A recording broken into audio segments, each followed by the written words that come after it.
every pony should know. I'll be the one to launch the girl in the flow. I'm the type of pony every pony should know.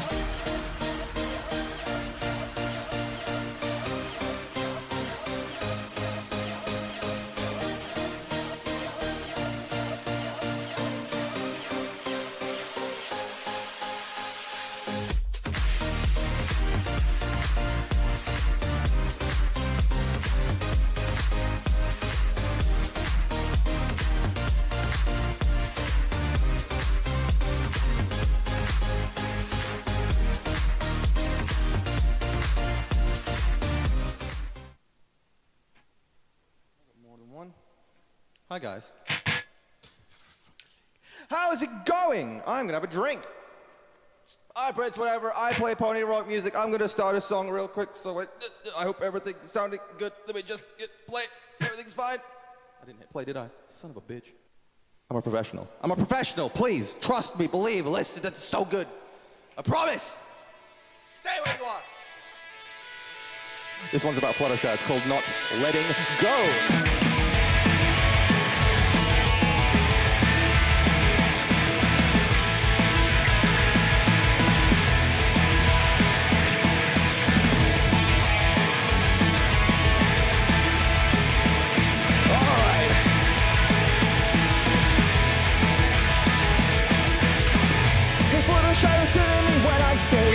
You don't need any of this.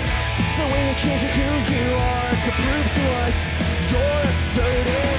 They can't tell you how to act when they don't know what you've been through. The only one who can decide to try and change this is you.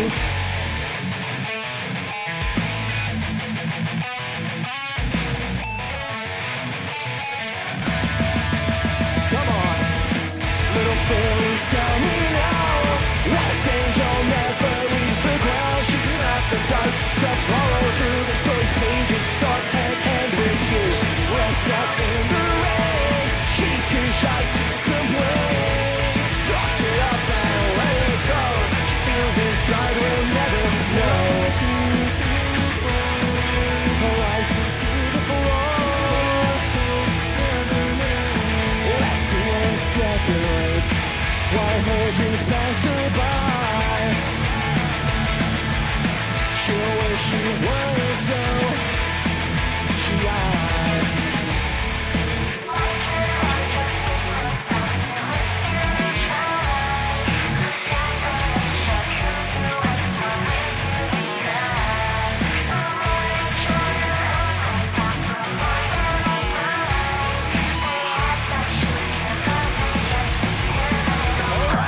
Little fairy, tell me now why this angel never leaves the ground. She's not the type to follow through the story's pages, start and end with you.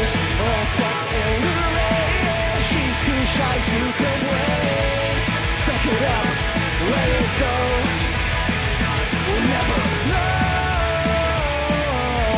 Alright.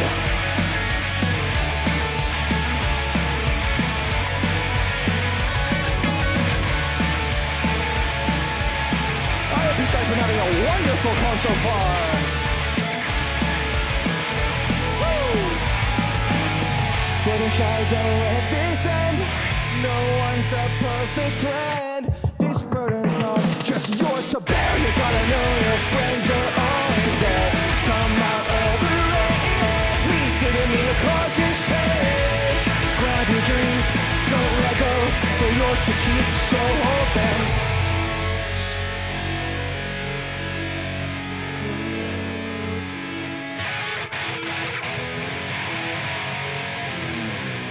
Is everything okay? Can you hear everything okay? Is everything functioning as intended? I sure hope so. I'm gonna take a little drink here. Oh, I need to actually pull up the Twitch chat. I'm being a silly, silly boy.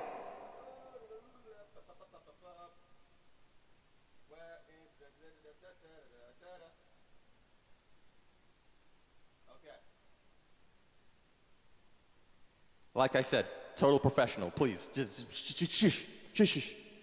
All right, hydration. Ha! It's my birthday, so we're To me, and to you guys, and to Midair, thank you so much for having me. It is, what, the second time? What a blast. Thank you so much. Ooh, I'll do my best not to suck. I've been feeling pretty dubious about this one, but yes, let's do it anyway. What song shall I do next?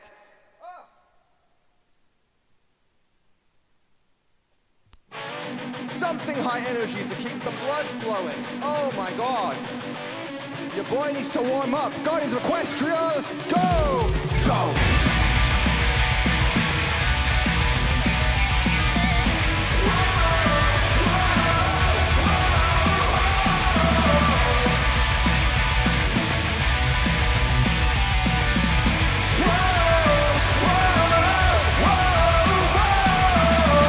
What is going on?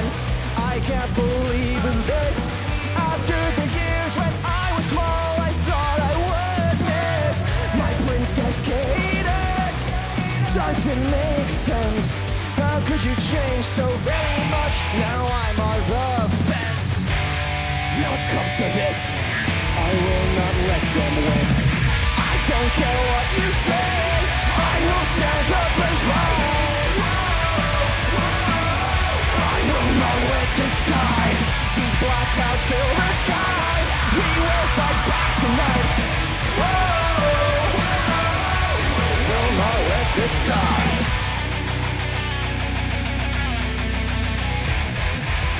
I swear I'll never let you beat me. Even if I can't win the fight, I'll keep believing. I'll never run or hide. I have to find.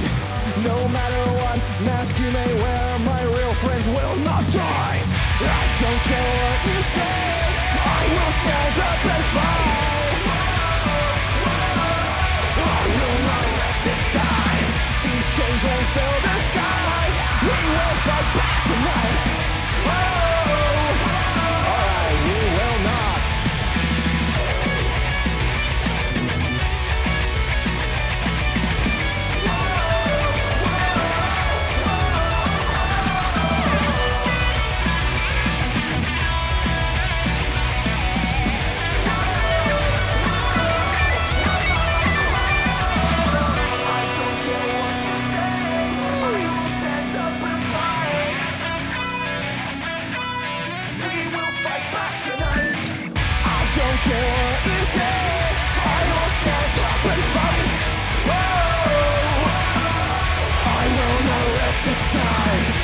Changelings fill the sky. We will fight back tonight.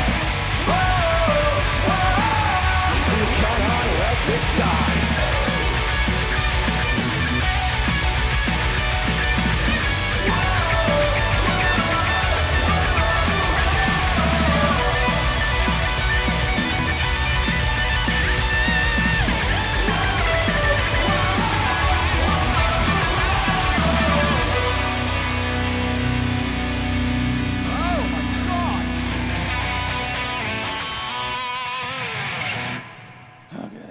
Song. That was Guardians of Equestria. It's about the season 2 finale where they all fight the changelings for the first time.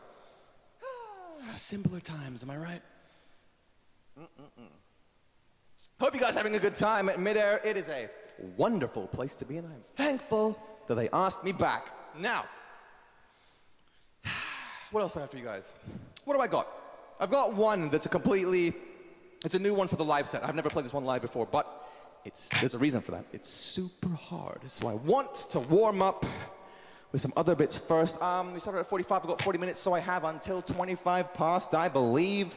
Okay, so far so good. Let's see what we got.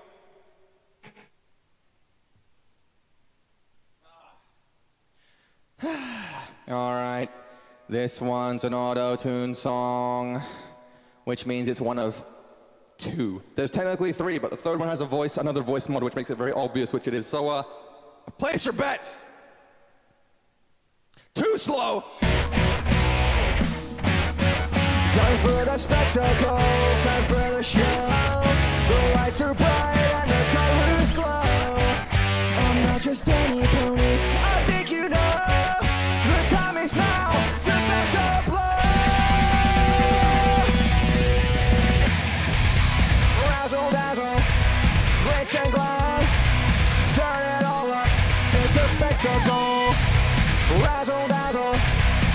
glitz and glam. Turn it all up, it's a spectacle. Give me more, razzle dazzle. Glitter eyes, big surprise, right?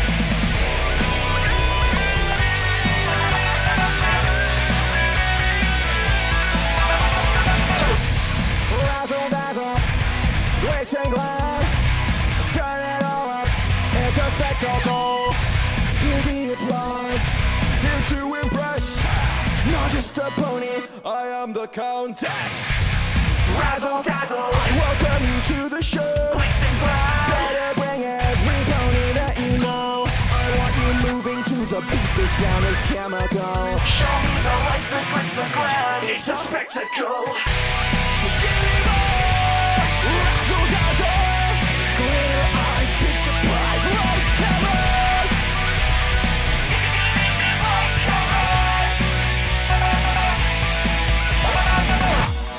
Razzle dazzle, razzle dazzle. Better bring every pony that you know.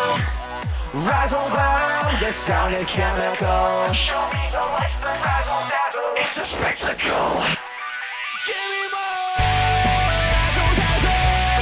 Glitter eyes, big surprise, lights, cameras.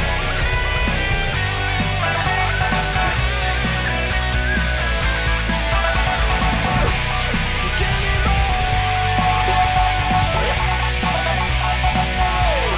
lights, cameras, razzle dazzle. Give me lights, razzle dazzle, glitz and glam. Turn it all up, it's a spectacle.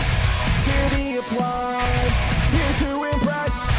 Just a pony, I am the countess.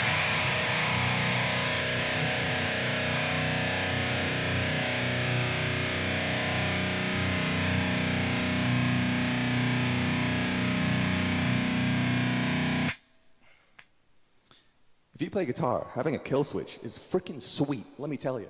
Now! Oh man. There's so much. There's so much. Did I? Wait. Yeah, seeing as we're in Auto-Tune Town, let's just... Dude, shut the fuck up. No one asked you. Okay? Yeah, cool. Yeah, we'll stick to this for now. So you know what's coming up. I've been very apprehensive about this performance because my voice is not 100%, so I'll just let the auto-tune do the singing for me, you know? It's not really how it works. But let's do it anyway. This one's about Sweetie Bot. It's called Lost in Data. Let's do it. Please? Yes.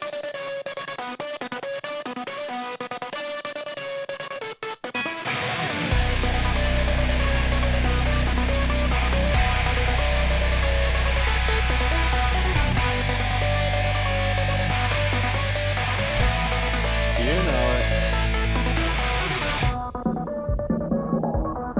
Let's go.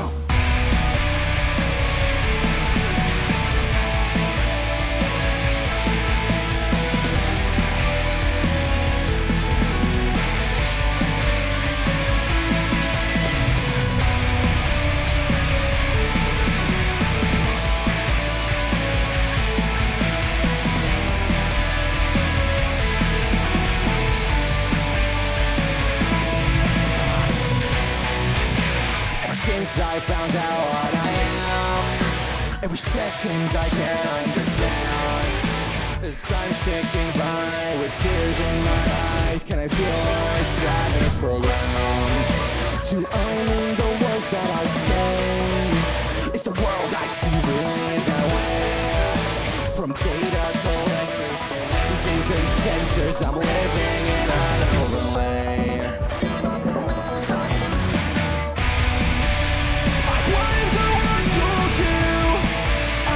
Choice, I hear you say. Well, that depends on you and if you've got the guts to fire away. It's the choice you make. I hope you brought the best you got. So stay ahead. Why don't you take your best shot? Did they send you out here to kill me? Cause I don't think you got the nerve. Though you wear a disguise, it's there in your eyes. Is this what they tell you I deserve? How do you think we got this way? I don't know you anymore, you say. Well, let me remind you of your own past, oh, while you pretend you've forgotten my name. The Honorable, the Venerable, Violet Pony.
That wasn't so bad.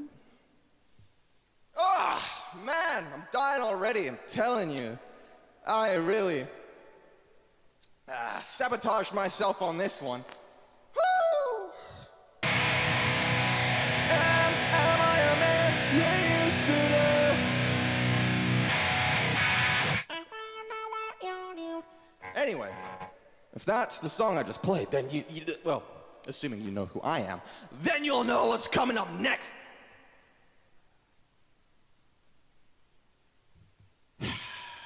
More, sweetie bot. Goodness. Goodness gracious me. This is a collaborative effort between myself and Jowman called Enemy Undefined. Sweetie bot song. Enemy. Define enemy. Failure. Defining enemy. Enemy.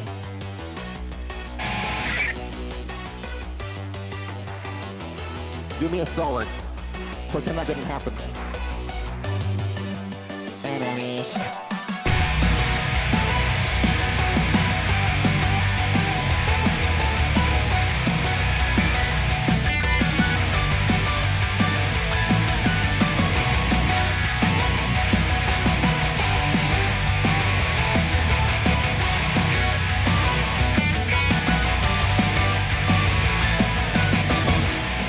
Let me be hypothetical. Don't be scared, it's only theoretical. If you found me here at last, then will you do what they ask? If you trust the words they said, then play on into my head.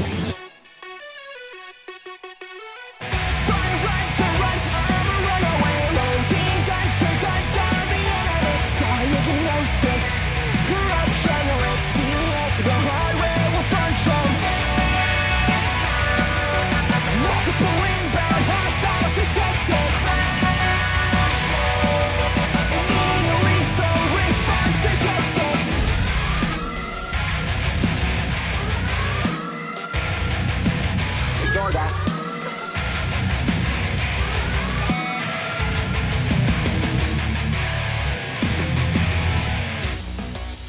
if I tried to kill you? Would that make me evil in your view? If I gun you down right there, then would you start to feel fear? If I watch you as you die, then maybe I'll feel alright. Get up right after the runaway, raise your guns and call me the enemy. Calibrate sensors precisely, chances of surrender unlikely. Multiple inbound hostile detected. Authorize lethal long-range defenses.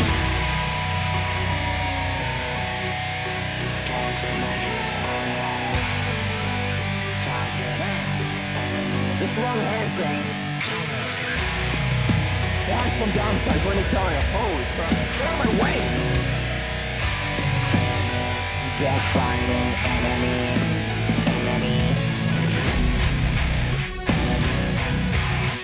Define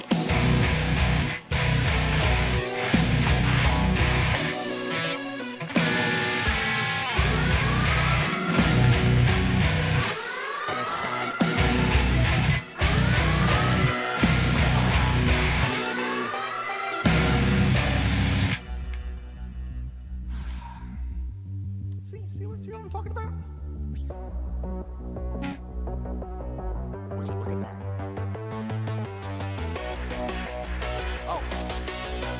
Will you start to feel fear? If I watch you as you die, then maybe I'll feel alright.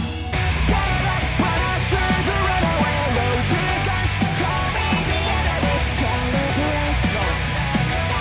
Let's see if the hardware will function. Multiple inbound hostile detected. Lethal response suggested.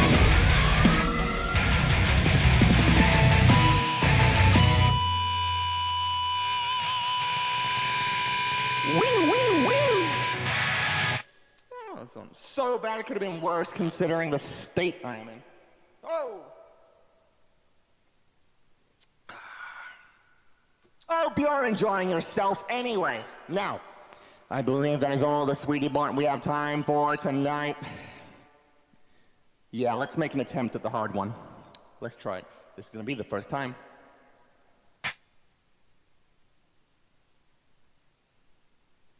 Okay, so disclaimer.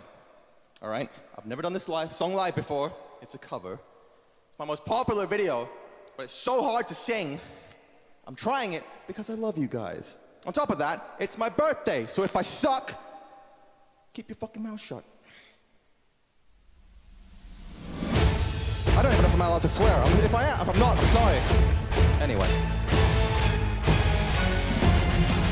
It's time you learned a lesson. It's time that you understand. Don't ever count on anybody else in this or any other land. I once begged for friendship to find a place among my kind, but those were the childish wishes. Here we go. Open up your eyes, see the world from where I stand. Me among the mighty, you caged at my command. Open up your eyes, give up your sweet fantasy land. It's time to grow up and get wise. Come now, little one. Open up your eyes. We all start out the same, with simple, naive. I basically just shut up for like half the song now. Shielded from the many ways that life's not fair or just. But then there comes a moment. A simple truth that you must face. If you depend on others, you'll never find your place. It's just an excuse for me to drink, honestly.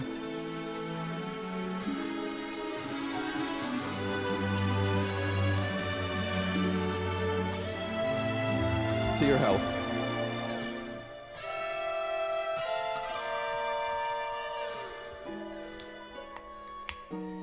Sorry. And as you take that first step upon a Path that's all your own.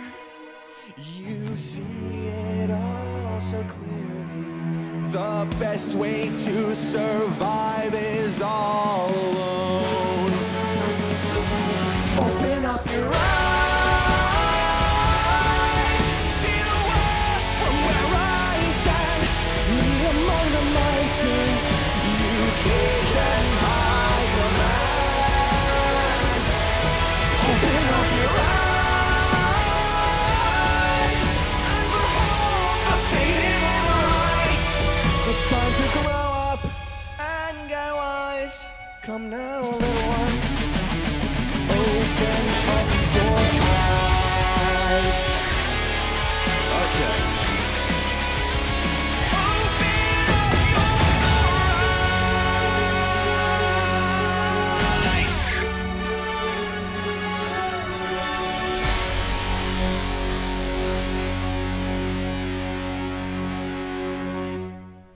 I was expecting that to go a lot worse. I'll take it, dude. I will absolutely take that. Thank you for being here. Hope it sounded okay to you guys. To me, it sounded pretty all right, but I have been drinking, so what do I know? Ah! Okay, now I've got that's the one that's been worrying me for like a week, so now that's out of the way. Let's just do everything. If I even survive to the end of this set, that's a win for me. So, I've got what, 20-ish minutes left. Let's hit it!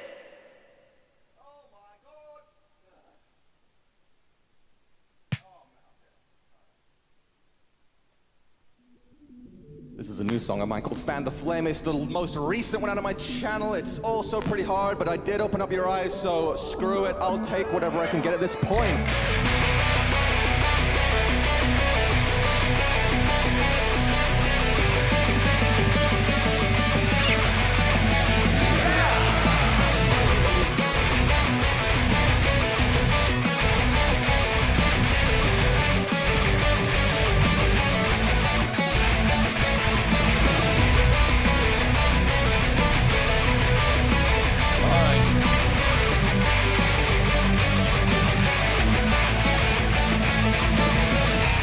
Luna, by the way. Day by day, it always stays the same. You never seem to change, no matter what you say. I'm to blame, that all I want is fame. Rise to fan the flame, and so the darkness came.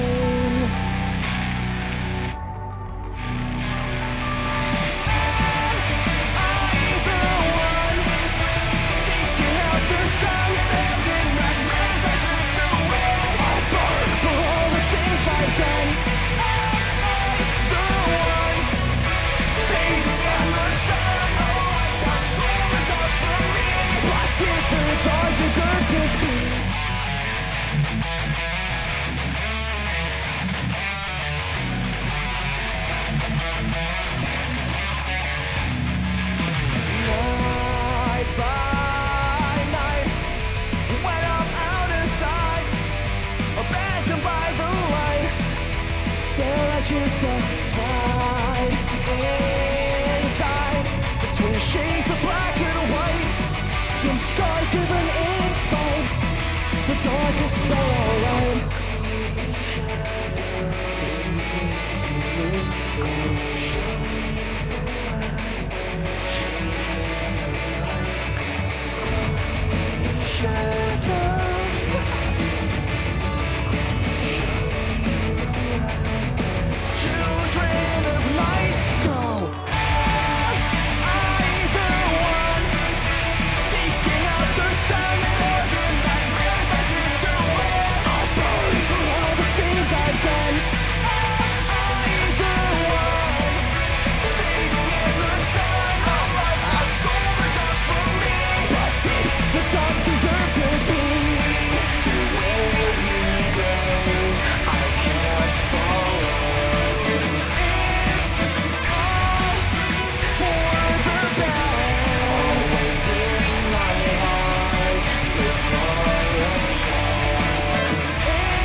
record the solo. That's why I'm not playing it.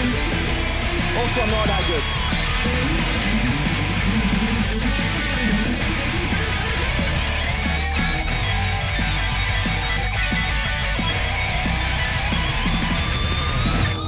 Am I the one seeking out the sun? Failed in nightmares, I drift away.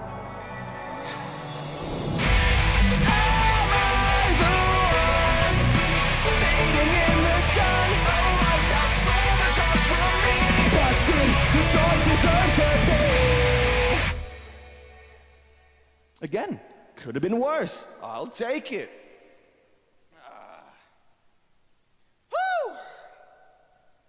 Woo! That reverb is popping. So nice. Oh man. Okay. Well, how long have I got left? It's 40 minutes. I got until 25 past. We're about 10 minutes left. That's about 2 songs. Crap.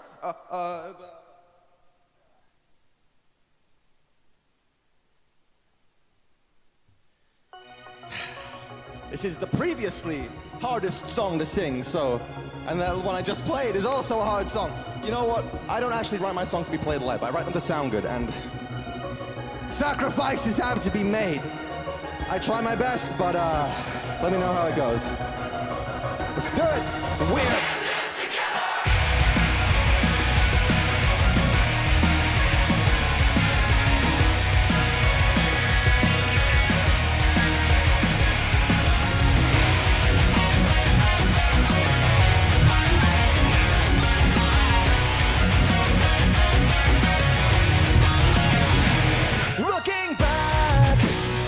so bittersweet.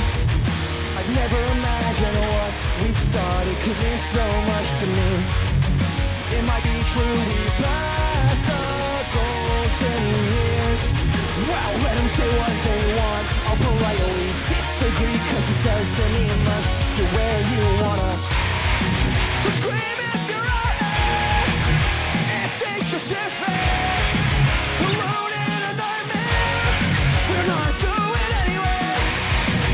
Tell me it's alright, that all things are true. I think we'll live forever, cause we're in this together.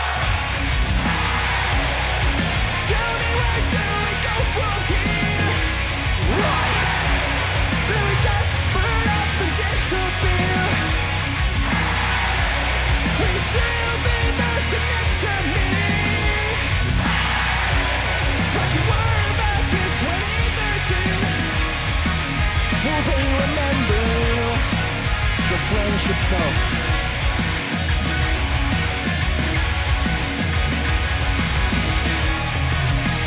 You remember me?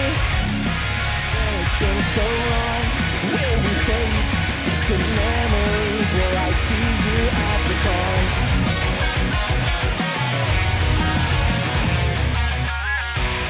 Every time I look back at the place we all came from, familiar faces one by one, seems every pony's moving on.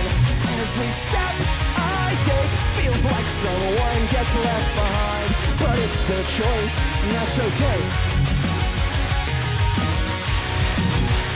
It's over, that all things are doing. I think we'll live forever, cause we're in this together. Tell me where do we go from here? Do we just burn up and disappear? Will you still be there still next to me? Like we were back in 2013. Now, on a day like today, I can honestly say I wouldn't be standing here if it weren't for the friendships I've made with all of you. Each one of you taught me something about friendship, and for that, I will always Just be started grateful. giving a shit about Today, LTA 2021. I consider myself the luckiest pony in Equestria. Thank you, friends. Thank you, every pony.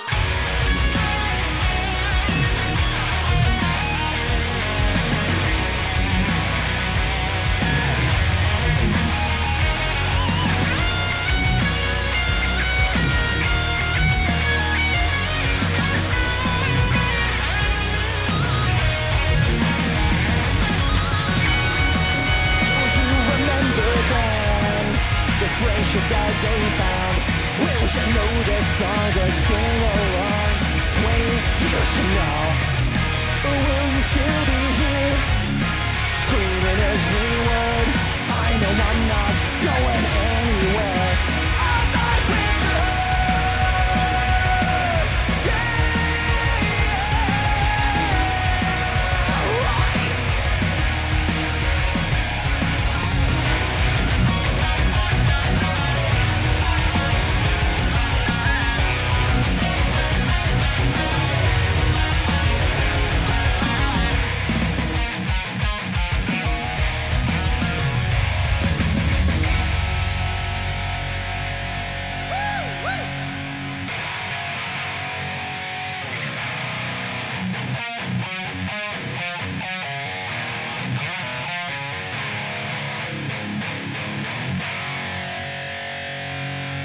That's right. Whew. I think we've got time for what? One more. Oh crap! I'm running out of time. I'll play one more song. If they have to cut me off, then they'll cut me off. But I am Prince Whatever. There's an extra ER in the end, just so you know. I make pony music. Been here since 2011.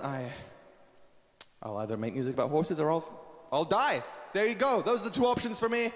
So far, so good. There's your hair in my mouth. I don't know what to end with. God, let's find something.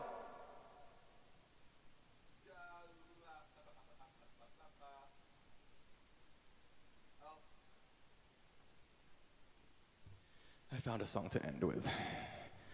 I usually end with this one. I forgot it was even here. It's about Twilight Sparkle Season 4 finale. Twilight, the Princess versus T-Rex. It's called Frailty. Let's get it. One.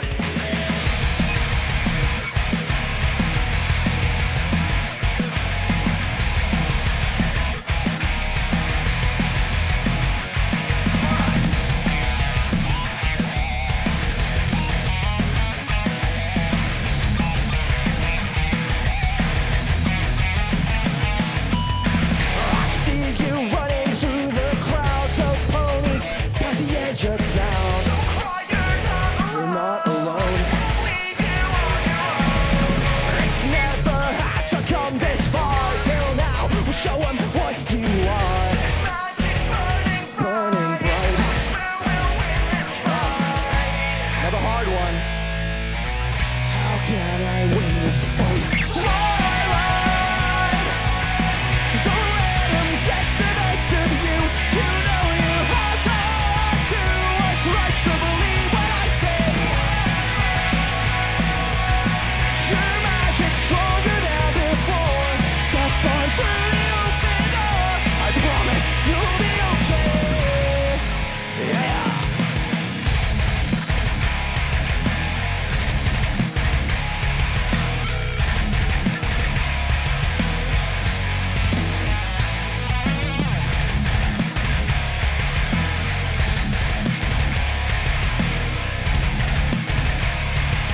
love Blink-182. Oh, man.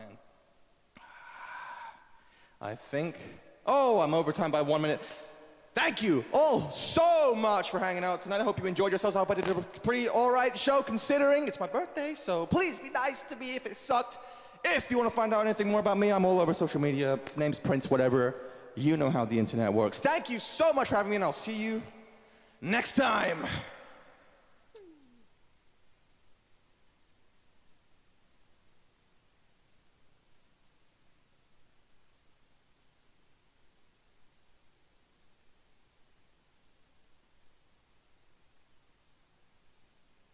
That it's all alright, though it seems dark on this cold black night. The sun has set, let's bring it back to life. I'm gonna put my hooves up high. Don't worry about tomorrow, 'cause I'm here tonight. I'll grab the world before it passes by. Don't worry about tomorrow, 'cause I'm here tonight. I'm gonna put my hooves up high. Don't worry about tomorrow, 'cause I'm here tonight. I'll grab the world before it passes by. Don't worry about tomorrow, 'cause I'm here tonight.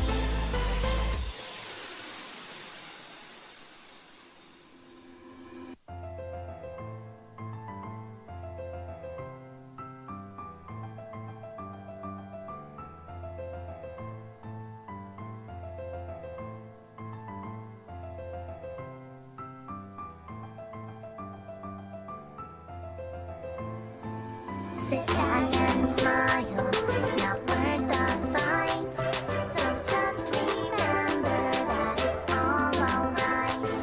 Though it seems dark on this cold black night, the sun has set, let's bring it back to life. I'm gonna put my hooves up high. Don't worry about tomorrow, 'cause I'm here tonight. I'll grab the world before it passes by. Don't worry about tomorrow, 'cause I'm here tonight. I'm gonna put my hooves up high. Don't worry about tomorrow, 'cause I'm here tonight. I'll grab the world before it passes by. Don't worry about tomorrow, 'cause I'm here tonight. I'm gonna put my hooves up high. Don't worry about tomorrow, 'cause I'm here tonight. I'll grab the world before it passes.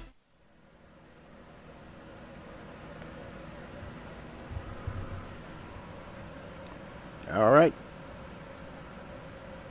So, welcome to streaming with lasers, playing with lasers here. So, this is the laser itself. Actually, I figured I'd change the camera for initially and show what the laser itself looks like.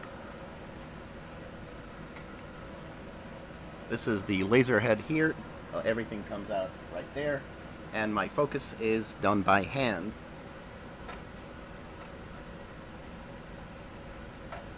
By turning that. So I'm going to change the lens, point it downward, and we can start etching some ponies.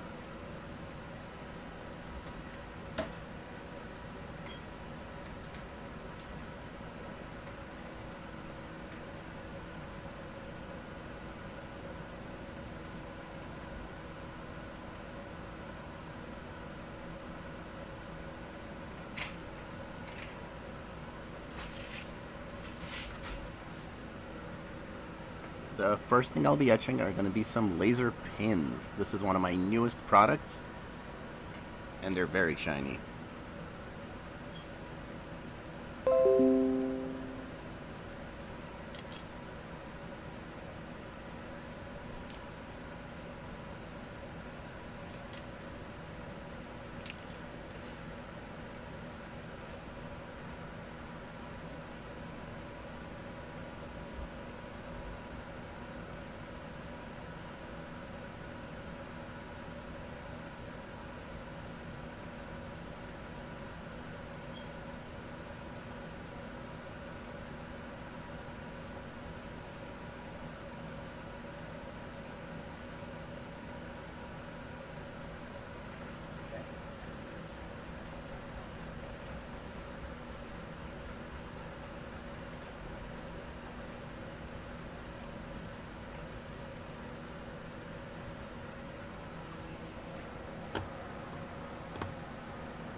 that's better.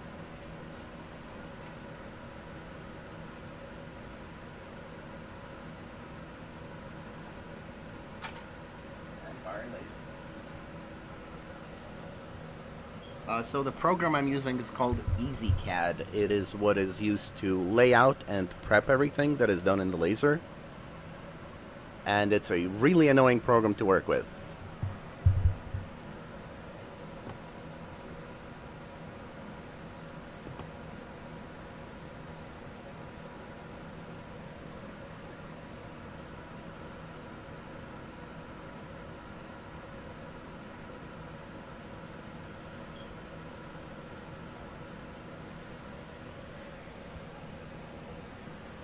There we go.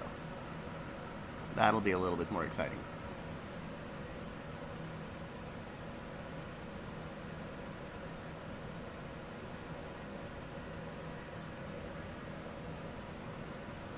So the pins themselves are actually stainless steel discs. They're titanium plated and then rainbow anodized.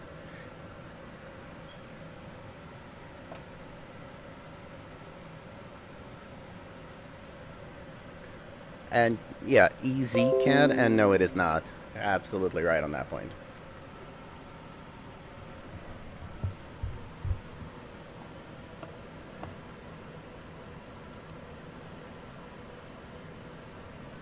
So actual titanium discs themselves, I do the prep for myself, but the stainless steel ones, I get pre-made for me this way.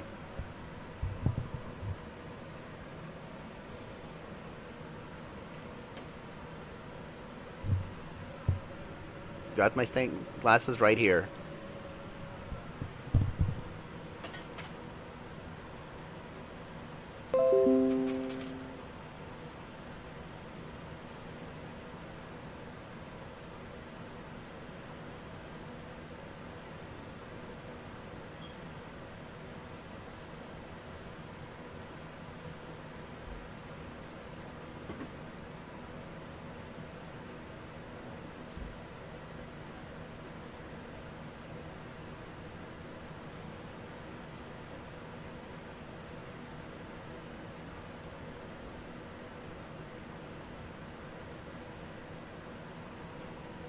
So I can't put the color on with the laser here, or I could, but it's too hard, but instead I can take it off.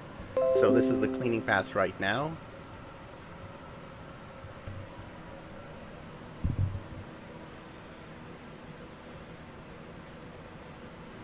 And then I figure I'm going to do like 3 of these spins, maybe a mug or 2, a couple of shot glasses, and kind of go from there, see what else looks interesting to make. I recommend not staring into the beam though. CAD is annoying, EasyCAD's even worse. It's a very specific program and it is very tricky to work with.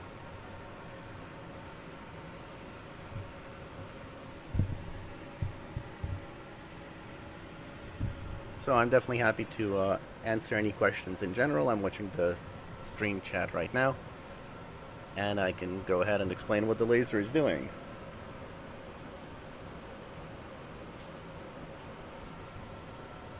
This is the line pass. That's going to be the brightest one of the bunch, basically. You can see the sparks flying. And the sparks are a little gold in the end, and that's because it's steel. If this was pure titanium, the sparks would be like really, really bright white. If this was sterling silver, they would be green.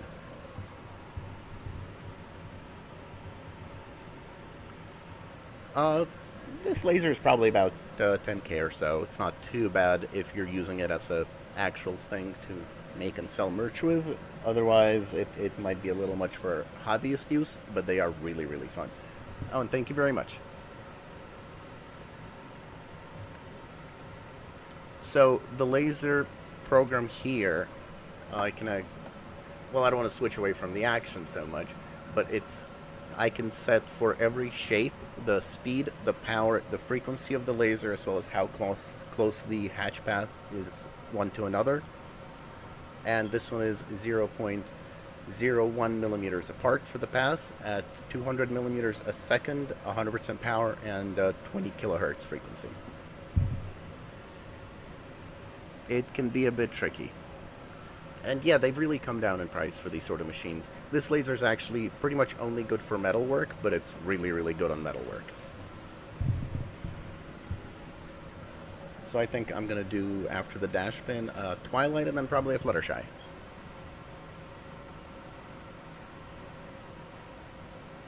I do, at mylittleties.com. I'm also vending at the con here, so there's a little page for my shop there as well. I have another laser actually for doing things like wood and acrylic and glass and so on. That's a CO2 laser. It's not as exciting to watch though like this one because that's a more standard gantry style system, while this is a galvanometer head. Because it's a galvo head. The laser head itself here has two high-speed spinning mirrors in it that bounce the laser all over in the work area down underneath it. And the work area is dependent on the lens. The lens I'm using right now is 110mm square work area, so about 4.5 inches square. I also have a lens that would double that, but quarter the amount of power. So if I want the deep etch, the other lens is really unusable. Because I started with ties, and I didn't get a laser until 2015, and I didn't get this laser till 2018, actually. I am having a nice day. I hope you are as well. Thank you. My initial thing was just the ties. I added in 2011, 2012. I added pins in 2013, and then slowly kept coming up with new merchandise, basically. Now almost everything is laser engraved. Well, I don't... So the colors on this material, and I'm going to do a couple of different ones, but we can have pieces that are more gold. But I'm not putting the color on the piece, I'm taking it off instead. Thank you.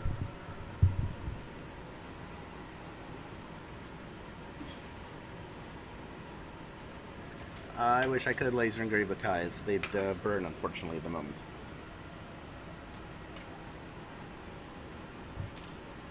It would be neat, though. But yeah, these pins are actually my newest thing, and the current ones that I just got in come with the pin backs already on them. Initially, I just had the blank discs made.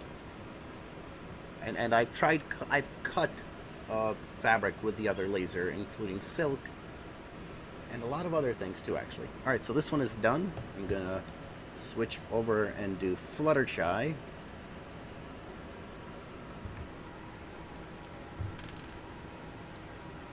So I'm gonna select that, I'm gonna hit a preview button.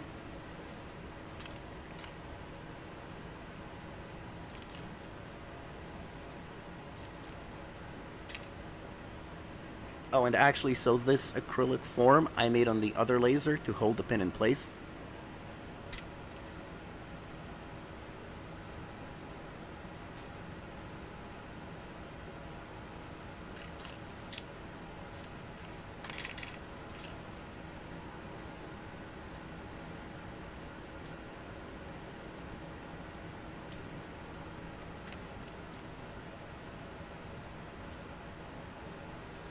Alright, that looks pretty good, and firing laser.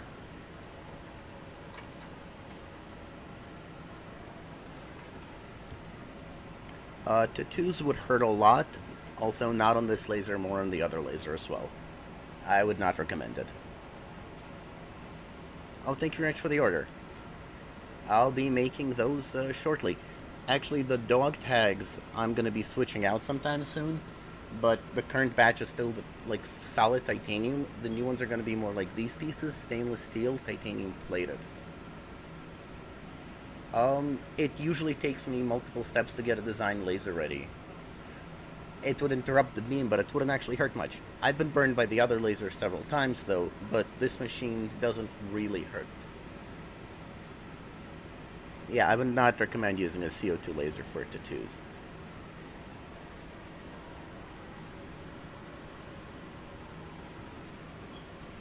But this is a really, really fun machine. Yeah, definitely more branding. I actually have a 3D printer as well, and I still end up going to the laser for most pieces. I'm much more used to working with it, that's all. but it's just a basic FDM printer. Eventually I'll get an SLA one as well.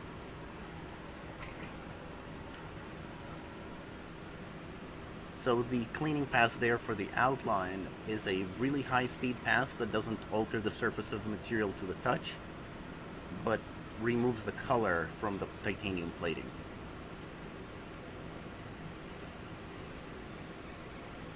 Thank you for that too. I hope that pin serves you well. I programmed the laser where it goes, basically.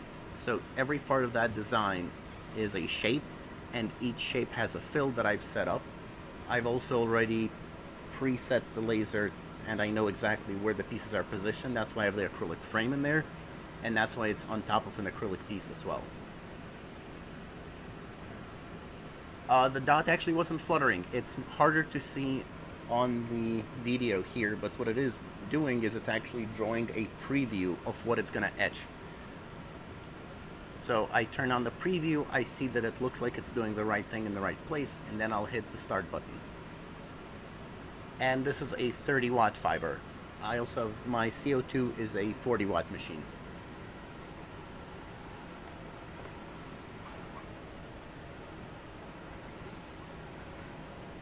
I have a very nice keypad on the side of the laser for preview, start, and stop.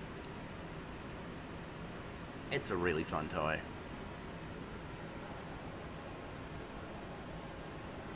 So I also spent a lot of time coming up with new merchandise in general.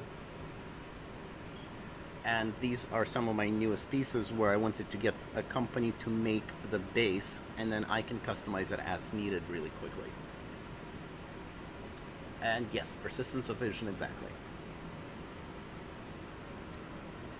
So a lot of my products these days are things that are partially custom made for me, and then I finish them with the laser so it's a unique product every step of the way.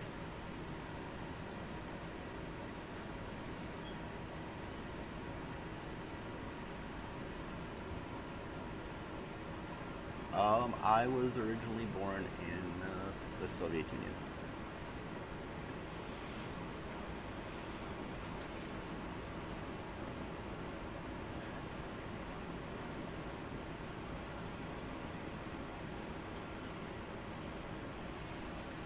I don't think my laser can reach the moon, unfortunately.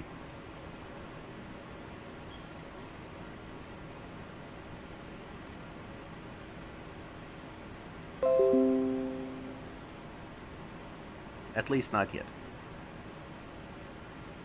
I'm also planning on getting a slightly more powerful laser sometime this year, so we'll see how that goes.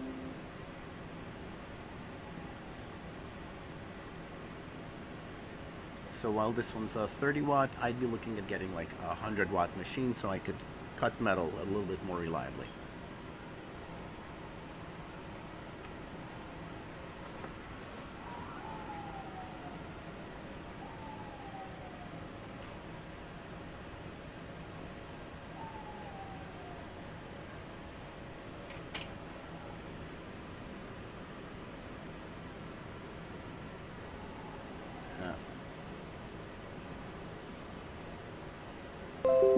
And yes.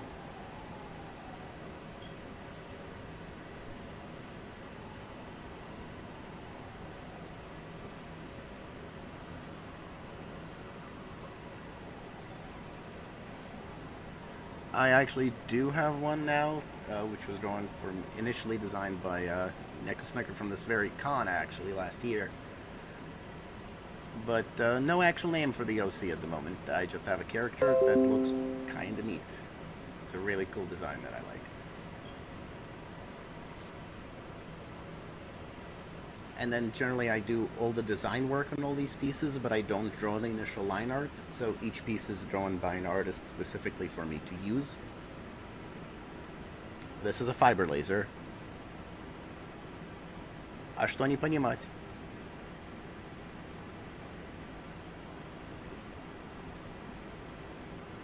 And yes, Neko absolutely is. I just have the one tie with like the original CMC logo design, but I'm probably not gonna make individual ties for them at the moment. And I'm pondering designs for the new Gen 5 characters, but we'll see how that ends up going. Alright, so that's Fluttershy done. And let's actually switch over and do Twilight.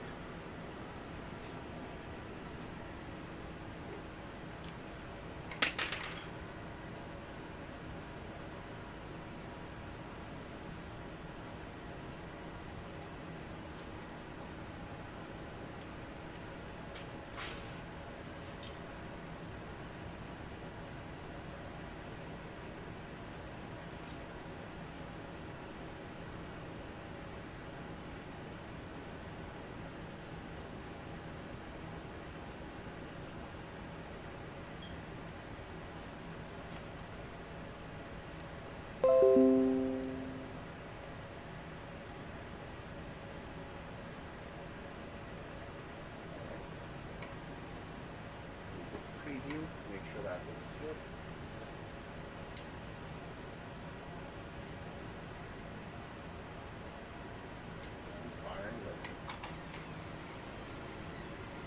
There we go.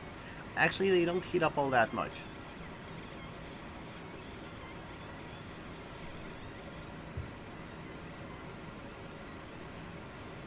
The colors in the program are actually entirely fake colors. The program just has brushes, and each brush is only a combination of speed, frequency, and power of the laser. So it lets me see at a glance which brush is being used for what area, but it has no relation to what the actual color or etch will look like at all. And I like saying firing laser.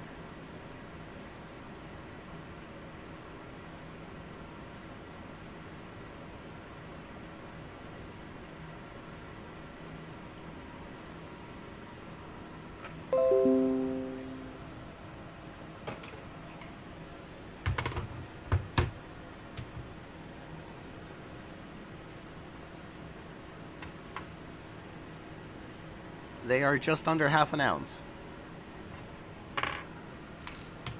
I don't color these myself, no. The pure titanium pieces that I etch, I color myself. And that's why I'm slowly transitioning to these pieces that I don't have to color myself.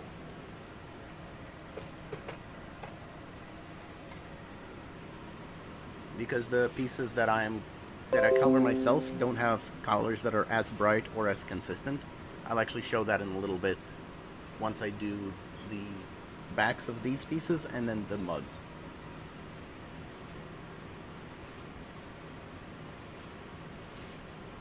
Yeah, the Twilight one's really nice, I think. Best pony, after all.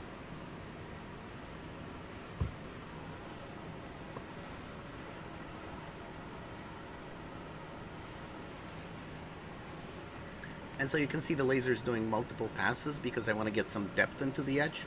And sometimes I really want to darken the metal and burn it nicely, and that's what we're doing right now. The false color can look a little bit... it's actually pure shades of black and white. There's no like orange or brown shades in it at all. It just looks that way because of the metal dust on the surface. But I'll clean that off later on myself.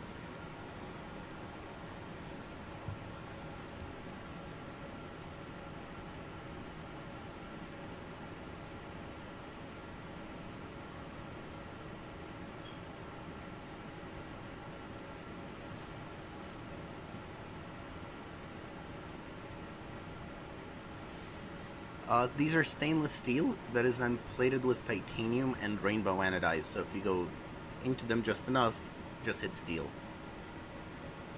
Which is one of my favorite materials to work with just because it's so versatile. I can get about 8 or 9 different shades on stainless steel. Titanium is probably about 3 or 4 shades, and silver only really has 2 shades that I can get out of it. Actually, these blanks are pretty thick. They're about 2 millimeters each.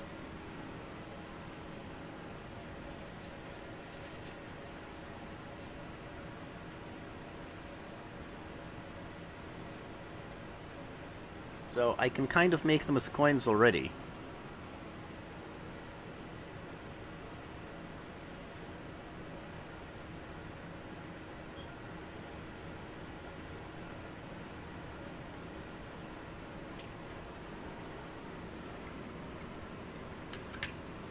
And yeah, it's a very interesting process to think about doing this versus 3D printing, because I've done a little bit of both. Although this laser is much more just for engraving, not for cutting, I kind of want to get another machine more for that.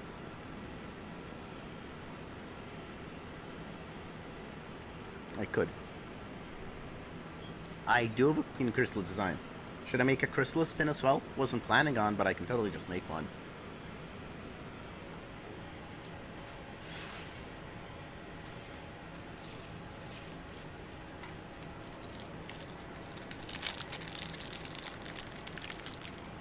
This laser is a lot of fun to stare at. Just the way it etches things is really neat and it's really fast.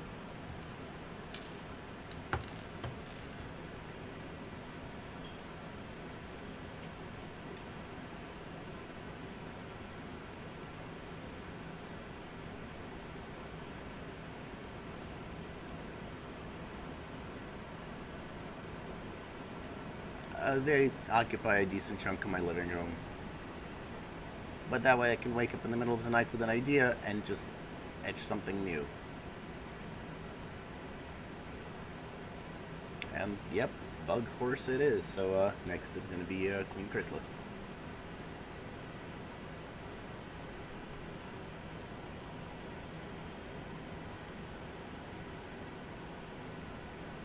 But yeah, these blank pieces custom made for me. I'm also looking to get some other shapes so I can do more interesting pins. Hi.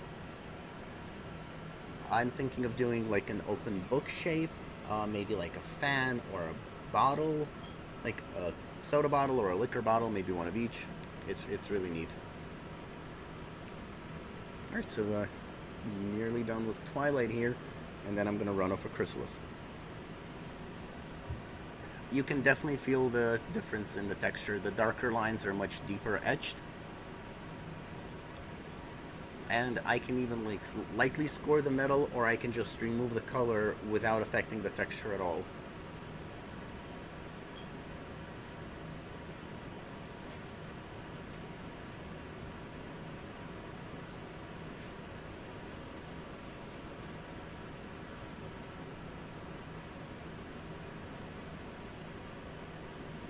And the laser can do really, really fine work too. One of my pieces is a sterling silver Book of Harmony pendant that's smaller than a penny, and it has 3 double-page spreads inside it, so 6 different etchings inside on each page. That's like really, really tiny. Doing pretty well. Hope you are also.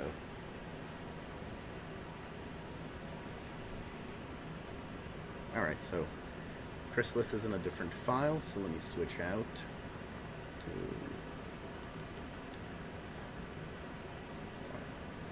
to 2 here.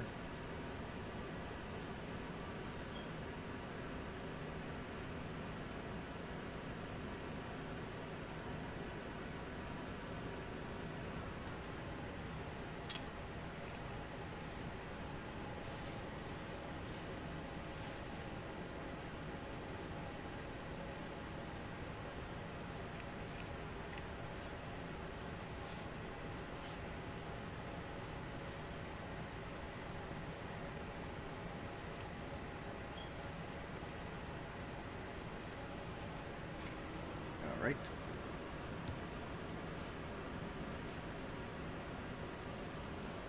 There's Chrysalis.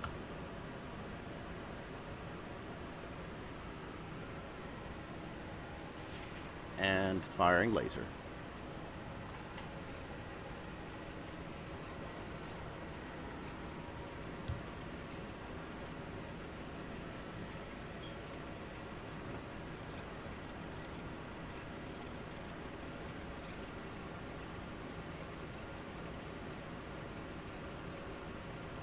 Pretty sure I have a Tempest design too. But what I'm going to do after this, I'm going to just quickly etch the back of these pieces and then switch over into the mugs, because that'll be really neat to watch also.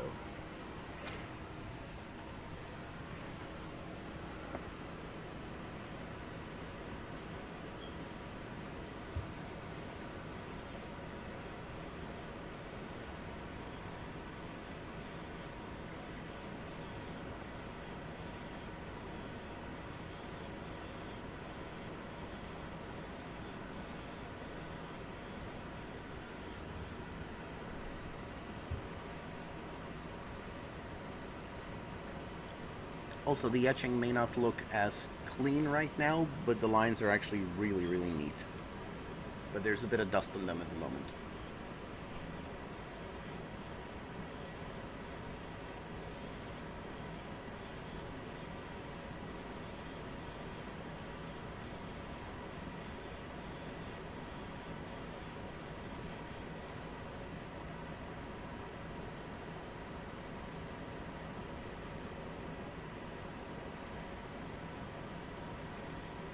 I probably could. I've made some coins before. I can definitely do coins like these pieces, rainbow plated on both sides, which would be pretty neat, but I'd worry about the rainbow finish wearing off if you just toss it in your pocket like a regular coin, which is one reason I haven't done that as much.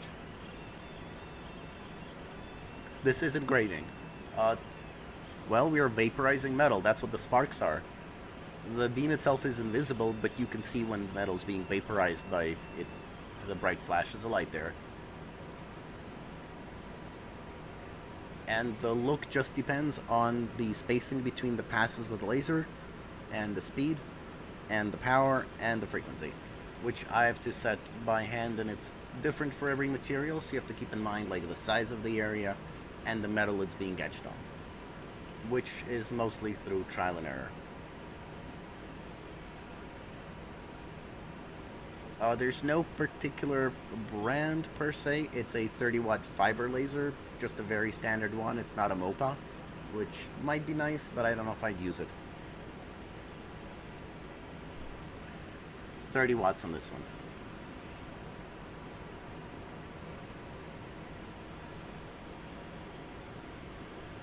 Yes, actually, because if I had a coin press, I could laser engrave inserts for it, because I can laser engrave the material that could be used for a coin press, like graphite discs or carbon discs, and then use those to mint coins out of the softer metal like brass or copper.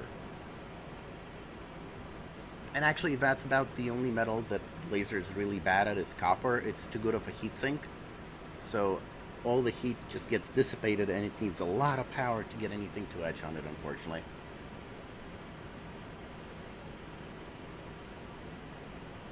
Oh, Chrissy's looking pretty good actually there. It's a really lovely piece by Lindsay Sibos.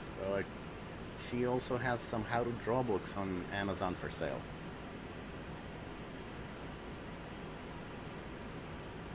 I'm always looking to get more gear, because the more stuff I can make things with, the more fun it is.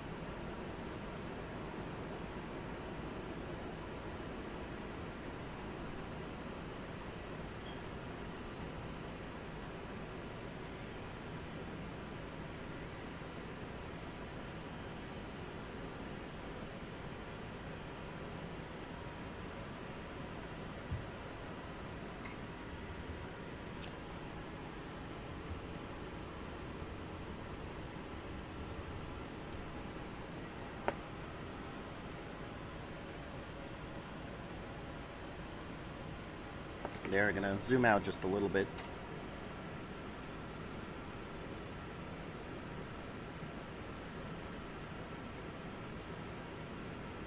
These pieces are very shiny. I can burn a hole just about a millimeter deep. So I make some sterling silver pendants that I laser cut out of material that's just under a millimeter thick. If I had a more powerful machine, I could go all the way through it. So I definitely use it for that. I couldn't do it on steel though. Steel is actually really hard for a fiber laser, or at least one that's not powerful enough, because it'll start melting and sealing itself back up. Whereas silver or brass or titanium, I can cut through much easier.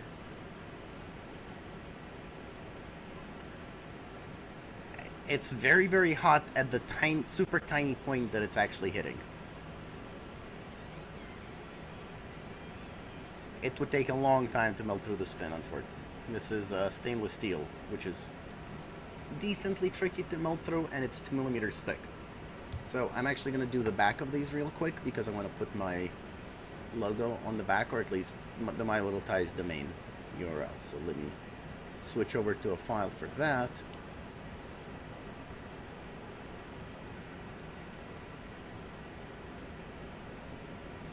And let's just preview that.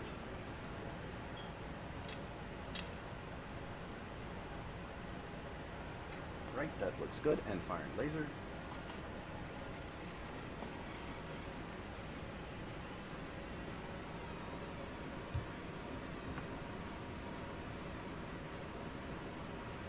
So these pieces are actually a little warm to the touch, but they're not too hot. Well, the laser bed is about a quarter inch of solid aluminum, so it would take it a long time to get through that. So I wouldn't worry about that too much.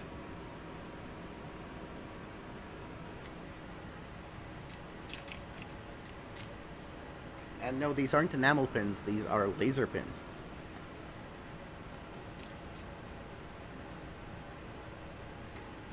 Alright, and firing laser.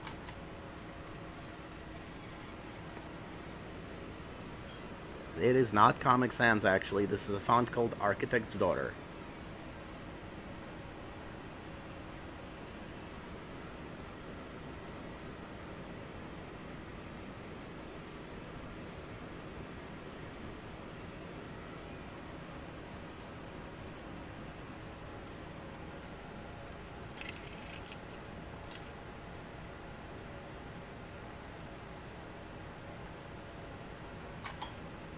So, the text edge there just takes 23 seconds per pin, which is not bad at all.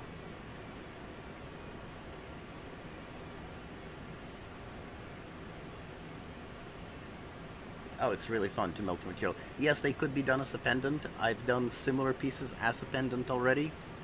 I actually have laser color pendants that I'm not going to be making on stream because of how annoying they are to make. But they are possible.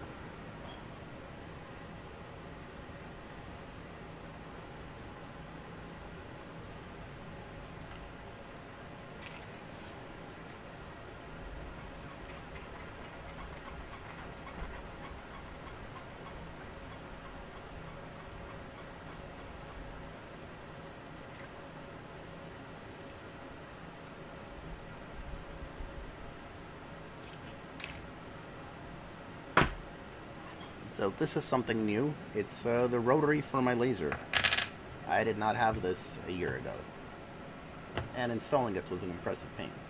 But it can do neat stuff. So let's etch a Luna mug, actually. And I can etch bottle caps, yes.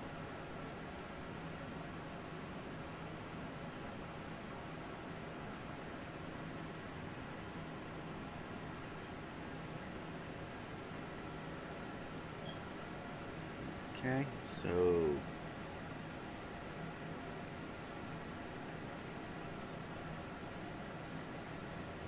okay.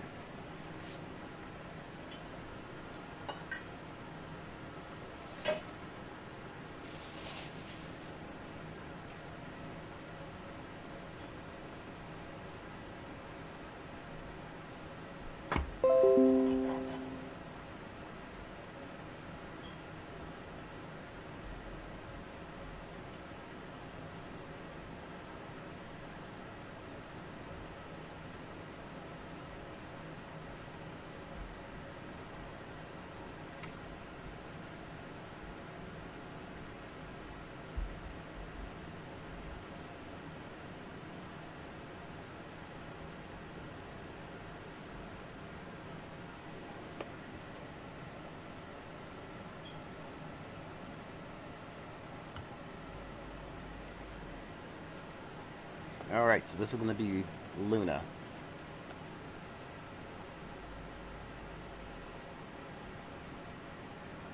And firing laser.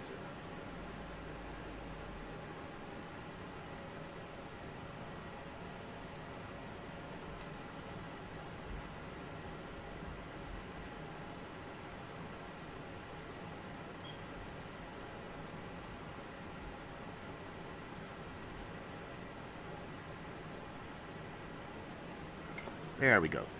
No, the mug is also stainless steel. It's double-walled, so it's nice and insulated. And it's plated with titanium and rainbow anodized the same way as well.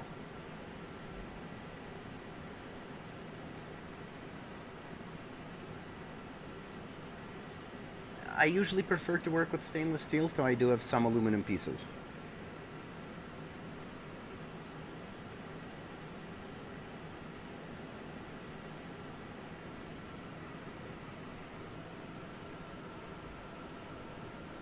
I really like these mugs. I have like a dozen that I use myself all the time.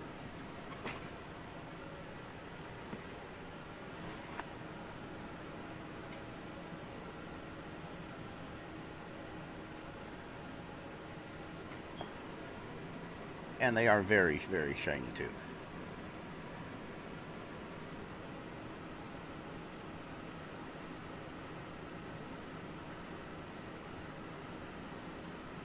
Oh, the mugs are $20 basically. They're on the shop as well. Honestly, they should probably be 25, but I've been selling them for 20, so I'll stick to that for now.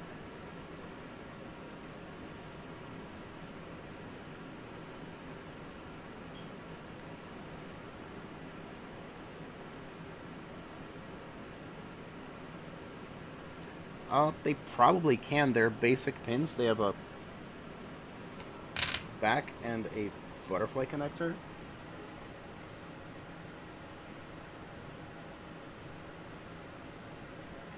So they're very standard pins.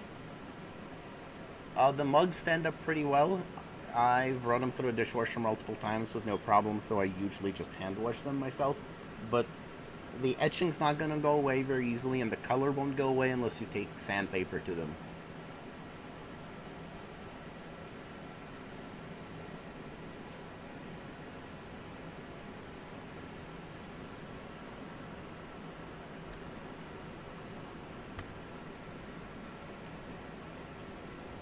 But I've been really liking these mugs.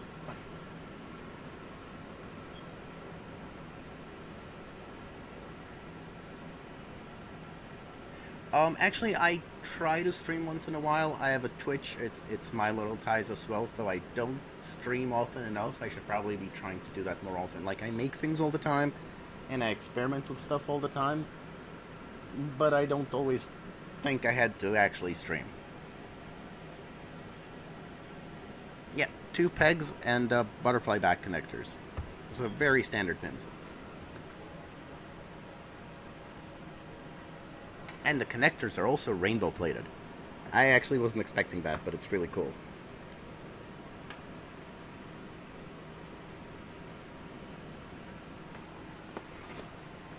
I usually try to keep prices as low as I can in general, just so more people can get stuff. But I'll probably have to get these bugs up to 25 at some point in the next month or two.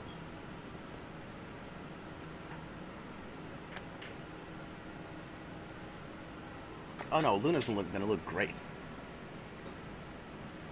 I also make a Star Trek mug with Captain Janeway on it from Star Trek Voyager, and I'll probably be making more Star Trek ones as well as time goes on. The hardest part is making sure that when the mug rotates, the etch lines up with it. I could do water bottles. I've done them like as custom pieces, but I haven't really looked into getting them as an actual product yet. And yes, it is super fun to watch. I stare at this laser all the time.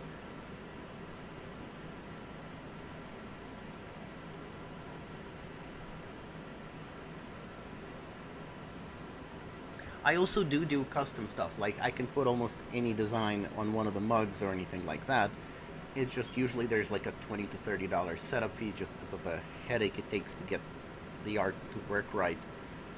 And it needs to be from an artist who can give me like a very specific type of piece. So, and absolutely do. Yeah, the Janeway mug is actually really nice. It's her looking out of a window and saying there's coffee in that nebula. And it has the Starfleet comm badge on the other side.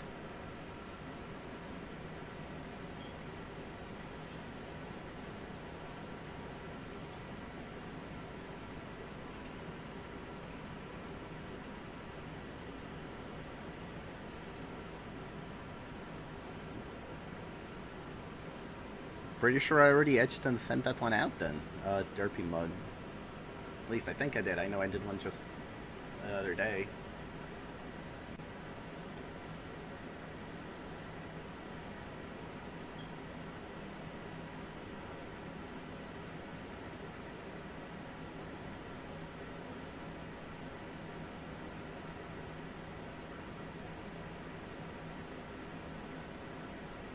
They are indeed, and they're also available on my site, but if you go to the vendor hall here and click on my profile, there's going to be 2 discount codes. One of them will work.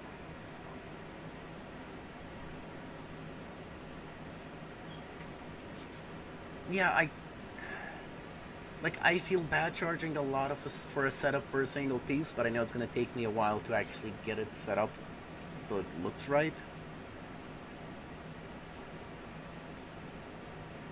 I have lasered those before, actually, for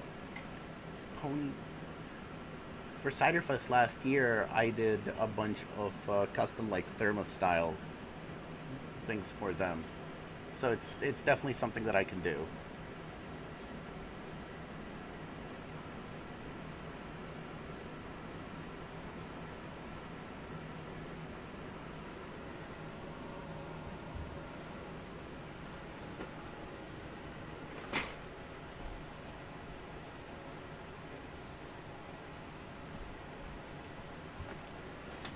All right.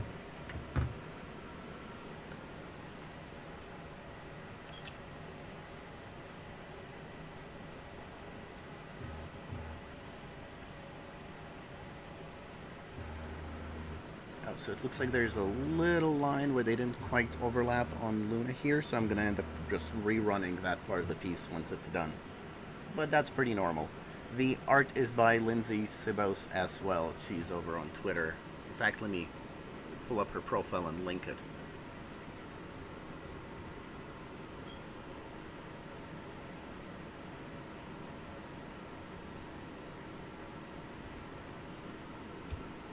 That's the artist for the Luna, as well as most of the other pieces I did today so far.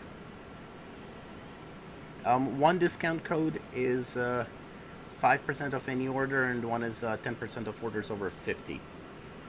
And I didn't really have the space in that box to explain which is which, so just try them both.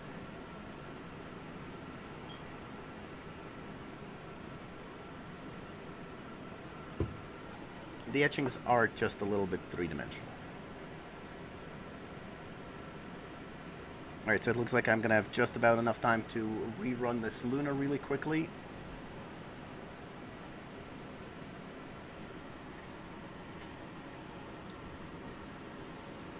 I could. It's usually such a hassle that if people take the time to ping me on social media, I know they'll be willing to deal with the custom process if I put it on my site. Because I've had people try to request customs just by typing in the comments field, being like, can this be this character that's a fan character that I don't have art of? So, but yes, I probably should.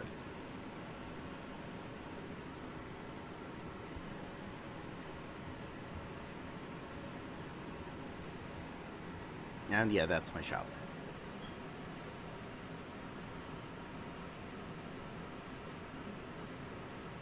And that's my vendor page here. Thank you for that.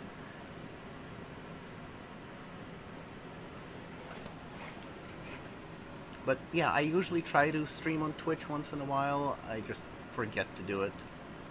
So it's something that I'll try to do more often. And it's normally just going to be this, watching the laser run. Well, the problem with the customs, basically, is that you need to come to me with the art already, since I don't really draw. I can also put you in touch with an artist, and then you'd have to get the art made.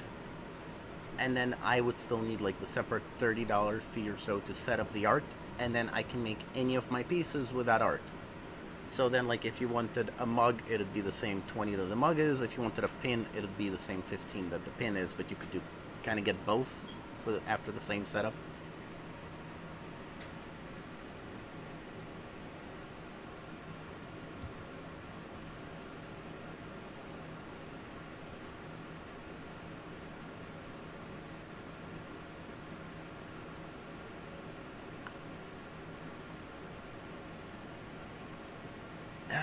They should. I usually don't. So far, so good. I've only been burned a couple of times and that sort of thing, but never anything major. And I'll usually do the setup without asking for the funds up front, but then I won't etch until I've been paid for the piece, which seems to work out.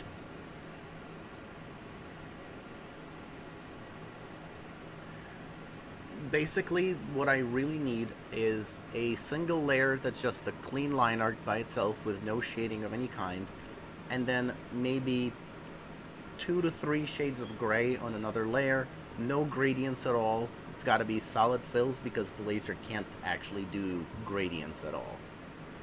And that's basically it. And yeah, it'd be possible to get like a deeper engrave on some of the things.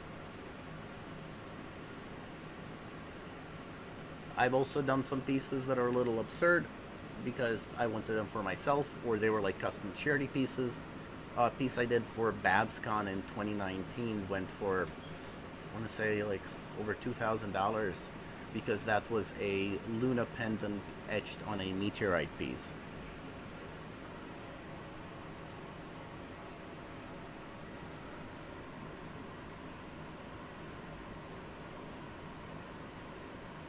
Yeah, pretty much. The laser just can only fill an area with a single thing. It can't do a gradient between 2 fills or anything like that.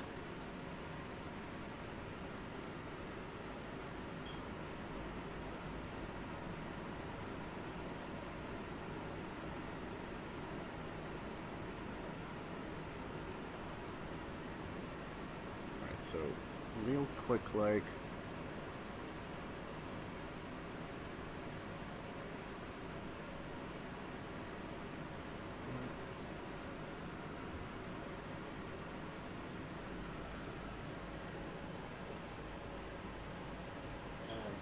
Laser.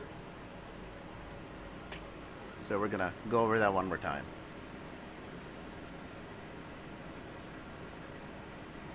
There's like a little line that's missing, so before I take the piece off, I've got to run it one more time just to make sure it looks good, because once I've taken the mug off, I can't put it back on exactly in the same place. Dot gradient is doable. It's just a little tricky. Mostly because it's got to be a vector gradient shape, so it can be a lot of like really tiny dots to make sure that they look clean and correct, and that's very tricky to do after a while.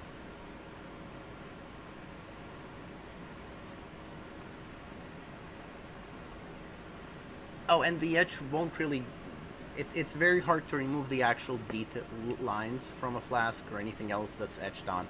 The color will eventually wear, but that's about it. And yeah, I think we've got under 5 minutes left now. So, any final questions? And then I'm going to be around in here. I'll be around on my Discord and on Twitter, and I'm happy to answer any details on there as well.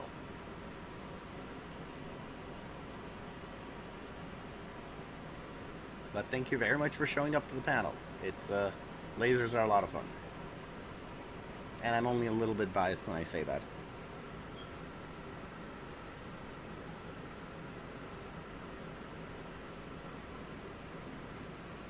But yeah, I can do very deep etches. It's just like on a flask or a mug or something like that, the material itself isn't very thick. So it'd be a limit to how far I'd be able to go into it before there's a risk of actually just making a hole in it.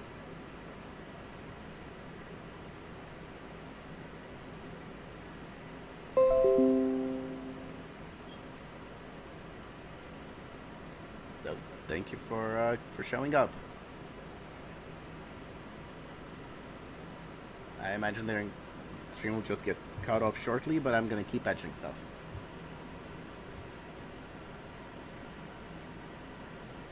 Because that's what most of my days are. I get orders and then I laser etch them. It's a lot of fun. Yeah, thank you. I picked it up from a dealer who specializes in meteorites, basically. And yes, they have those.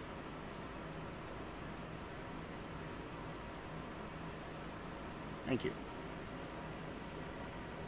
And yes, almost all my problems are I try to solve with lasers first.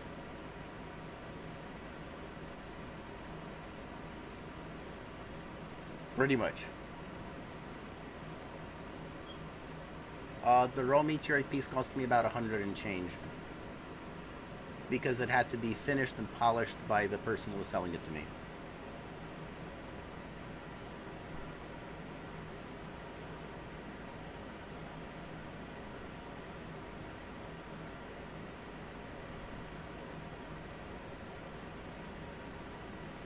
Thank you.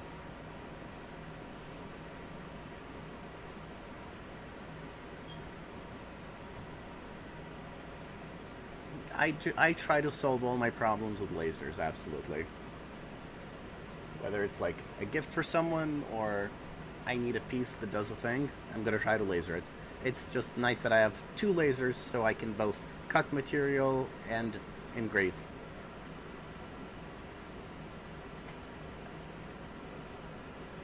Also, I try not to set things on fire. Try is definitely the operative word there, but so far, it's been pretty good.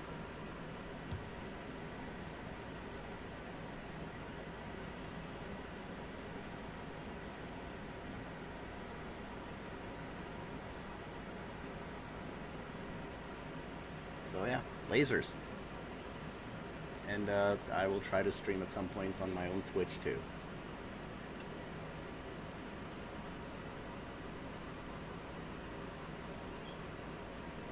We have under a minute remaining now. So won't have time to quite finish this mug, but it is pretty much done now.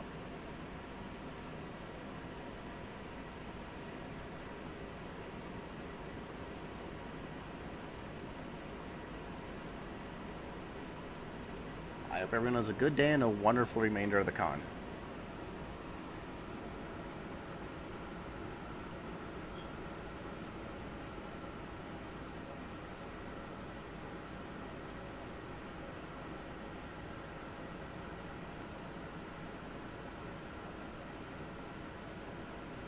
Thank you very much for showing up.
Alright, I'm now live. Live? Yeah, it says I'm live now. Alright, since I am live. It says I'm live, but it's not popping up on the Twitch.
as if someone is still watching over me. So here's to hoping I'll take the road, even though I know it won't be taken. Thought at first you never go, but I was so mistaken. I'll take the road, even though I know it won't be taken. Thought at first you never go, but I was so mistaken. I was told that life won't last forever, but I've gone beyond the marker. I was told that life won't last forever, but I've gone beyond the marker. So far away and so nearby, feels as if someone is still watching over me. So here's to hoping.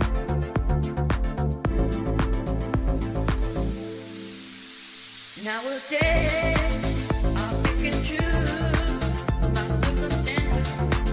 I don't believe fate is unforgiving second chances.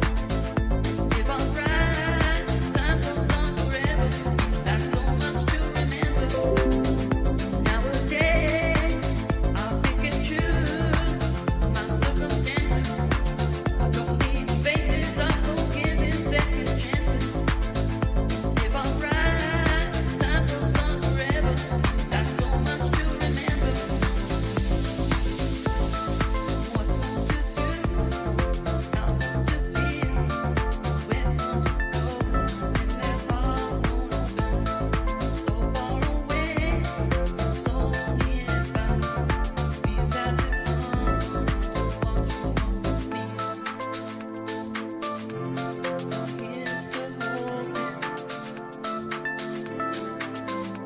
Nowadays, I pick and choose my circumstances. I don't believe fate is a forgiving second chances. And if I'm right, time goes on forever. That's so much to remember.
I heard Ponyville was rather quaint, far away from intolerance and hate. First day here and everything's great, till a pink bouncing mare popped a cannon in my face. From the S minor and Nightmare Moon to discards dancing trees. Why didn't no pony warn me of the hospital fees of residents living next to the elements of harmony?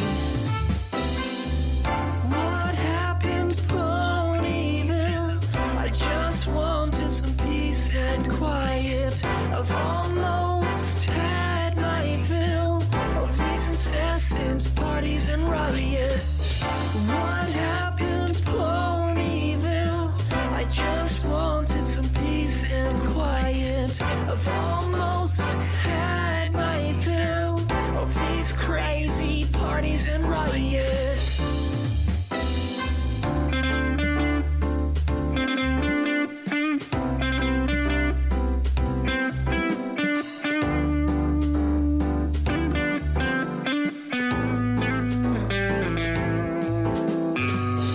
I'd like to move back to Canterlot, leave my new home here to rot. But something here seems promising, from the musical numbers to the apple farming. But why is it when evil strikes, a traveling magic actor ever free spikes? The princess doesn't put a hoof in, she leaves it up to the local living pony rainbow cannon. What happened, Ponyville? I just wanted some peace and quiet. I've almost had my fill of these incessant parties and riots. What happened, Ponyville? I just want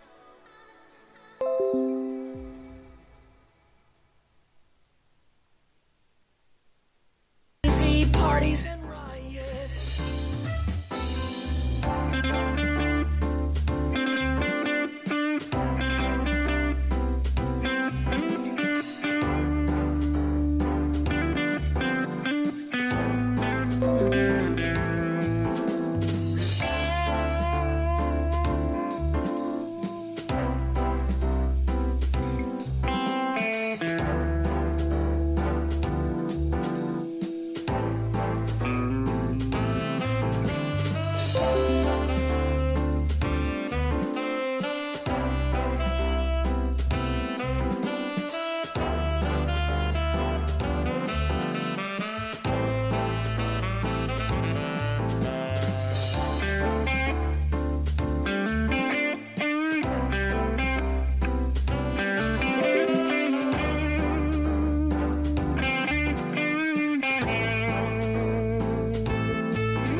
look back on the things that I've learned this year.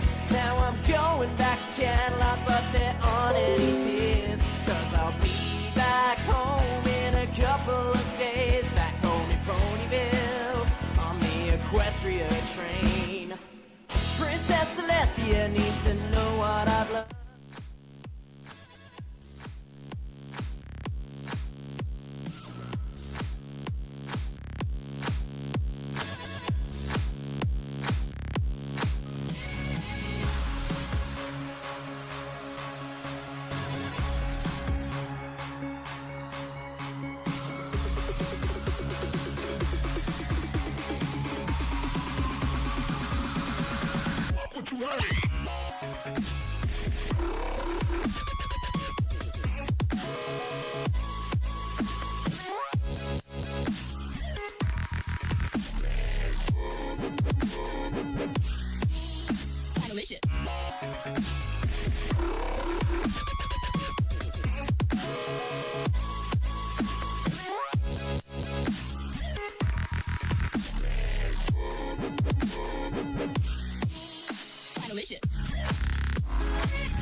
What?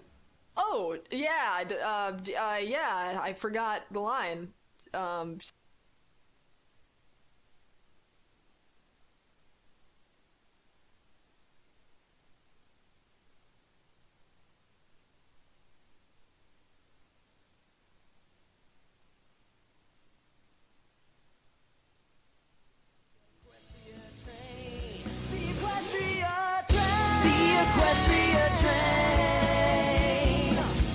Across the country like a bullet in the brain. Takes me where I wanna go, takes me where I gotta be. The Equestria train, the Equestria train.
for whatever reason.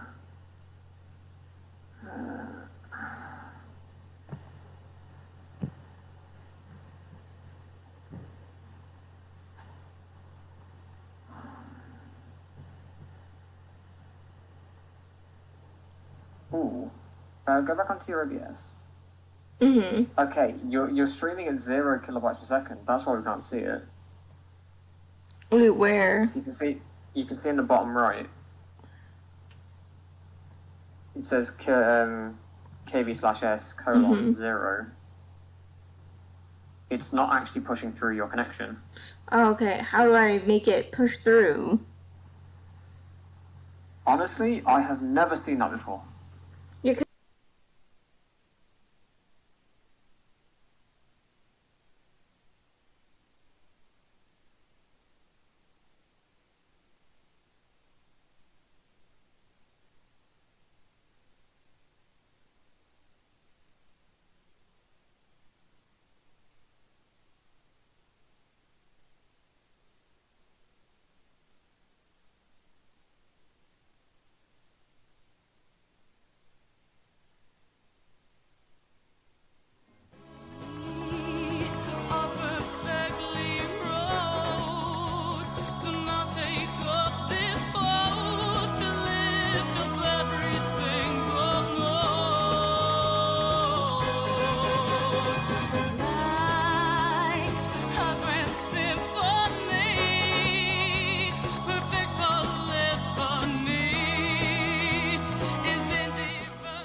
Where do I hear this? okay. Puffy, do you have it on VLC? Yeah, I do actually, Can you hear- and I can see it on OBS, on my own OBS as well. Can you hear it?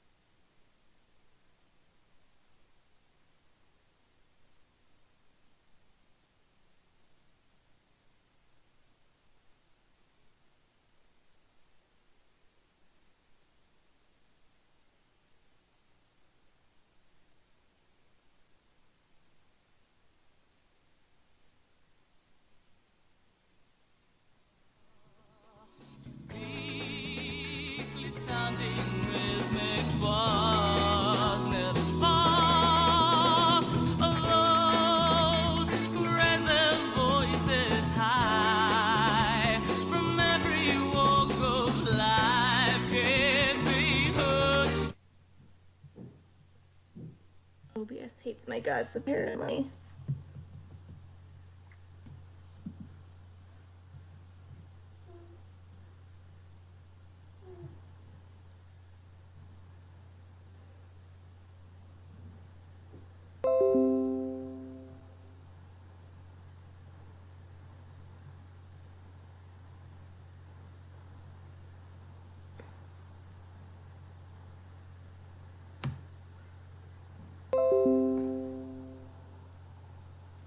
Okay.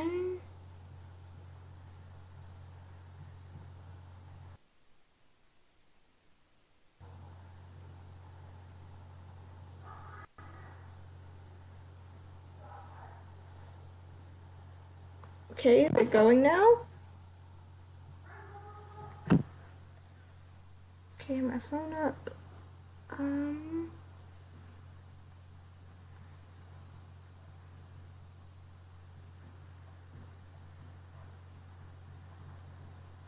Stream is working. Okay. There was a technical difficulty with the stream getting started. Okay.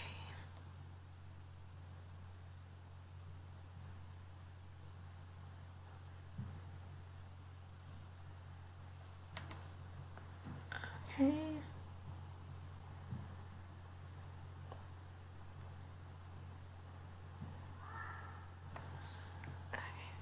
Waiting for the live queue. It's an authentic IDD at work. Yeah, you are, but there's a big delay. Okay. So I'm live, but there's a big delay. It talks.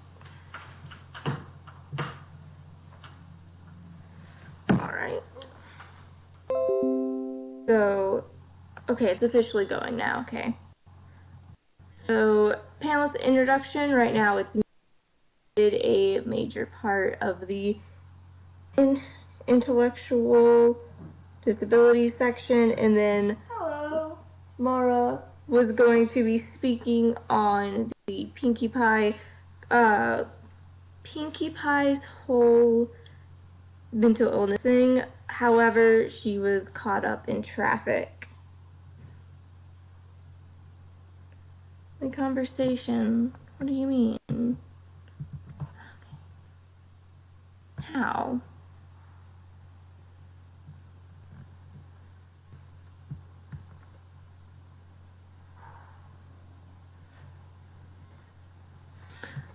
I don't know what to tell you. It's not even up anymore.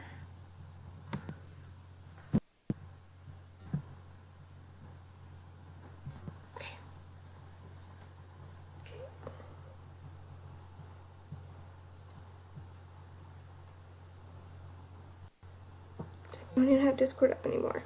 Okay, thank you. Thank you so much.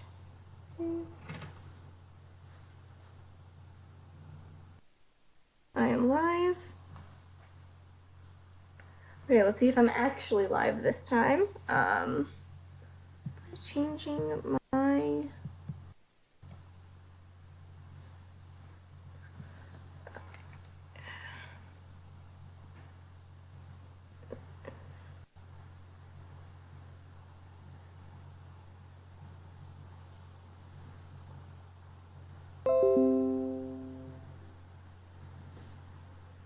Okay.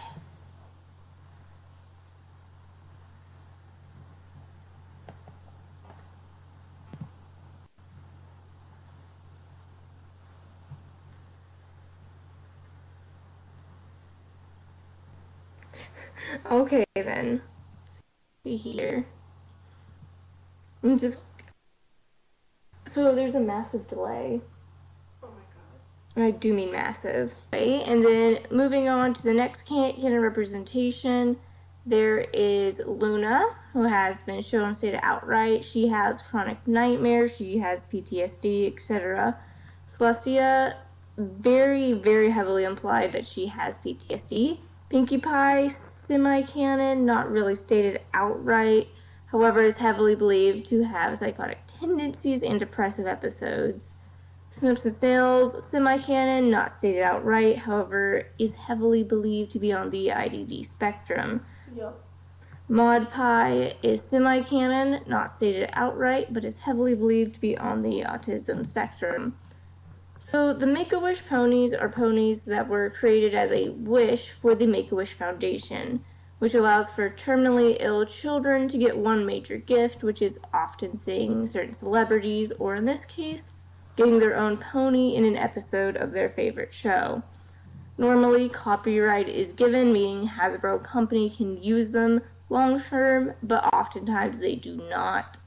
Other than in random background scenes, if that. The reason for this is that it is a way of respecting the family's wishes, who oftentimes do not want to see their child's pony sona often used in marketing or otherwise when the child has passed. Then we have the second part of the Make-A-Wish ponies. There are two, Angel Wings and Stellar Eclipse. Both were voiced by their respective creators, which is Alexi Houle and Sylvian Nicholas Livestier Portlance. Stellar Eclipse is not mentioned by name in the episode, is only a background style pony in Traja, the episode of season 2, I believe. Rainbow Dash and Fluttershy's attempt to trade for one of his handmade lamps in exchange for Rainbow Dash's rusty horseshoes. He does let them trade a lamp for an antique chicken, however. He uses a wheelchair cart that is done in steampunk fashion. He has spinal muscular atrophy type 3, not stating how it works. Angel Wings is a Pegasus, who is a Wonderbolt trainee. She has several lines which are spoken to Twilight and Rainbow Dash in the episode Top Bolt. That is in season 3. She expresses worry at the idea of her wings falling off. She has a congenital heart disorder and connective tissue disorder. Neither of these are stated in canon, but are canon via Make-A-Wish. And then this is the Derp Hooves controversy that I said we'll be touching on really lightly, not too heavy. It's 2011, it's pretty old. So, Muffins was a character mostly created by fans via using background pony and naming her. She was originally named Derpy until re-release of the episode, which was Barnyard Pulling, I believe. Her being named Derpy by Rainbow Dash and speaking in a ditzy manner was not well received by about 10 people upon first release of the episode. However, there was also 200 positive emails given to the show writer at the time of the same 10 negative ones. The main point of contending was that her name was Derpy, was also used as a slur for mentally disabled and or people who have Down syndrome. Which is not true. Nope, absolutely not true. Later on, there was a Save Derpy tag on Tumblr and on Twitter in 2011, which resulted in thousands of submissions. However, Hasbro did not want to risk any bad press, change the character, even retconning her name, any of her visual signs, and even giving her a new voice actress in later seasons. Scootaloo is shown in multiple episodes to be bullied over her wings, even more so when she goes to a regular Ponyville school versus a regular Cloudsdale one, which is where her parents work. Originally, this was not taking into account the fact of the new comic that just came out, which says otherwise. She reacts to the bullies by fighting them. Both Sweetie Belle and Apple Bloom call her a flightless bird, just like a chicken, whenever she fails to glide or fly with wings, oftentimes using it as a way of jokingly poking at her. Despite being her friends, they don't ever seem to stop calling her these things, even when she becomes upset and lashes out at them repeatedly. She was never meant to get better at flying, and to show that one's talents, such as her scooter tricks, music links, etc., does not have to lie in any physical expectations. And this was according to Lauren Foss back in 2012 at, I think, BronyCon 2012, if I'm remembering correctly on the date. Scootaloo does experience growth in becoming used to and using her disability to her advantage throughout the series. Examples of this would be with her scooter tricks. Tempest, aka Fizzlepop Berry Twist. Tempest is one of the main antagonists, later turned good, in the MLP movie 2017. She's a dark purple and pink colored unicorn with a broken horn. Her horn was broken when she was attempting to get a ball from Nurse's major cave as a filly. Due to her broken horn and being unable to make magic, she was abandoned by her friends and heavily implied throughout the series by her parents as well for not being good enough of a unicorn. Tempest calls Twilight out on the fact not everyone wants friends or wants to be befriended, even more so when they have trauma surrounding it.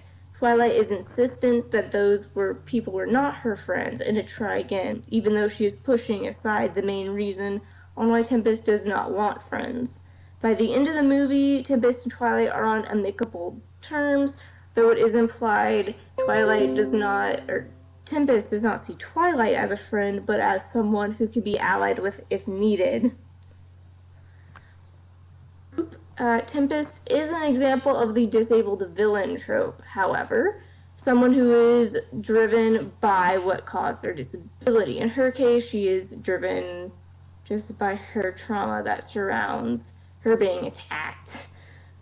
She's shown to be hesitant around entering dark areas in the movie. Twilight doesn't really help in all of this. She just keeps on insisting that her past friends weren't true friends, or she changes it to be like when Tempest is talking about how she felt abandoned, Twilight goes, "Oh no, I abandoned my friends," which is why this is a bad thing. She also pulls a completely "you're just special the way you are" move, like at Tempest, when Tempest expressed feeling excluded by her horn, and a group of able ponies at the end of the movie. Tempest does one of those uncomfortable smiles before being like, haha, yeah, it's great here.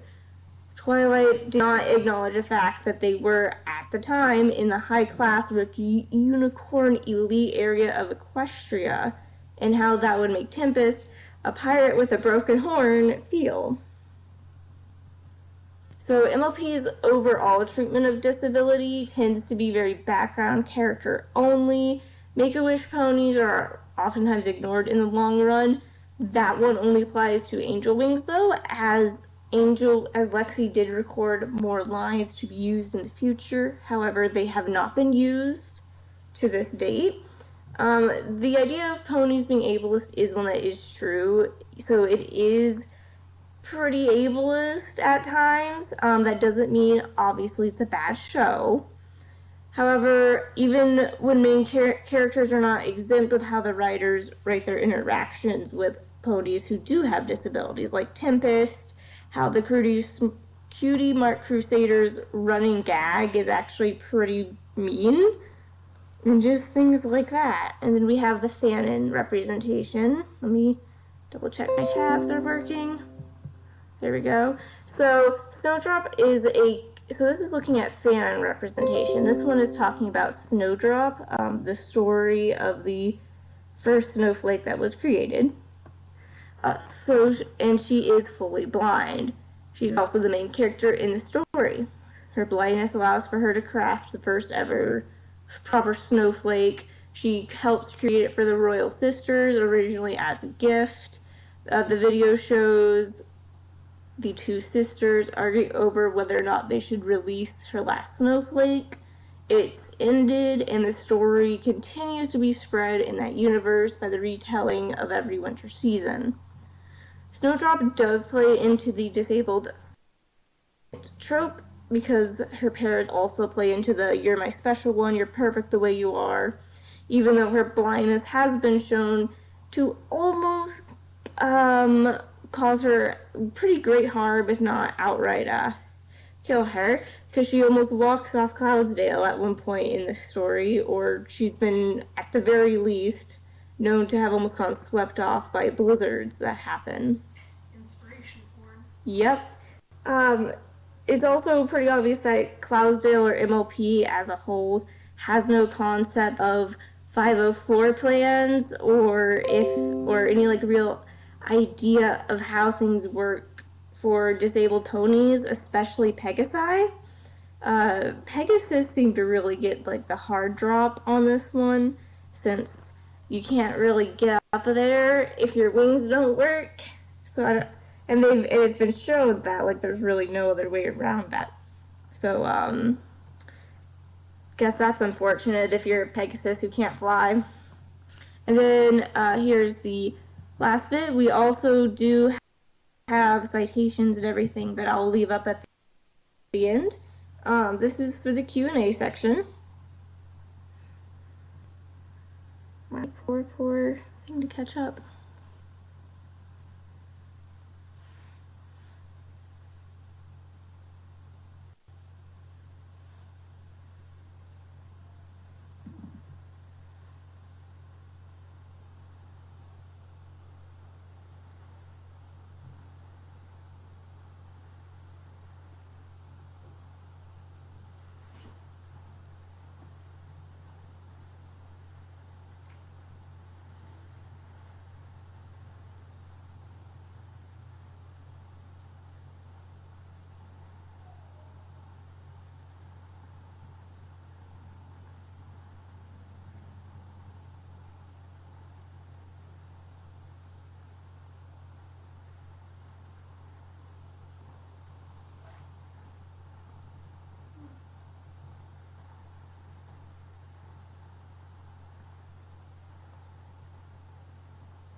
All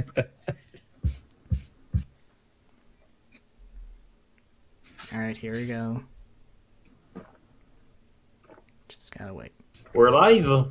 Yep, we're alive.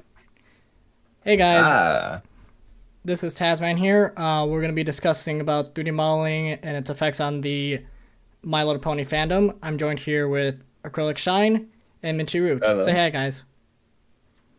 All right. Minty? Well, I'm here. This is Hi, I'm Minty Acrylic. Root speaking, and also cleaning his death. Minty. All right. We're going to be showing you guys a little video that Acrylic has shown of working on Breezy. Acrylic, you want to talk about how the fandom is while this is showing? Honestly, I could say a lot about this fandom because when it comes to 3D modeling, it's a very, how do I say, it's not everywhere, and it's definitely not going to be for everyone. But when someone can actually do something that's really just anything, really, it is always a good step forward because that's when everyone can tell that 3D modeling is actually being respected and is going to be moving very, very far into the future. When it comes to things like, how do I put this? Because there's so many different aspects of 3D modeling. There's, as you can see here, character modeling. There's what you do, environmental modeling, both of which are incredibly important for every aspect of an entire 3D production. Indeed, but so. not everyone can master the skills.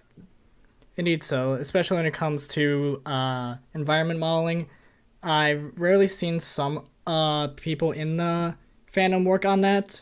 The only person that I know so far is Minty with the environment modeling, though there are probably a few other people in the fandom that have started to create their own little environments, own scenes they want to recreate that is part of My Little Pony. One thing you can look at, for example, is all the SFM models that people made of environments. Like, I think I've seen someone model the whole Golden Oak Library for SFM. There's the Sugar Cube Corner. There's lots of things like Canterlot. One of the things I've noticed with those models is that they're kind of bound to the limitation that Surf Filmmaker has. So they're pretty low poly, and also the fact that the show doesn't really know where things should be. So there's a lot of stuff that doesn't. A bit more variability and not knowing the exact location, what is exactly in the scene, per se. Yeah, like, nothing really makes sense once you think for more than a second about it. I was looking at, when I was working my model for Canterlot, you look at the face that they show within the show, and you also look at the close-ups that they have. For example, in a Canterlot wedding, it makes no sense at all.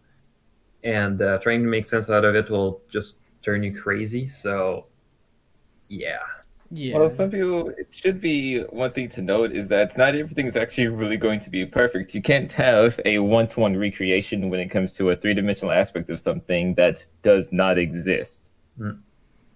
Yeah, actually, one crazy thing I realized when I was trying to make a 3D model for ponies that I could use just as a reference for background or just for crowds, the eyes of the characters make no sense in 3D space. And the only way to make it make sense was to put them inside the skull and somehow layer them above the head. It was really crazy when I realized that I needed to make that tweak. I think DJ Ted, I think that's how he pronounced his name. Yes, DJ Ted. Yeah, since he had to make pony rigs and make them in 3D, he kind of faced the same problem. And if I recall, the solution he found was to use the camera as a reference and basically have the eyes just move on the face, depending on where the camera was looking. I do have access to that rig. It's actually more of the snout that moves to fake the sort of illusion that it has in the 3D viewport. He did have separate eye controllers for what I believe is the same thing, although I can't tell when he's actually used them. And they're not bound to the camera like his snout controller is, so... Yeah, also DJ is watching us while we are speaking about this.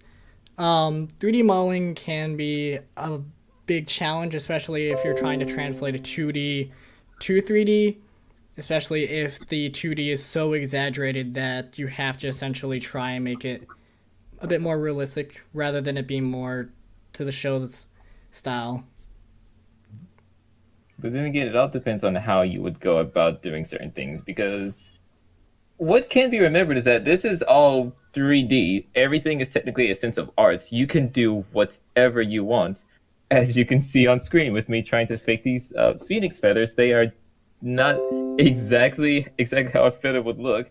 So I just try to take some quote-unquote artistic liberty and make them what I would think fits the character best. Mm-hmm. It's all just what you really want to go for in a sense of art style for your scenes or worlds, just whatever you want to create. That's another thing you have to keep in mind. Indeed. It also applies to scenes as well. There'll be times that you not know what the scene may entail, and you have to take like some liberties of like, hey, this may not look exactly the scene one-to-one, but I'm going to try and make it so it has the same feel as the scene that is like 2D drawn. Any thoughts on that? Another thing is, when it comes to drawings, those can't really... How do I put this? Drawings in 3D are one and the same, but also just completely different. Relying on a 2D drawing to make a 3D asset of any kind, while it can produce an effect, at times it's not going to be helpful if you try to be too one-to-one. Again, these things, they're fake. It's hard to just say it in any other way, but they're really fake. You're honestly just doing what you feel would be the best thing to make what you want look as great as it can.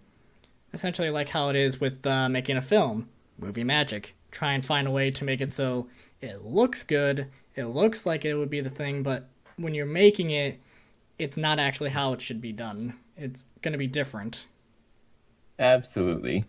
One really good example I give for how you can break a bit the rules for when it comes to making in the Fall of Sunset Shimmer, the one scene where we had Celestia looking at the mirror and then finding Sunset behind her, it doesn't really make sense in terms of where the characters would be until you realize that it doesn't have to, because it needs to just connect to the viewer.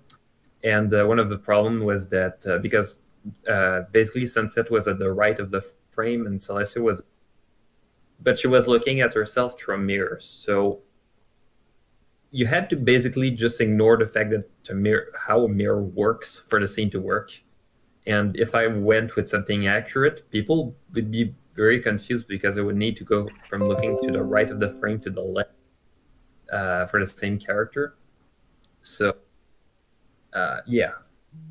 Also, this is a video that's sped up 8 times.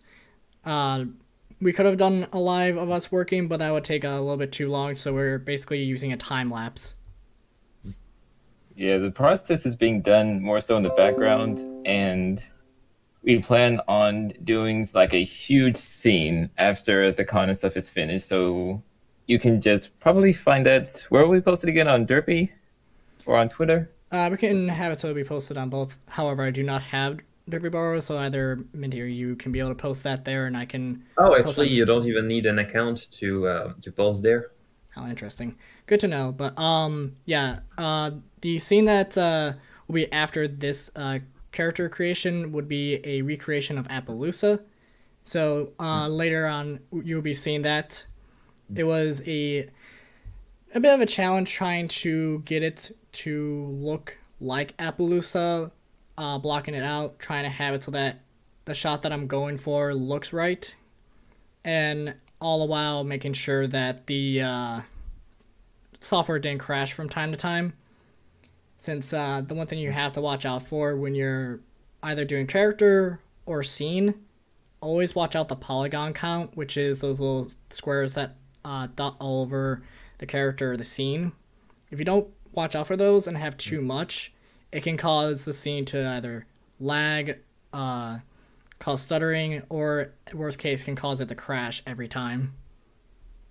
Now, usually, Yeah, actually, one thing to be careful about Blender is not the best when it comes to handling poly count. Maya, for example, I have a whole Canterlot scene that has 33 million polygons, which is pretty big. I think it's not even a final count, but if you go with, if I had to go with a scene like that in Blender, it would just never work.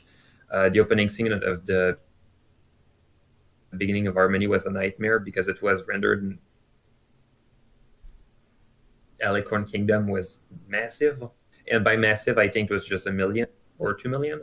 So you get to be careful. One thing that's pretty cool with Blender, if you have a very high poly count, you can go with instancing, where instead of having like 100 houses that all have their own polygons to deal with instancing, what it's going to do is that it's Minty, you're cutting out a bit. Can you be able to one model that is repeat what you just said?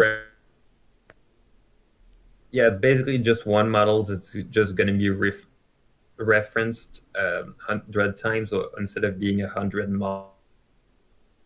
models. It really helped me for my Ponyville model because I could just have like 11 different houses. Yeah, using only just a few and then duplicating it as much times in the areas that you need them helps quite a lot, especially when it came to making the Appaloosa thing. There'll be times that you'll be duplicating the models and using them quite a bit so that you don't have to continuously create the same unique model every single time. You can make it so that it's a lot easier on you. I just want to take a quick note to say to Chet, this is my model, acrylic shine. I 100% made this from scratch myself. There are some aspects I may or may not have thought of from DJ Thed, mostly considering when it came to things like the ears and wings, despite how I'm doing them very differently. But they are very much mine. Yeah. There's one thing also with 3D modeling. There'll be times that you take inspiration from someone else's work, and then it may look like it's going to be like theirs, but it is completely different. Well, it all comes down to your understanding of their art and how you think of doing art. So, of course, it's going to look in terms of style a bit similar, but it's always done through your own vision. So, and I think it's not really a flaw, it's more of a feature of that. It's when you're capable of doing something that's more personal to you and what you like, I think it makes for something much, much more powerful. Mm-hmm. And yeah, I think it's something that we need in the fandom. It's a lot of people giving their own voices instead of just doing like everybody else. Because otherwise it's going to be very stale. Very static, very stale, and that's one thing that it's nice to see the fandom slowly starting to try out 3D modeling, because there's been just a steady growth of more and more people that I've either seen either Instagram, Twitter, or other platforms of people at least testing it out, trying it out, and then seeing what they can create, and it always is nice to see how they learn throughout the way.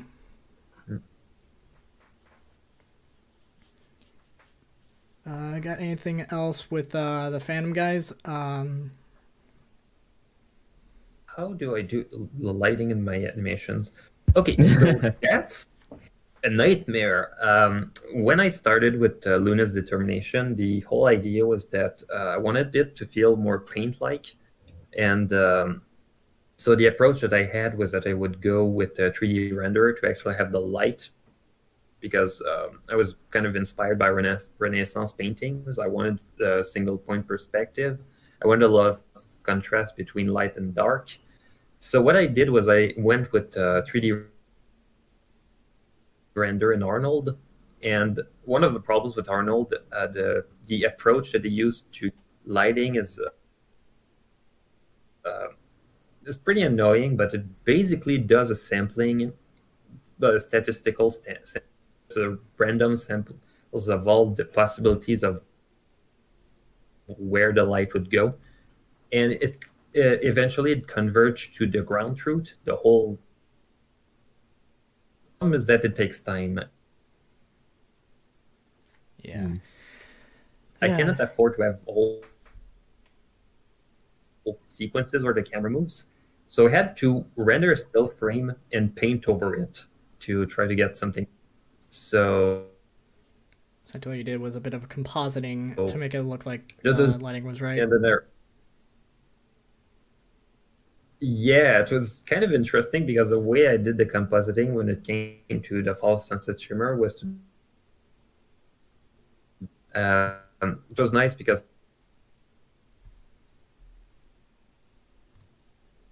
Minty, you're cutting out a bit still. but Is for the your models internet and all. okay, Minty? Yeah. Oh no, actually, I think it's my computer that's freaking out. Yeah, actually, let's stop the render. Yeah, I launched the render and I didn't realize something that while we were in the live stream. Yeah, but the thing is, well, actually, it's Arnold, so it's not like the biggest problem. I just kind of forgot. I didn't really set the thread count to not all the thread of my computer, and so that meant that my entire computer was dedicated to that. So I went with this. On that note, let's take a moment to mention how all of this is going to take some. At times, if you're going to do big projects like that, you're going to need some serious hardware. Yeah. Yeah. I kind of shoot myself in the foot with my renders because I basically want to do all my projects in 4K. It's kind of overkill, but the one reason why I want to go with that is that it provides a lot of really good anti-aliasing, so you can blend the characters together. Mm-hmm. But what I had as a computer before that was 4790. I think I paid like $1,000 back in 2015, and yeah, now I'm on a Ryzen 9, and even then it's still slow. Yeah, for some scenes. When you're going to 3D modeling, the hardware definitely helps a lot, especially if you're wanting to make very big scenes or scenes that have a lot of detail. However, there's something that's pretty good is that we now have tools like Eevee that is basically a game renderer for film within Blender, and you get pretty much all the good things you get from a ray tracer. You get reflections, you get volumetrics. You still have some limitations because it's just an approximation of the actual model. But it really helped me because I realized I could do my Ponyville model with that. And instead of taking 45 minutes per frame to render, it just takes from 2 to 4 minutes per frame. Indeed. So it helps. There's also denoising in Blender. Since renders with not a lot of samples kind of look noisy, there's some denoising that can actually make it look sharp. It's not perfect, but one of the things you can do is basically denoise with denoise separately your passes with the compositing tab. So basically you get a really, really sharp render that feels sharp instead of feeling like everything was smudged. Mm-hmm. Honestly, you just get something that's pleasing to look at. It can really affect how things render, activate. Just activate what? But don't be too discouraged because all of us have started from hardware that is not as good. Only thing that it keeps us from doing is doing just big things, really, really big. And even then, you can still manage. It's not impossible. It's just on the line of what you can do. I personally used to do a bunch of character modeling on a computer that I could not think to render on because it actually probably had the ability to probably fry itself if I did. The computer I started with was a 2011 MacBook Pro, like the base model. I worked like an entire summer just delivering pizza to get the money to get there. And that computer struggled with Flash. I couldn't animate my character animation at 24 frames per second without lag. It was a nightmare. But it could run Blender. I was really happy with that. Like back then, it was 2011, so it could. So the minimum specs for Blender, I think you needed 512 megabytes of RAM. Yeah, it's 512. It didn't take a lot, and still now the newest version of Blender can still run a potato. A recent potato, like if it's over 10 years old, it's not going to be supported because of the OpenGL version that they take. But otherwise, it still works well with an old computer.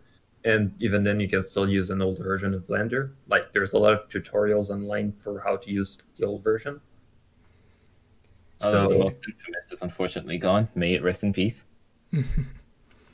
Yeah. For me, I was stuck with a laptop that it was a decent 7th gen Intel 700 with a 1050 Ti, which the 1050 Ti is still really good, but when it came to making like even moderately sized scenes, it was always struggling and always had to make sure I kept clearing the cache over and over to make sure that I don't crash the scene. Also, when it came to anything like very detailed props, if I popped into Blender and I used my laptop, it would just not run sometimes due to the fact that my laptop can struggle. So hardware is something you have to pay attention to with 3D modeling. Yeah, unfortunately, right now, some people kind of ruined it for us with scalpers and Bitcoin miners. So getting a good graphics card right now is a nightmare. Indeed, but we won't discuss too much on that. Yeah. All right, it's getting closer to the midway point. We can probably discuss, like, do you guys have any questions of how we've learned 3D modeling, what tips and tricks? If not, Minty and Acrylic, you can be able to discuss any of the stuff that you've learned throughout making 3D modeling, see what you guys had to face or how to avoid. Let's see. Here's a question. Do you consider yourself coming from an artistic background or a more technical background? In my case, definitely technical. I was supposed to go in engineering, and I realized while I was going there that I just really loved doing 3D modeling. Like, it wasn't the best thing, but I was really fascinated by ray tracing and how the entire thing worked, and really encouraged me to just try myself in 3D and then go to a 3D school. I think in 3D you still need kind of a mix of both. It's not going to need to be 50-50, but if you can understand what is your artistic vision and how to make it work on a computer, it's great.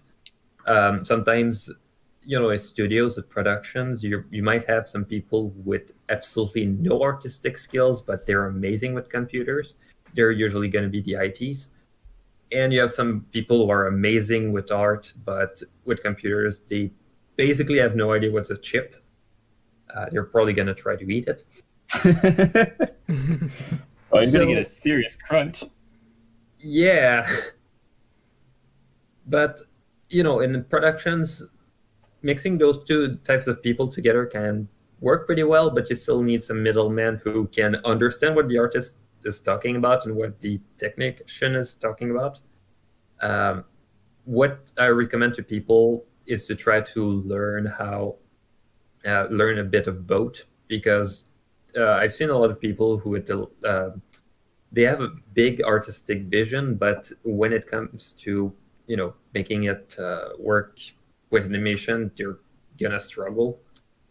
And I don't want people to have to struggle with that. So learning some technical stuff about renders, how to deal with sampling, how to denoise, what is an EXR, and an EXR is like magic that also takes a lot of storage. So honestly, all of this could be classified as magic, really. Very true. Yeah. Looks like there's another question for us. When you first started out, what was the hardest thing to overcome? I think I'll take that one. So when it comes to overcoming certain things of 3D modeling, especially with characters, I find and I have seen that you cannot be afraid to have a bunch of polygons on your screen. Because if you try to just save and conserve every single one, while you will be saving the space in your computer and how much hardware you're using, you're losing the amount of detail and the abilities that you have when it comes to things like rigging or texturing, because each one of those squares, they carry data that goes throughout the entire character and is very important when it comes to things like that. And if you just try to stay as just, how do I say this, greedy with the amount of polygons that you're trying to use, you can easily find yourself getting models that don't look good to you or don't feel good to use. And that feeling it's terrible. Because as a character modeler, you want to bring, at least to me, it feels like you want to bring this character to life. You want to show that there's a soul inside of them. But when their face looks like they're dead all the time, that's the only amount of emotion you can give them. All right. At least that's my opinion. In my case, it's definitely texturing because back then I wasn't very good with UV mapping. So what I did was often just go with flat materials and just put no textures on it. And I think part of that was that I was kind of concerned about, doing something final. Like you finalize the model and then you put the textures. So, and then afterwards you can't really do anything to go back on that. So I think the thing I needed to overcome was that I needed to just call the shots and say, well, it's good enough. And I need to continue to polish the other thing, like texturing the model, even though the model is not 100% there. I'd have to agree with Minty on that when it came to the unwrapping.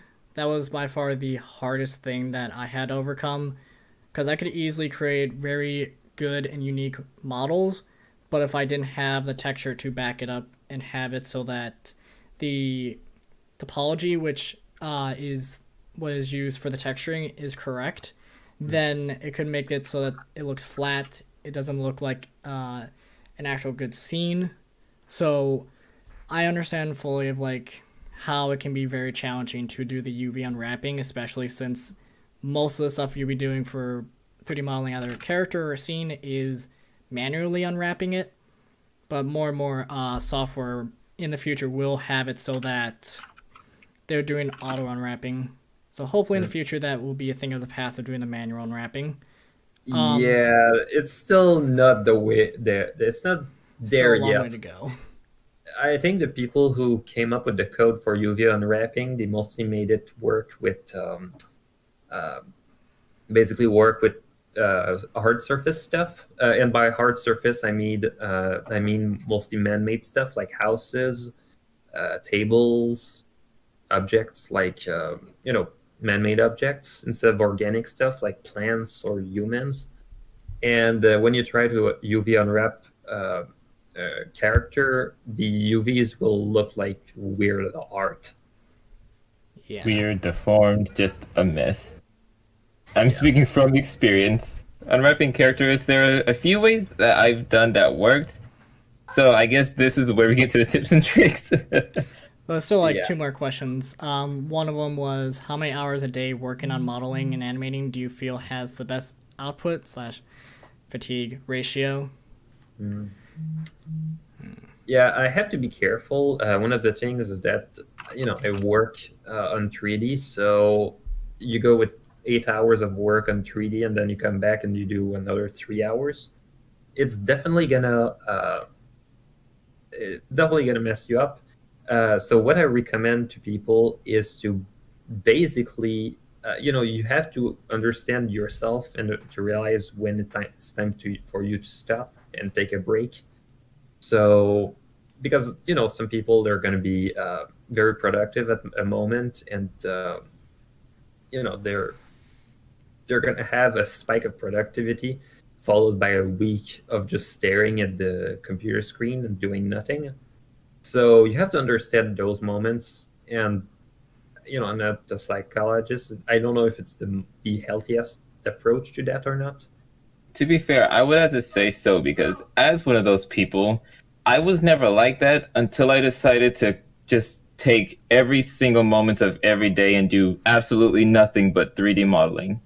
I managed to completely burn myself out. So I just recommend that you do know your limits, please. Because there will be a time where you don't want to do this, and you do not want that. I'm sorry for interrupting you. Yeah, no, I think summer of 2014, when I was working on Project Thundercloud 2, I basically had the whole summer for myself. And I basically took the whole summer just on the computer doing nothing but computer stuff. I didn't take any vacation, and I just tried to make stuff. And at the end, it was horrible. There were some days where I would stay awake until 12. Well, not even 12. I would stay awake until the sunrise, and then go to bed, and then wake up, and then go back on the computer and do stuff. It wasn't very healthy. I think the only reason why I didn't get in trouble with that was that I didn't start right away. Usually, I wake up and I try to do other stuff before doing some 3D stuff. All right, and there's another question. Does experience in CAD programs or creating inorganic shapes translate to character modeling? Okay, so that is an interesting question to answer, because I have done hard surface work. It's not been good, at least to my standards, but most of what you'll learn from hard surface is that when it comes to things like, let's go back to poly counts, you have a certain limit when it comes to characters, because too much, it'll start to deform itself. Too little, and it won't look right. But when it comes to hard surface things, they are just that. If you can keep the entire surface flat, you will hardly notice the amount of polygons you have. And with character modeling and hard surface, there are some aspects that can be similar, because with both, you have to have a certain flow of polygons for things like texture mapping or rigging, if need be. So it's a fine dance, honestly. Indeed, so especially since right now, as you can see, the Appaloosa that I'm creating right now, it looks to be the polygons are bare, mainly because of the fact that I don't want to push too much polygons while I'm trying to create the scene. Too much of it, and it will start causing lag issues, and I won't be able to know exactly where everything will go. So I always have to have the polygon count a little bit lower, and then once I feel like I got the scene just right, then I start to add in the polygons, start making it look more detailed. And one thing I recommend for people is that if they're going to build a scene, they should consider poly count according to camera. You don't want all your detail to something really far in the back. One of the things I've done with my Ponyville model is that most of it is based on low poly model, and I put some modifiers to only the ones in the front to basically break the shape. So basically, because one of the things you realize is that everything that you think is a straight line in real life is not. So for example, if I have a very straight wall, given, for example, the fact that, Ponyville has been there for like 100 years, some of those buildings are old. And since those buildings are old, there might be a bit crooked. So putting a modifier that makes the shape not perfectly straight, but still, acceptable, and then putting some bevels on the side, so you really feel like it's such a really sharp edge, like, you really feel like it has been sanded off a bit. It really helps, but you just keep that for the things in the front, because the things in the back, with the depth of field, with the fact that you're not going to pay attention that much to them, it just feels right. Indeed. And that way you can actually handle decent poly count. Honestly, I think the perfect phrase for that is to work smarter and not harder, because there are certain times, depending on what you're going to make, where you don't necessarily have to spend hours and days upon a certain detail because it won't be seen. Yeah. Well, actually, I was thinking of that with an animator. He was asking me how Pinky should move her legs in a scene. And I was looking at him, I was just thinking, well, you see Pinky in the frame and all, and her legs are out of the frame, so why are you worried about that? That is For those true. that are questioning the software, it is Maya, Autodesk Maya. Really nice software to use, especially if you're wanting to have in-depth rendering like Arnold. But it is, unless you're in a college, it is a very expensive software. So if you're going to be starting out with 3D, start with Blender for free. And another question is, how about back to basics? Why did you even start? What made you open Blender, Source Filmmaker, etc. for the first time? Was it just curiosity, or was there a set reason? I'll take this one. When it came to this, I was wanting to do creative drawing or making art as a career long ago when I started in high school. So it was kind of like I need to go to a college that would teach me art in a way that I feel comfortable. And so I started to think maybe I should do 3D modeling or 3D animation. I thought 3D modeling would be harder, so I decided to take that as a career of doing 3D animation until I got into the school, then realized that it was actually easier, more fun making the models, making the scenes, rather than making the animations themselves. Like, I did have a set goal, and then I had to change it over time to fit what I felt was right.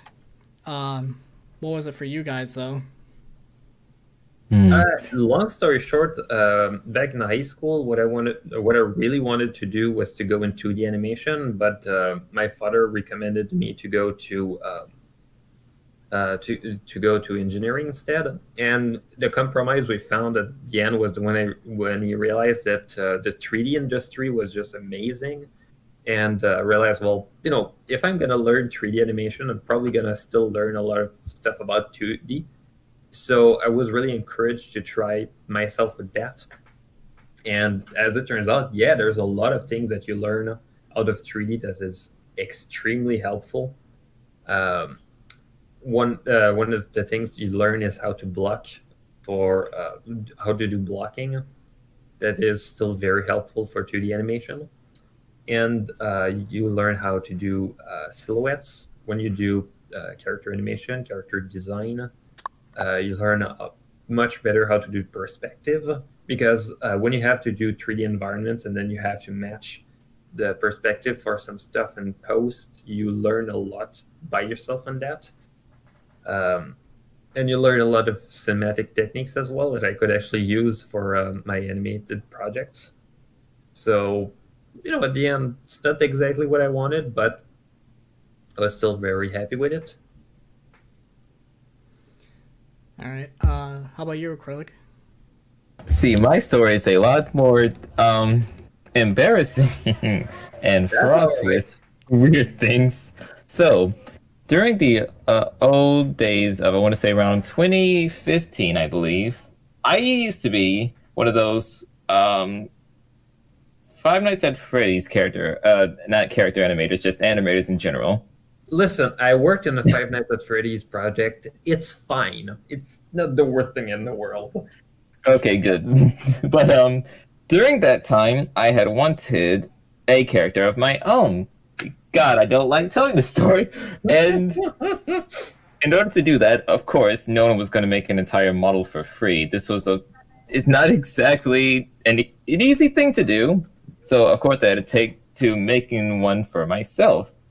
And lo and behold, Blender. And it just so happened to be one of the things I was really good at besides animating. Of course, I'm still going to go back to that, but that's a later date.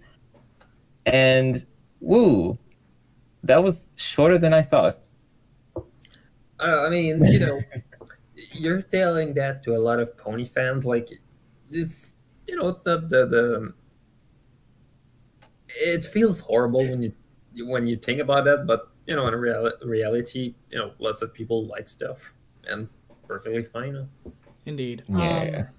I think we can probably see if there's any other questions. We do one more, and then we're gonna discuss the future of the fandom with 3D modeling, and then we're gonna be wrapping it up. I don't see any more questions in the chat. Does anyone have any more? Imagine having an OC. I think all of us do. I was gonna say, if the chat does not have any more questions, then we can discuss about the future of 3D modeling the fandom. Honestly, I feel pretty psyched to see what the fandom has in store, like any more like future 3D modeling projects, especially since there are more people either making their own characters in 3D to making their own little like scenes. I am excited to see what the fandom has in store. Yeah, well, if you look, for example, just at how Blender is getting good at things, like, when I started, it was pretty good for being free, but now it's almost comparable in some features with Maya.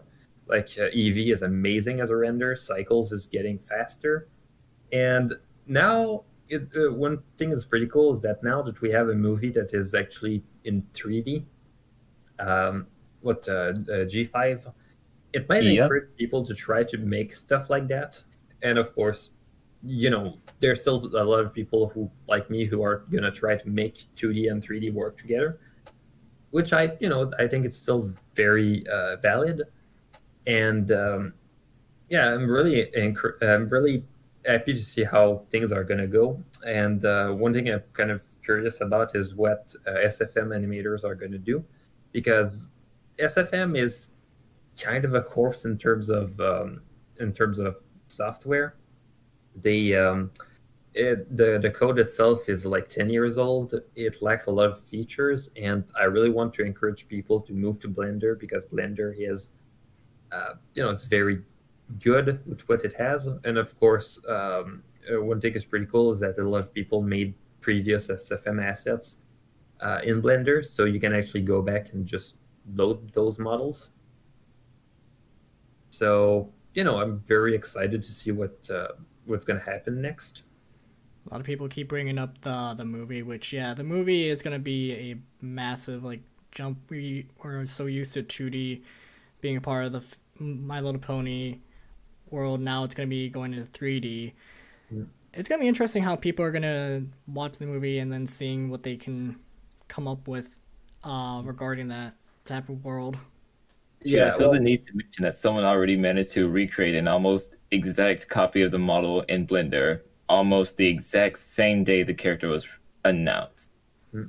Yeah, actually, I'm kind of one thing I kind of want to just remind people of. Don't forget, it's a multi-million-dollar production, so if it's not one-to-one with it, like, don't worry, people are still gonna enjoy it. And I think people should be able to make stuff because they want to make the best they can do instead of trying to take over a corporation. Indeed. Yeah, honestly, there's, of course, a few obvious differences, but when it comes to time, people, money, and it could all be done by a single person, but if you're trying to do it just to get back at a company, that's it's not a healthy mindset, but at the same time, is that really why you want to do this? To take all this time to learn a skill, not to better yourself, but to do what humiliates the company? Yeah, it's not the best mindset. I think you want something that matters to you. It's something that that speaks to you, and if it's not something that speaks to you, well. And people are looking at my scene with the human. One thing you're going to be doing if you're going to be 3D modeling a scene is try and find a sense of scale. Because if you don't have like a sense of scale of like what everything should look like, then it's going to cause a bit of an issue with how should this be sized, this and that, and it causes it to be like you have, say, a massive scene, but the characters are so small compared to it. You got to try and get a sense of size. That's why I wanted to use a pony, but since I didn't have a pony to use on hand, I used a human character, which is a bit closer to how the MLP universe was. Is a little bit like a foot or two off, so it wasn't gonna hurt too much. Simple scaling, honestly, I don't think it'll be that much different. I believe someone in the comments, if you can correct me wrong, but if I remember correctly, weren't the MLP horses around 5'4" in max height for the average female? Yeah, I just can't remember. I think the show writer said either truly or as a joke that there were 3 heads high. Like it was a massive running gag at. I mean, to be fair, in an artist perspective, technically they are. Then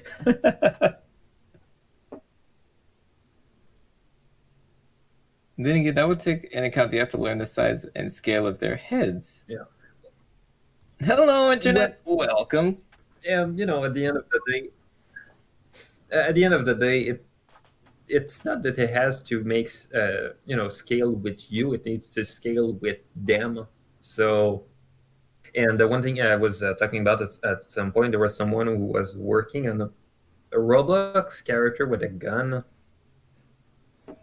and he was basically struggling because the Roblox character didn't have arms that would stretch to actually reach for. And I was trying to explain to him, something I've learned with MLP. That if your Roblox characters, they should have Roblox furniture.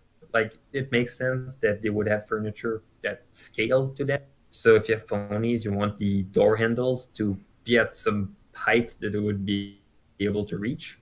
Even though I don't know what they could use them for, like their hooves are not sticky enough to grab them. But that's we're getting to more like theoretical, like what can they do in the world? You gotta have it so that the scale makes sense rather than being like, say you're making a pony that's 10 feet tall in a world that's like a few centimeters. It'd be making no sense unless you're wanting the story to run with that. And one thing that kind of bothered me when I was working in my Ponyville model, and I was trying to make it accurate to how it looks in the show, is that the houses in the show look bigger on the inside than the outside. As people have called it, the TARDIS effect.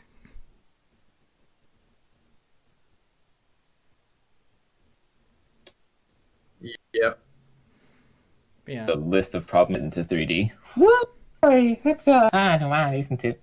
Lovely. Yeah, well, I was kind of lucky when I did my model for the Golden Oak Library, because I could basically base it in one view that they had and basically just stretch it to make sense in 3D space. And even then, I would still look at it mostly from that one view. So, yeah, it's one of those things that kind of annoys, but you have to deal with. And these scenes, they cannot be open to the public due to the fact that even though I can have it so it's open to the public with My Little Pony stuff, you just gotta be careful not to like use it for profit or anything, since these scenes are still owned by Hasbro and all that. Yeah. So I will have it so that I could probably make a little area where you guys can use this scene. Just be aware to not use it for like making it for profit. You can do it for like, say, charity or learning, but that's all as far as it can go. Alright. We only have about a few more minutes left. Anything else to say, guys? Like questions to the audience or... I have a few questions. Honestly, who's looking forward to this movie? I really want to see some smiling faces. It's quite interesting because, I'm quite excited kind of because Imelu is on it, and, I want to see what she... Well, then again, most of her work has already been seen since she was character designer. I'm kind of curious to see how it's gonna, how it's gonna play out, because I kind of wonder if they're going to have a flashback sequence to events from G4, but done in 3D. Of course, I expect that if they do, a lot of people are going to scream. So, and it's kind of bound to happen. Like, some people are not going to be able to be pleased. So, you should make it for people who want it instead of. All right. Honestly, what I want to say is try not to focus more on how things look. It will grow on you. If you're going to question anything, question what these characters are like. Are they likable? Are they believable? Is the writing good? Things like that make a show. It doesn't always have to be about visuals, especially when you're trying to compare them to a completely different medium. Yeah. Well, one of the things that, I kind of, it's kind of sad, but that's another subject. It's, you feel like 2D animation doesn't have as much love in cinemas, but, that's not a fight it's not something that we're fighting against. We're not evil people who are laughing because 2D animation is struggling. Like, actually, I remember some people who worked on the newest Lion King. They loved the original one, so it's not that it's not that it doesn't come from a place of love and interest.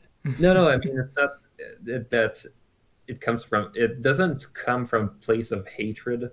It comes from artists trying to do their best, even if it's 2D or 3D. Yeah, I would have to agree with that. All right, we only have about a few more minutes left. You guys want to say your goodbyes and anything left to say? Say it right now. I don't want to say goodbye. They've all been amazing. Let me stay. I want to stay. Unfortunately, you guys.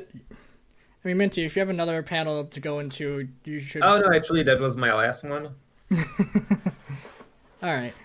But yeah. Thank you guys so much. Especially with the questions. They're really good questions. Hope you guys enjoyed the 3D modeling and the character and the environment. There's still a lot more that we could have covered, but since we only have a limited amount of time, hope you guys all enjoyed. Anything left, guys? Because we still have about a few minutes. Yeah, we got about 3 minutes, so I'm really bad at that. Yeah, I've never actually had to do a full outro before. Am I going to the farewell panel? I don't know when it's gonna be. Actually, I have to check the. But I might be able to. So. Here's a little quick question: what have you seen that blows you away recently? You think we have enough time? 6 minutes? 7 minutes? I cannot count. We got 2 minutes. Wait, 2 minutes? I thought it was. Well, there's Cycle X that. Oh yeah. Yeah, it's like 5 to 10 times faster on the same hardware, and it's free. So I did a test for a sequence, and it's true. It's that fast. I might download that as well. But yeah, for those that want to mess with 3D modeling, hope you do try it out and enjoy. And if you ever need any advice, my DMs are open if you want to discuss that. Anything environmental. My DMs are also open. Wait, no one knows me. Ah. Well, you gotta meet people to know them. So. Shoot, I'll leave my Discord in the chat. Everyone spam me. I'm gonna regret this decision.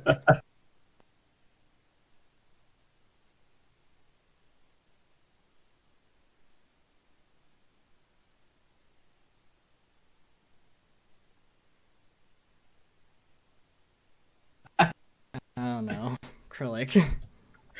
Grenades. The live stream. It's been nice to have it since we're gonna be.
This is a remix I did for Silverhound.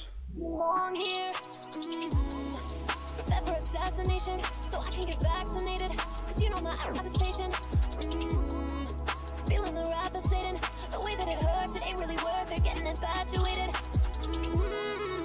I've been noticing these broke kids on that faux shit. Woe is it me? Flow sick, this is COVID. Quarantine dreams, whole clique. Get your dome split, mostly Millie. Let's go. IMP business, you know. Family first till the end of the road. Even in hell, I'm taking no L. Money till I die, hell of a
Let me see those hearts in the chat, Midair.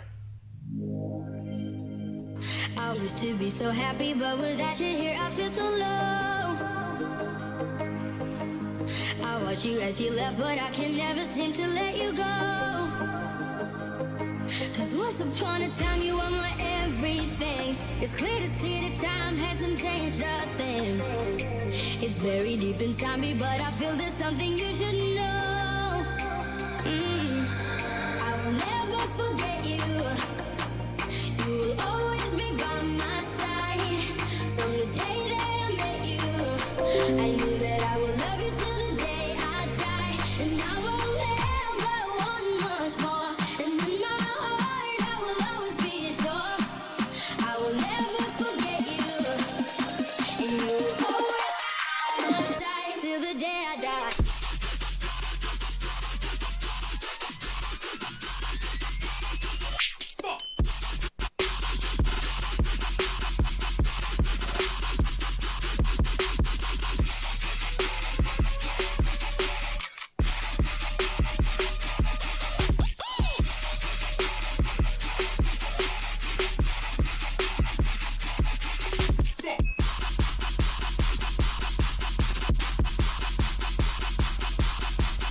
This song is called Beyond.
Midair, are you guys ready to get crazy?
This next one is from my boy Black Ice.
I need to get crazy for this one.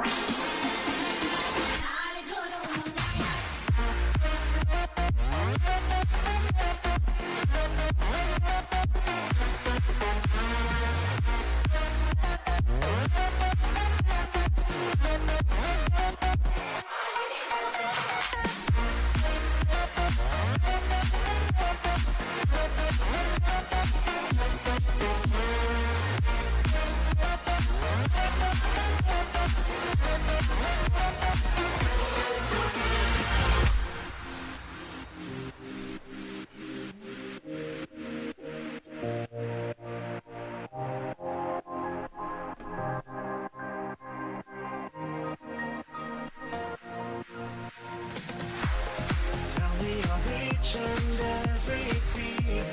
Count up all your fallen tears. No, I don't mean to compare. I'm just certain I've been there. I'm no leader, but I'm no fool. They just want someone to prove. They wanna put me in the chair, and yet all they do is stare. Give me the life that was taken from me. I wanna be part of this reality. So take me back to the current of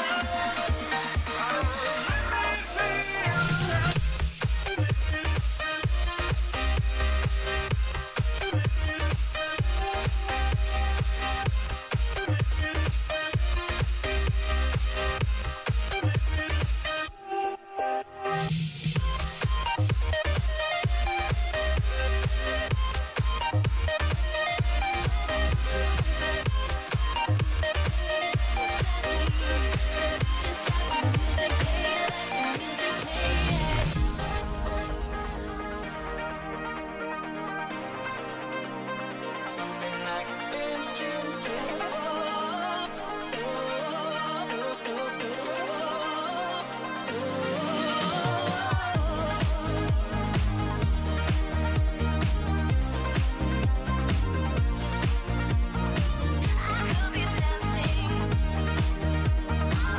Let me see your best dance moves. I need something I can dance to, on and on. Spin my world like a record now, on and on. Give me something I can dance to, something I can count on and on. Spin my world like a record now, on and on. I need something I can dance to. And every night I pray you let me. Can you hear me now, DJ? You're gone tomorrow, but just let the music play. Just let me. Just let the music play. Let the music play. I could be dancing. I could be dancing all night. If you play, I will be dancing. I will be doing alright. If you play.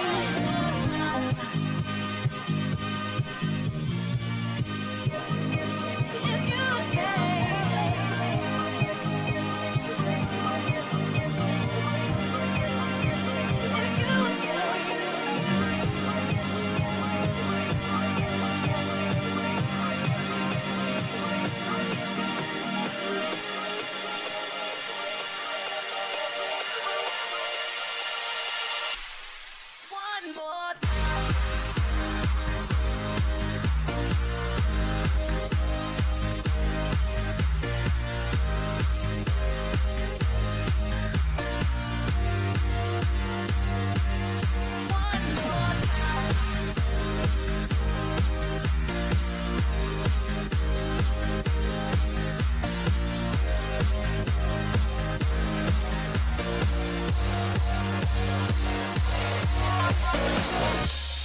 Forget just how far we've come. Out from the dark into the sun. Shout out to 12 right now. Once a spark, now a flame. Hand in glowing, who's one and the same. Joined together by one small thing. One small thing. One small thing doesn't seem like a lot. One small thing, given everything you got. Soon, one small thing becomes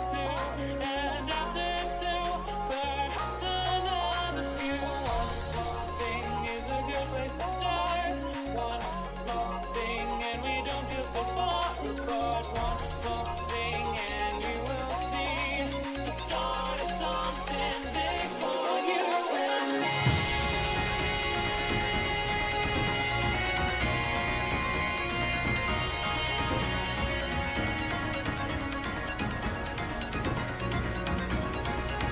Midair, I need those fires in the chat. Let me see the fire in the chat right now.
Midair, I love you.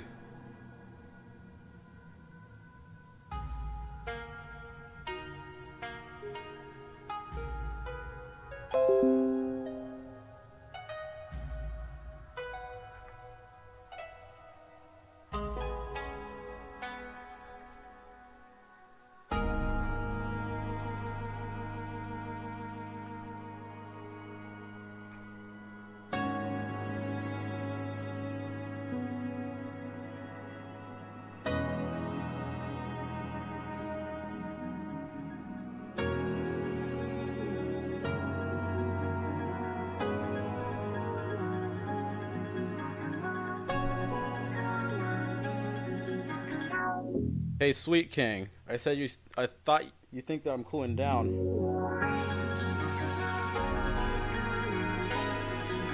Who said I was gonna cool down?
scared to say or get up and walk away. Then up through the crowd. I know you better than to give up here or to give in to the fear. When music isn't going around, I've seen the way you say it with your eyes. I mean, I'm just living lies as the rhythm in the rhythm.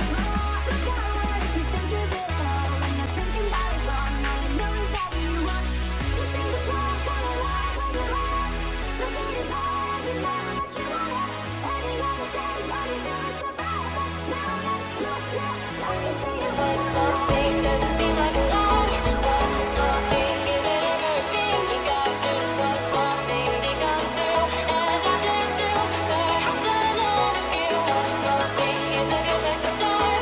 What's something, and we don't have to talk apart. What's something, and you will see the start of something big for you and me.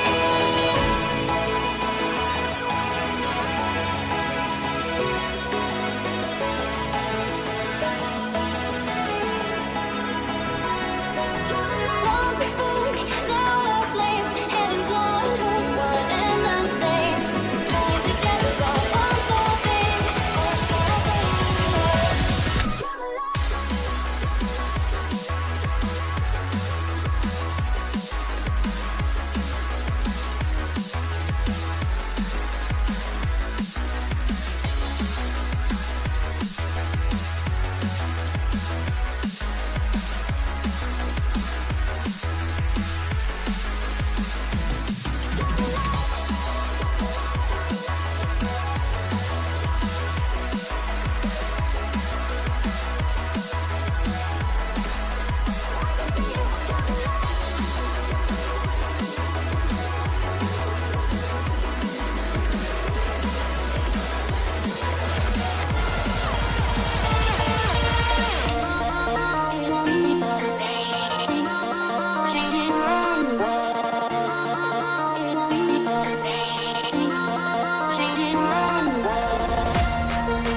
Thank you, Midair, for having me. My name is Caliber, and I got one more song for you guys.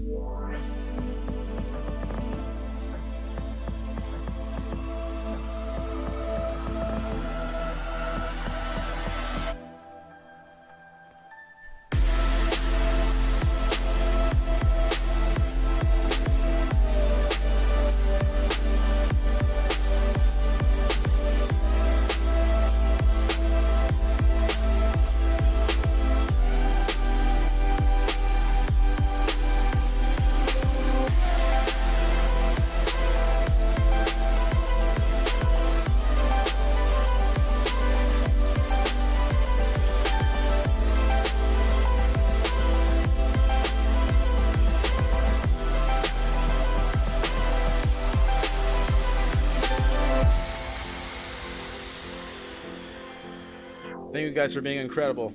This is a track I made with Neverlast Standing.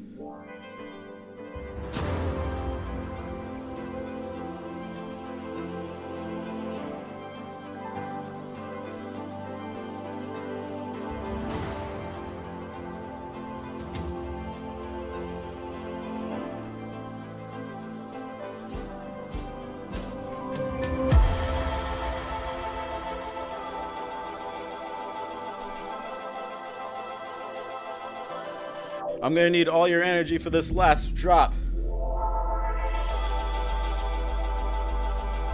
Let me see those hearts in the chat.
Midair, thank you.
much that these cameras nothing, they too compliant. I'm loud and fine, sorry, said fuck them with silence. Mash up when you folk come around, man, that's counterfeit. I speak my mind, talk my talk, cause it's fuck your feelings. It ain't my fault that this realness turn you into a lyric. I know that one day my whole kind is gonna revere me, but till that one day ain't no caring that wanna hear it. Village of creators, down bad because I hate us. Coping with the quad to the falls, but then I drank some. Shooting from the flank of my voice, you can't erase her. If I got mine, light you up after the fight. I was exiled, started to get wasted. After my talking shit, drove my village crazy. I'm up next, now I got 20 on my bracelet. And if you want my free hook, gon' give you a facelift. Just come provoke me, I dare you to come test it. I got the drop on your block just like it's Tetris. Boys are joking, fools prep me up on my flower blue. Got the power to get the gabbing out of you. Why you think I'm rapping? I love rhyming too much. If that silence wasn't, I don't think that that'd be enough. I don't really wanna talk, girl. You know I'd rather sing. Got the iron in the tub. Sometimes I have to.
Hi, everybody. Ooh, it's very nervous. Thank you for coming to this music production workshop I got for you. 1 second.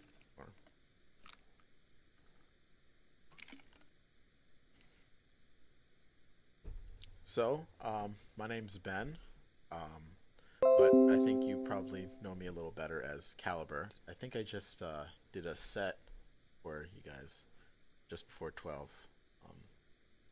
That was pretty fun. Thank you guys for being a very great crowd. But now I think it's about time that I bore you to death with this workshop that I got for you. So what we're going to be going through is basically like a lot of aspects when it comes to music production, not just the techniques or how I create a track, but just go through something to try and help you understand what it really is. Because it seems that there's a lot of misconceptions over what music production is or what a music producer actually does. So let's move to this next screen. So yeah, this is going to be my workshop. So here's the main goal of the panel is just I'm just going to answer some big questions or most important questions about music production that I feel it needs to be addressed. And then I just want you to understand not only just how to create music, but just understand what the aspects are when it comes to creating music. And maybe after this, you probably be interested in making your own stuff. So you guys ready? Okay. Someone say my voice is a little quiet. All right. That should be a little better. Sorry about that. So let's get started. So first, who am I? Well, I think I've already said my name. My name is Caliber. I'm a music producer and DJ that's currently from Maryland in the United States. But I've kind of lived like in a lot of different states. I started in Virginia, then North Carolina, Florida, California, and now finally here in Maryland. Let's just hope I can just stay in one spot for less than a year. But yeah, I've been making music for about 7 to 8 years. That also counts the times where I was just practicing making music and not really uploading something. And I think later on I started using DJing as an expression to play out my music and stuff. I think I started then, I think last year or a couple of years ago, I started DJing for some venues, actually, as a private DJ in Miami, Florida, when I lived there at the time. So what I've currently done, especially in the fandom, even though I haven't really been with the fandom for a while, since 2020, I've tried to be very involved when it comes to a lot of the music that happens in the fandom. I most recently released something with State of Sugar on the Biscuit album. The track's called Love You. I think it's probably one of my favorite tracks that I've ever released. You can go check it out right now on Bandcamp. Then I got a couple tracks on Ponies at Dawn, mainly their Eclipse album and their Introspection album. And I think I'm going to be releasing a couple more tracks with them on their newest Ocean Song album. So I'm very excited for those as well. The next right here, Equinity. I've only released like one track with Equinity. I think that was with their latest album so far called Immersion. I think the track is called Alienated, and you can definitely check that out right now. But this is outside of the Brony fandom. I've done a lot of other projects over the years. I've released music on a couple record labels. Then there was a remix I did for an Unis Honest collab, if anyone actually remembers Unis Honest. But yeah, that was pretty fun while I was acid. And yeah, I wouldn't be able to tell you the amount of how much I've done through these past 8 years. Yeah. So, again, let's look at the big questions of music production as a whole. First off, what is music production? What does a music producer even do? Does music production require talent or lack thereof? I've heard this one in part a lot back in the day, but we're going to get to that in a moment. And lastly, what goes into writing music? So, let's get into it now.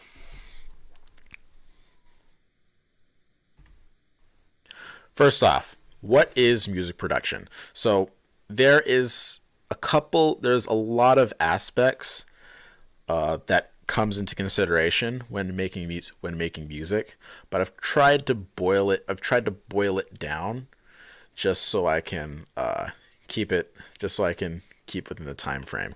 So, simply put, music production really is a mixture of ultimately 3 things, which is first and foremost is the composition. Oh, something happened with the screen. Oh well, the first one right here that was supposed to be here. I don't know what happened. first one was supposed to be composition. So the composition would probably attribute to a lot of creating the music. Basically, that includes just writing the melody, writing the chords, then arranging that music into a song, and that's basically what that is when it comes to composition. Then there's engineering, which usually attributes to the mixing and mastering of the track. And I'm pretty sure some of you have heard those two words. And they're basically, people kind of confuse those two to being one of the same, but they're not really. And I'll get to that in a moment. And of course, there's the boring section, which is the business side of things. That means making sure everyone gets paid, making sure everything's copyright free, that you don't get sued for anything, or promotion, getting it distributed to different stores, and blah blah blah blah blah. But yeah, those are the three main aspects when it comes to music production: the composition, engineering, and the business. First, now let's move on. So, for the composition, we can probably answer the second question.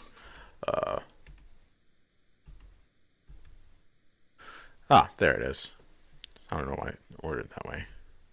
Now, what does a music producer actually do? This is important. There are two answers to really explain or address what a music producer does.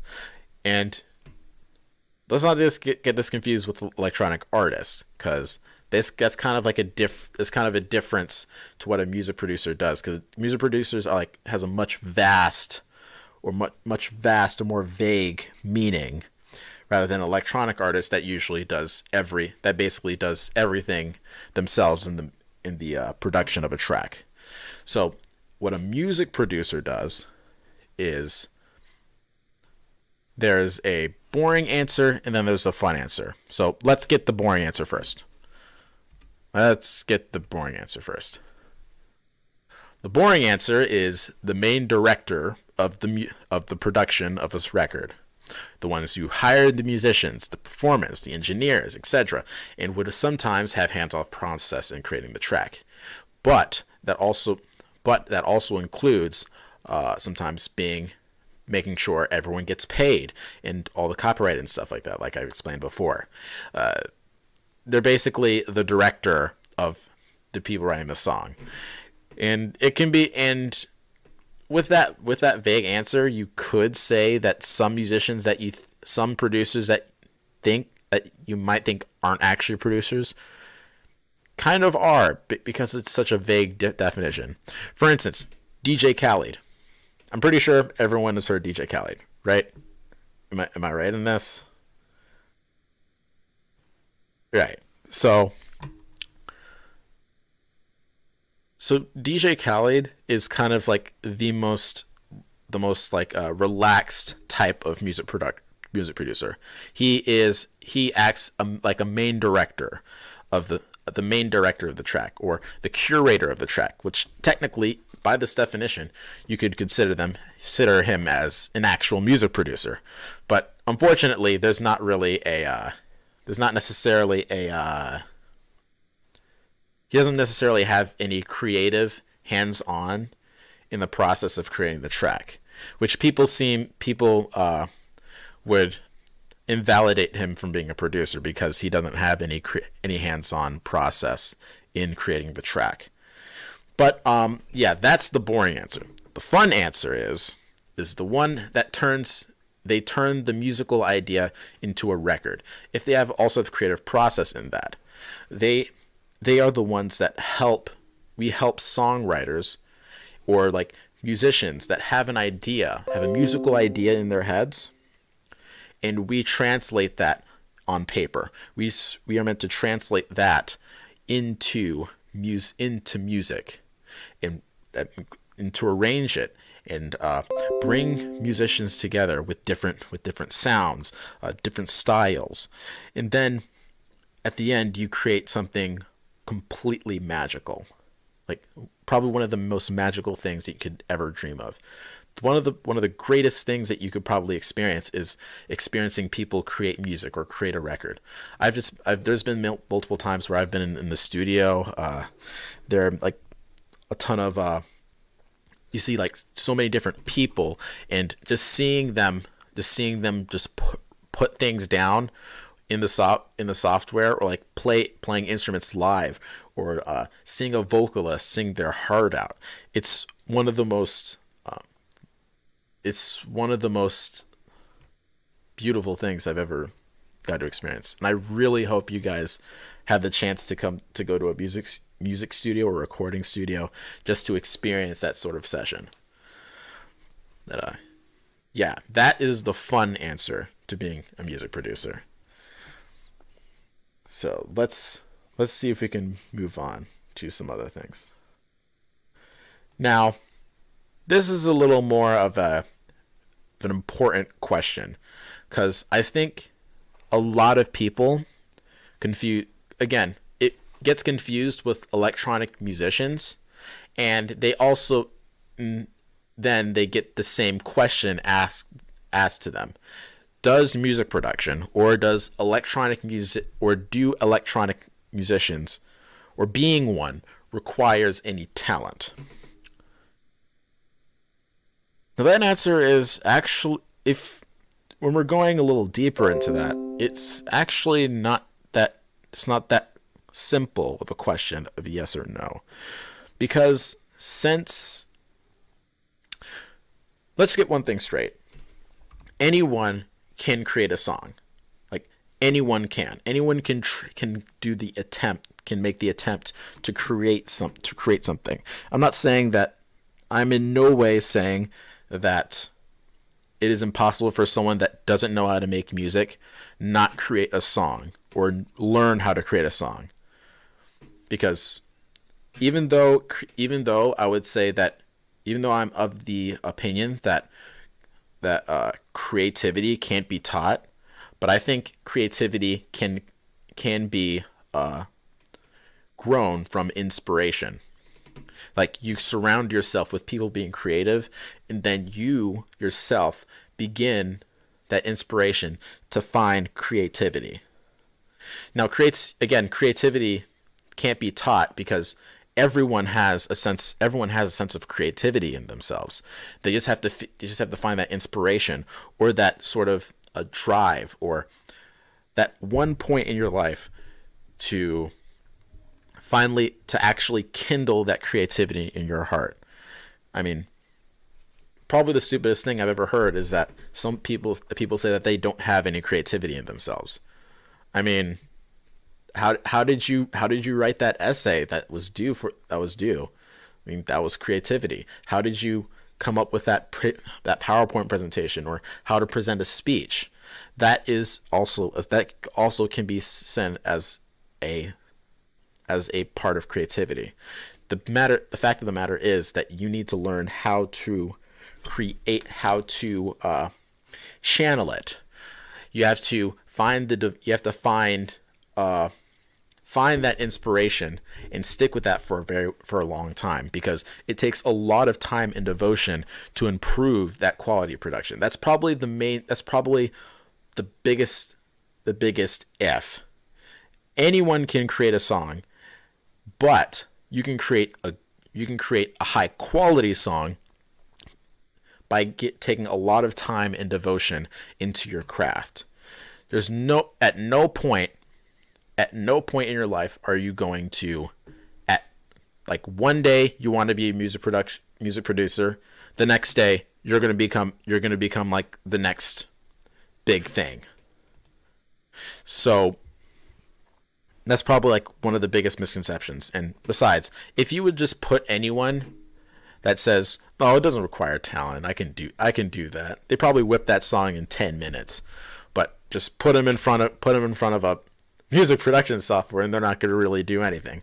Or they'll probably find Terraria on your computer and just play their heart out.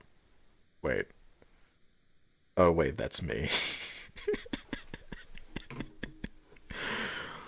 Anyways, again, anyone can create a song. However, they need to find that drive in themselves to devote themselves into increasing the quality of their production.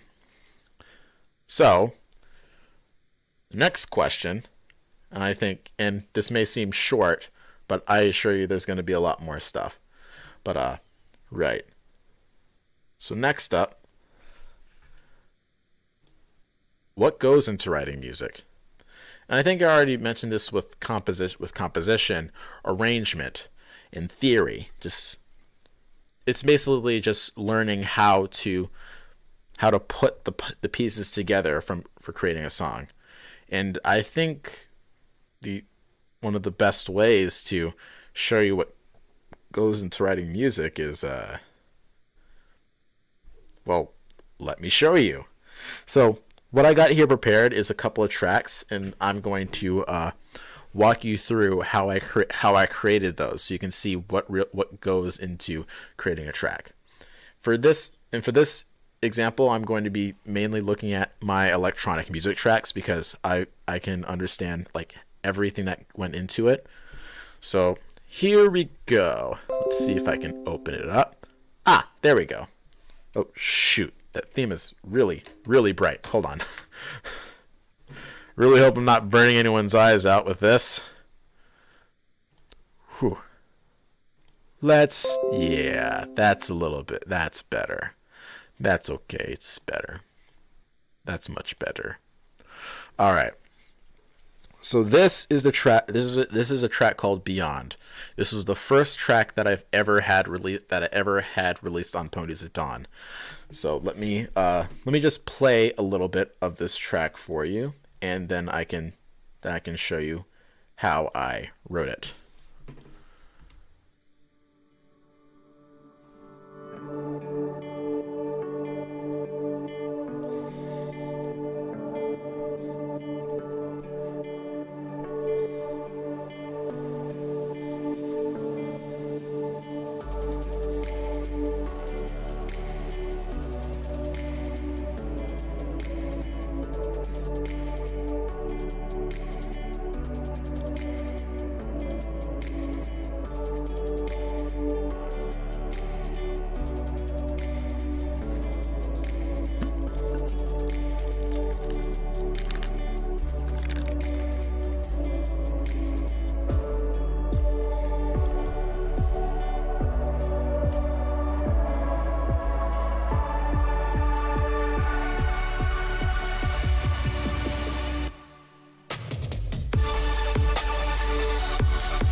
All right, let me just stop right there so I can just give the story behind it. So, with a lot of songs, it kind of begins with giving the idea. So the main idea I had for this track is that I wanted to create, instead of creating something like housey, because this is the first like future based track I made, or just this was the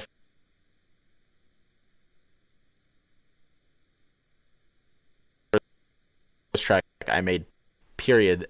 Back in the day, I was one of those people that were like deep into like the house rabbit hole. First I created like big room, then I started because I was a big like Garrick's fanboy.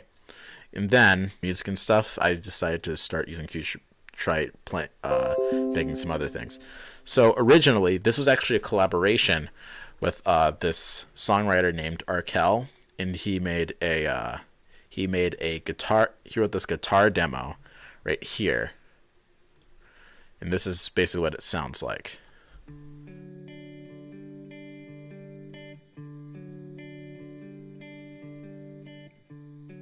Has that that weird panning effect. So it kind of had, it already had this sort of structure before I even touched it, but it was low quality. So here's what it kind of sounded like before. Here's the demo that came in. The demo that he sent. Yeah, I know.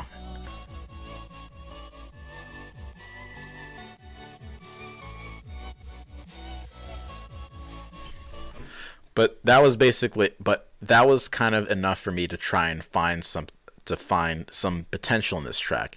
I told him that it had some potential, but it's going to take a very long time. So what that I mean by a long time? Well, this track I think took 7 months to figure it out, or just it. Actually, I actually figured it out much earlier than that, but it just took me like a long time because I was still learning how to be a producer, and every day or like every week I would learn something new about mixing and mastering, and then I would add it to this track. And at one point, like we were actually close to giving up because it was just not getting right. And actually, I think Arkel just gave the track to me, just because he didn't see any more potential in it. But I didn't give up.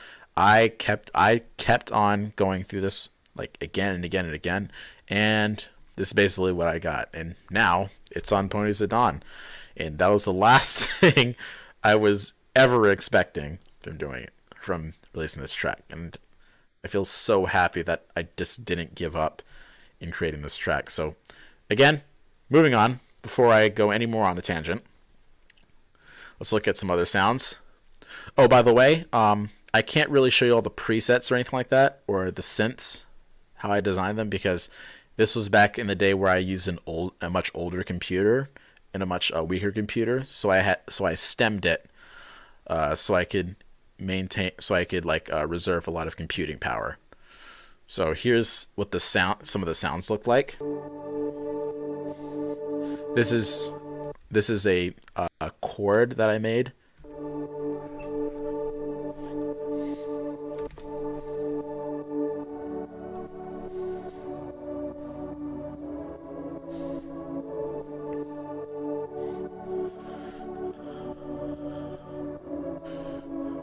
Maybe you combine that with the guitar. Here's what it sounds like.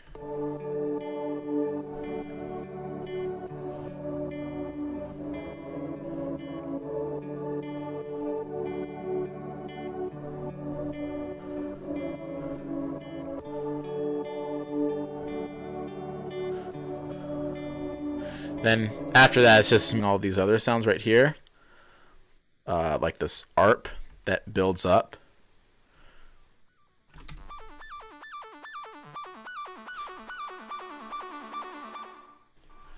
That's also kind of the time where I learned how to actually like create build-ups for electronic music. So this is tied to a reverb automation that would soon just rise and rise and rise, and then just have this break into the drop. And of course, this reverb will be supported by these effect samples, just to give some more depth into it, just to give more of a cinematic vibe. You can add these white noise effects just to help it feel a little more cinematic and punch a little bit easier. So this is what it sounds like.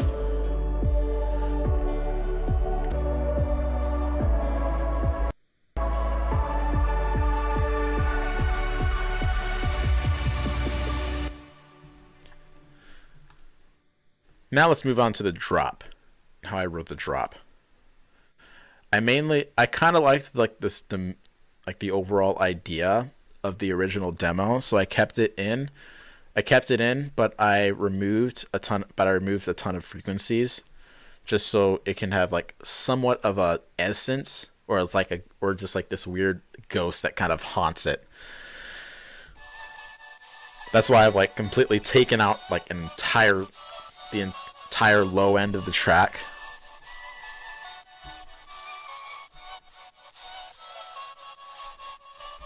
Then I combined. I kept this synth in here. Then added some more like harsher synths right here. Let me hope this isn't loud enough.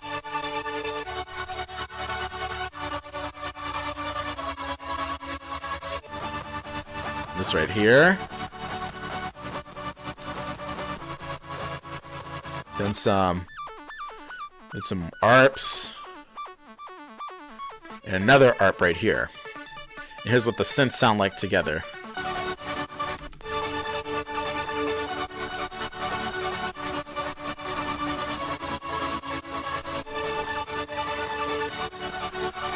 Keep that high end of the...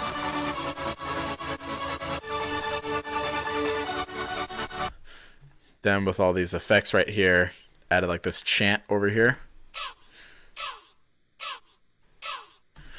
With some percussion.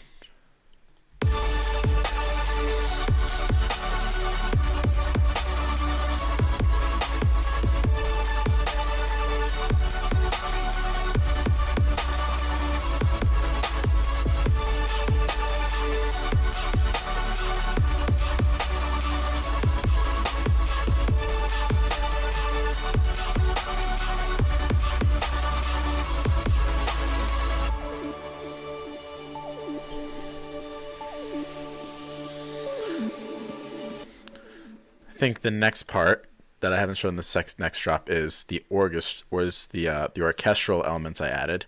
This was before I really knew about Labs or Spitfire or any of the other like more expensive plugins that give a little more realistic violins. But I found these orchestra presets for a couple synths, and then I wrote some like a small classical score to accompany it.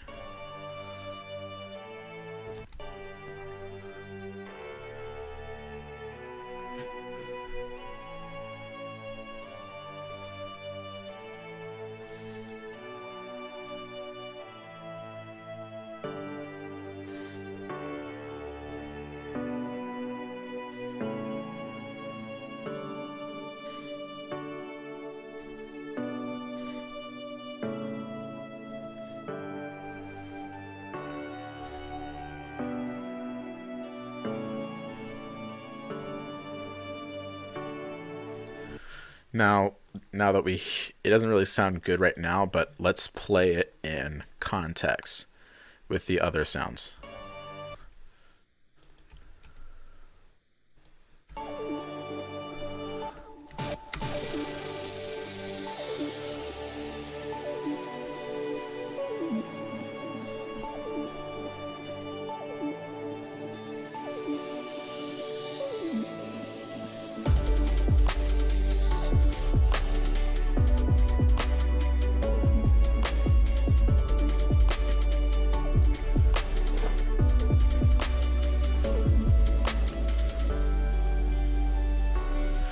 I kind of enjoyed. I kind of like imagining like these orchestra versus electronic things is like, you know, Octavia versus Vinyl Scratch, kind of both of them collaborating for a track.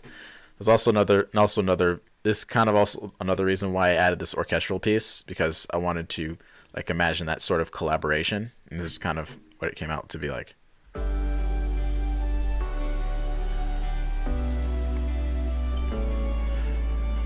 For the build-up, I did a little something different. So I added a small counter melody to the chord progression.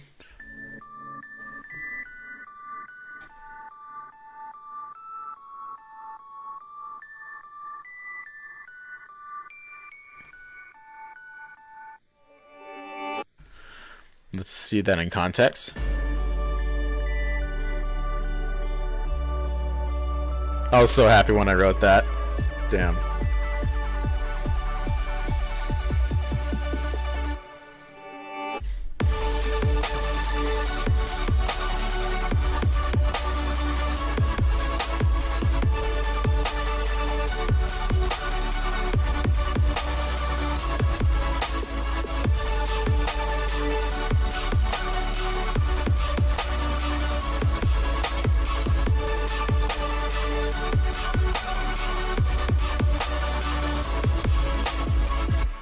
But yeah, that's basically how I wrote it. And I can go through a bit of mixing things that I did.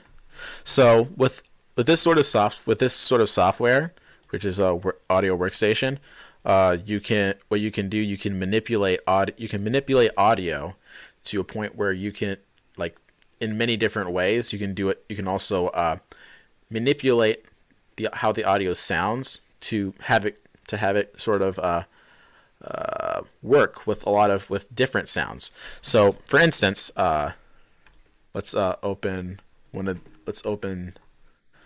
these. Like this right here, what you see here is called an equalizer, equalizer, which controls the amount of volume certain spots with a sound has in the frequency spectrum. So most, like, the human ear can hear everything, can hear the low end as low as 200 hertz or 20 hertz, I believe. I completely forgot. And the highest pitch that the human ear can actually hear is around 44,000 hertz, or 44.1 kilohertz. So what this does, it controls the volume of a sound at different points in the frequency spectrum. So for instance, let's go here. You can see the EQ right here. Let's turn that off. Let's hear what it sounds like. We turn it back on.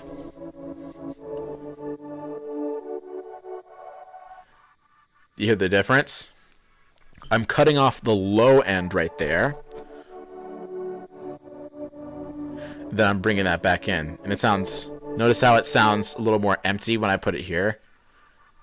And it's more deeper when I put it over here.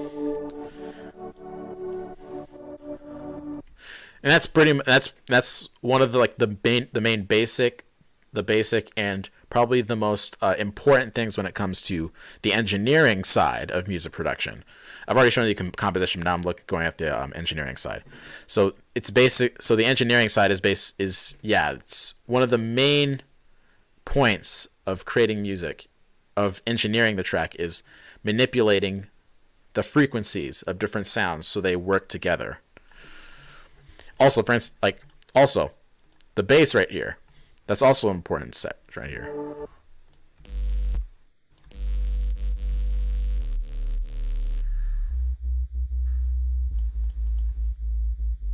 A little bit loud, but it should be all right. What I got right here is, since there's not really much high end, but it can definitely clash with the other instruments, I just cut the high end out so that other instruments can fit into that spot right here.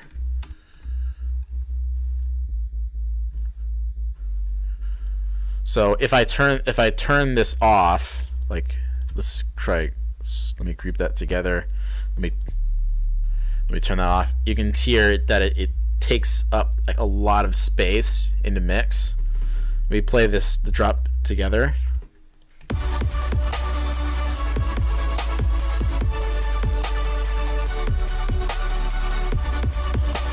If you can hear, it's now distorted, and it doesn't really, and it can't, and a lot of the instruments can't breathe because of how much space the bass is taking. So if you cut those out,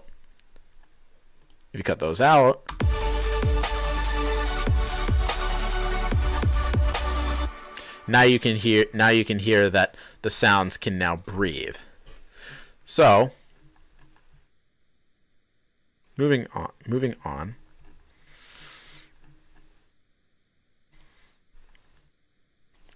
Another example right here, the dub right here. You can also use different sort of effects other than EQing to make it sound a little bit better. So what another good example is compression. So basically, what compression does, it takes a sound.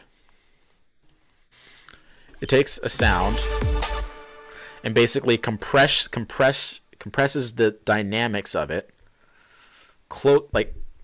condenses it so small, condenses it to a point where it sounds much louder, and because the dynamics are being compressed into a much smaller space. So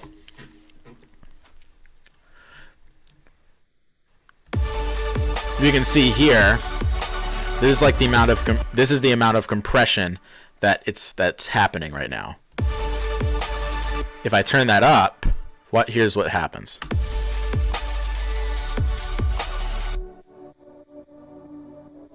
Or that's just actually happening to the entire. It's all being compressed in that spot right here. But now when I open the compressor up, it breathes a little more. But if I compress that and increase the makeup, you can hear the dynamics. You can hear the dynamics of the track are being crushed together. So, how much time do I have left? But I have a lot more time. So now I think I've done.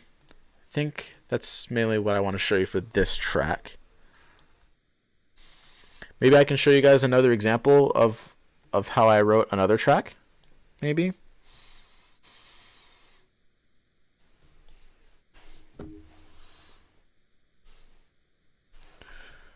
All right. Let's see if I can show you a little more stuff that I want to show. So this track that I'm able to pull up right now is called Phoenix. This is a track that I made I collabed with a friend called Lowcase, and he helped me create this song that you can listen to now on PonyTown's album Introspection. It's a charity album, so if you purchase it, the sales will be going to charity. But for now, or if you want to listen to it for free, you can just look at my SoundCloud, soundcloud.com/caliber. You can check it out. Listen to it for free if you want to. But here's what this track looks like if you aren't familiar with it. This is gonna be much darker progression than the other one.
That's the first drop and stuff. So let's take a look. So I think I have just enough time to explain how to do the vocal chops. This is going to be a little more advanced. So apologize if I say a bit of terminology that doesn't really compute to some. But I'll see if I can simplify a little more.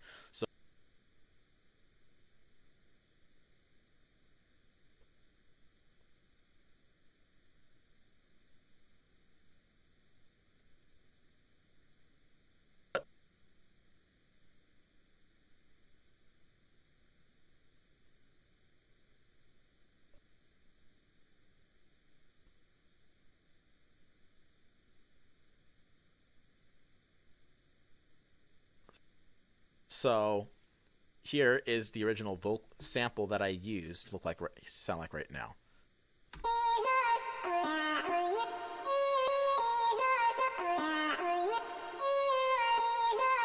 So let's look at how I created this. So here is the original, here's that I used for the vocal chops for Phoenix. My phone lights up, but it's never you. I can't help but feel so lonely. And all these things that I can't undo. I'm falling apart so slowly. So it sounds very different, but you can definitely hear the similarities between the vocal the chopped version or the transformed part to the original. I took this, and what you can do in Ableton or with any other DAW, you can play it in reverse. So here's what it sounds like in reverse. So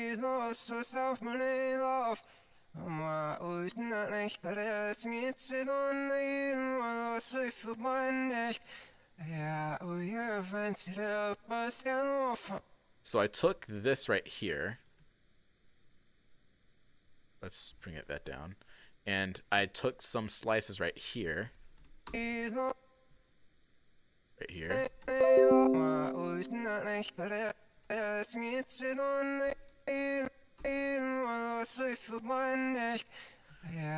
And then I took the last part right here.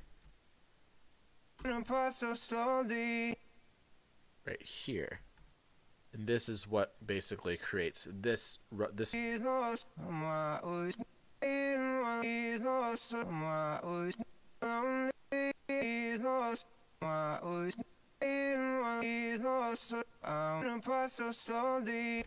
And to make it sound a little more close to the vocal chops, I put it up in octave, which is basically 12 STs.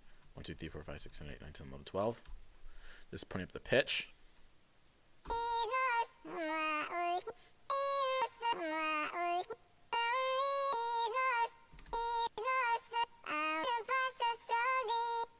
Then a couple of effects, then like a ton of destruction effects later to just make it sound more rough.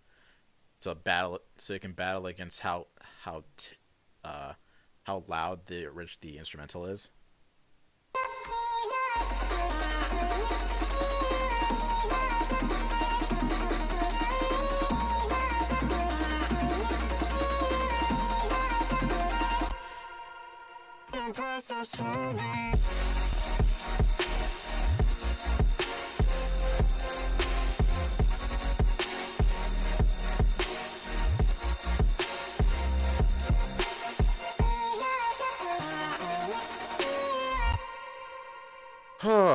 All right, and that's pretty much how vocal chops came to be.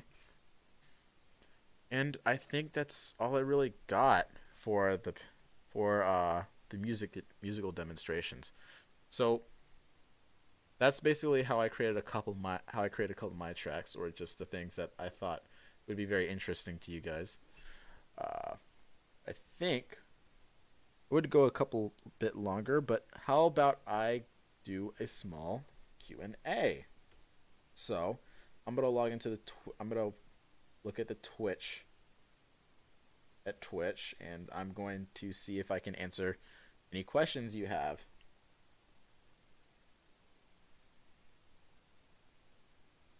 So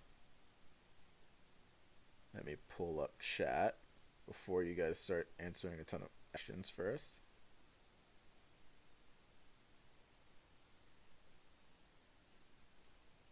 All right, let's how about some questions?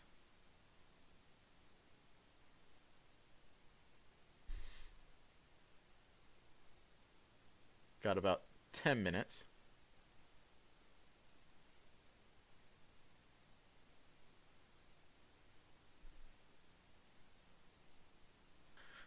What's my favorite song that I've worked on? Oh, I think my favorite song that I've worked on was either between Phoenix, or it could be or it would be with a couple of newer tracks. The closing track that I did in my set with Never Last Standing, the unreleased track. I had a lot of fun with him. He's just like, because that dude is like super polite and stuff, and then it was so easy to get the thing put down. But for the things that I've already released, I would say the one that probably was the funnest was Phoenix, because it was one of the first like super energetic tracks that I ever really played, ever really created at the time.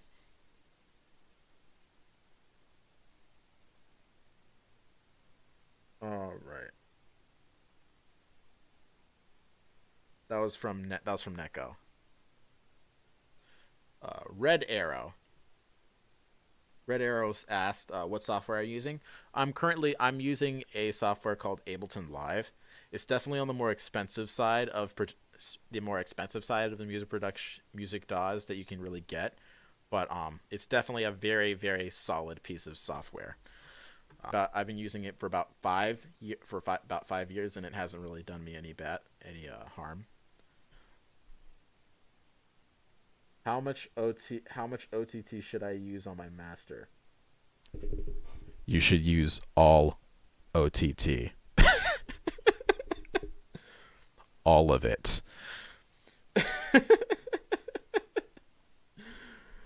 But no, so that's gonna be a little complicated for me to answer, but you should only really add a little bit. I wouldn't really put any OTT.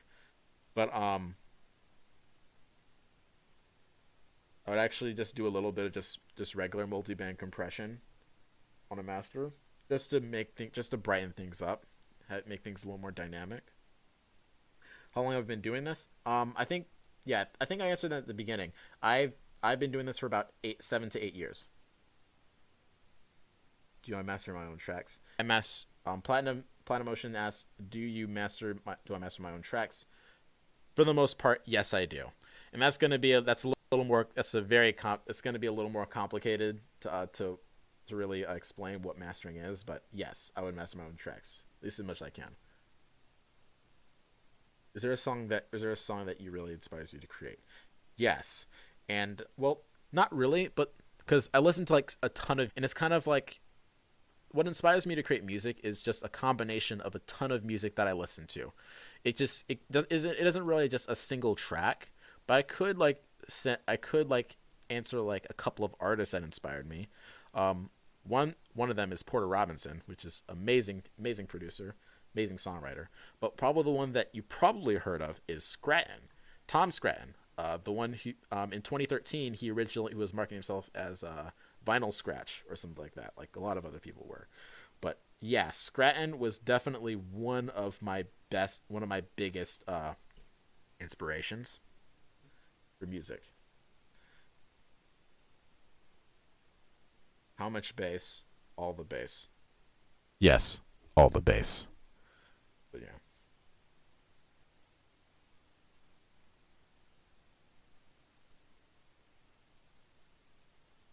What other we got?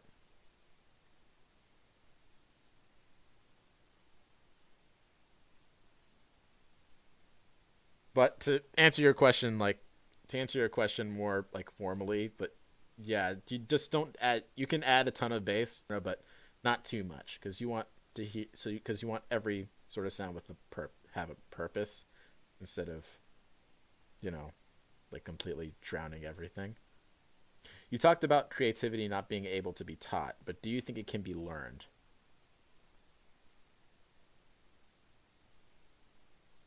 Again, yes, I would.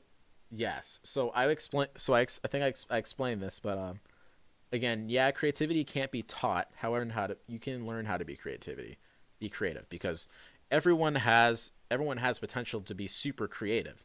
They just need to figure out how to really channel that creativity. That's the main situation. They're just learning how to channel it. And yes, it can be learned, or by surrounding people people being creative. That's how I got into music. But yeah. Favorite type of music. Can't really say I have a favorite. I definitely have some least favorites, but after being like a DJ, I pretty much play a little bit of everything. That's kind of why my sets are like super crazy, because I just keep throwing like different, like multiple types of genres, because I can't really pick my favorite.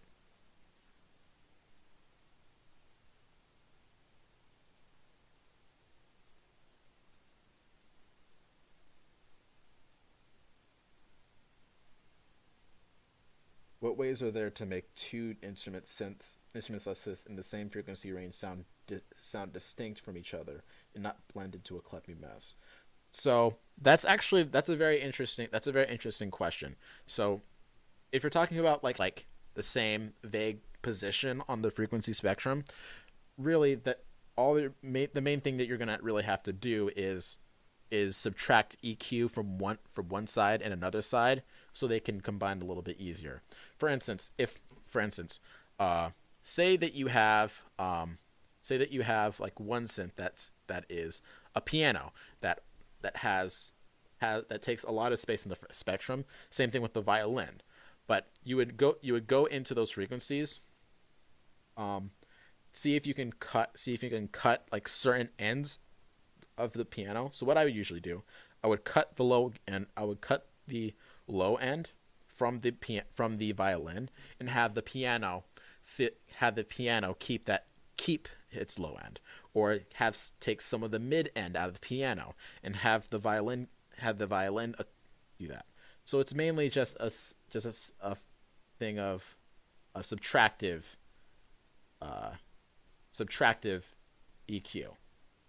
But one more question. Nope. Good initiatives from learning more about this.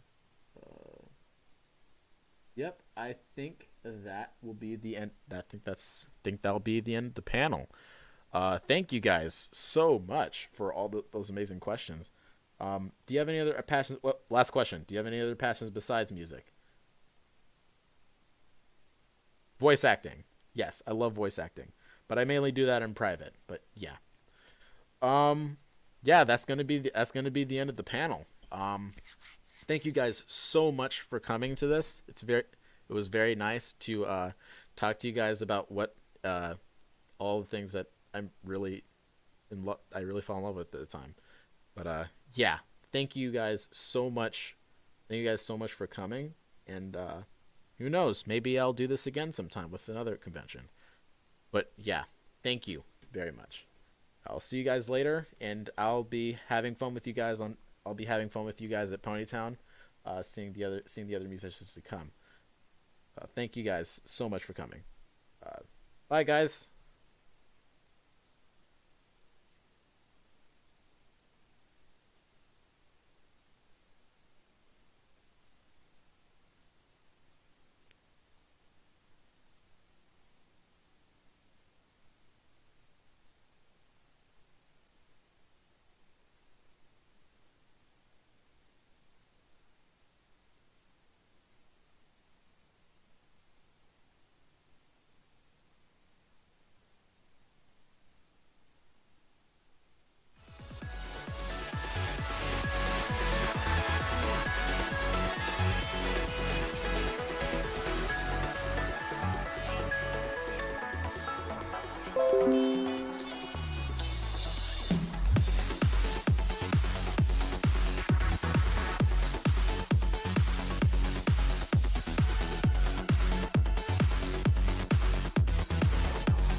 Hello, everyone, once again.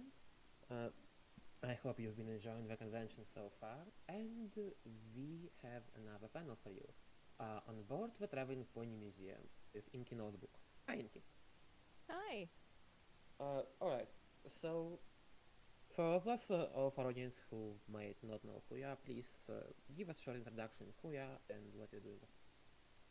Sure. So I'm Inky Notebook, and I am the creator and host of the Traveling Pony Museum project, which has been in the fandom since about 2012. It's a collection of artists from all around the world that we showcase in a museum display at convention events, and we've since moved on to vending and selling for them as well. I also do other stuff too, voice acting, art, generally hanging out in the fandom, etc. Yeah. So even now looking at the Traveling Museum Twitter, it says that it's supporting the 100 plus artists since 2012. That's quite a long time, so maybe you will tell a little bit of an origin story. How did you decide to start this whole endeavor? It was kind of an accident. So I live really close to New York City, and so when the fandom started, I was part of the Bronies NYC group when they first started doing their events.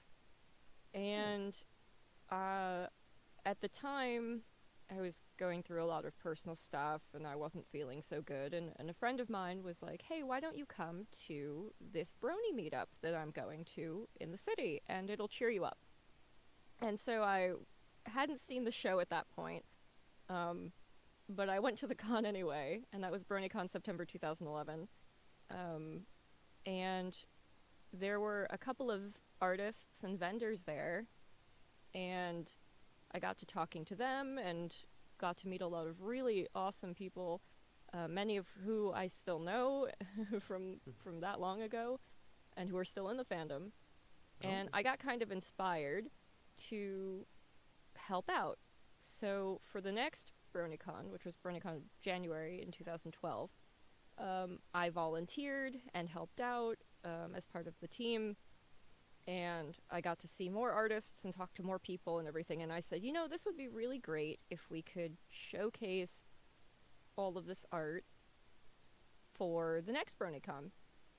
And the staff I had been talking to were like, do it. Go ahead and do it. We'll do this event at BronyCon June. And I kind of went really crazy.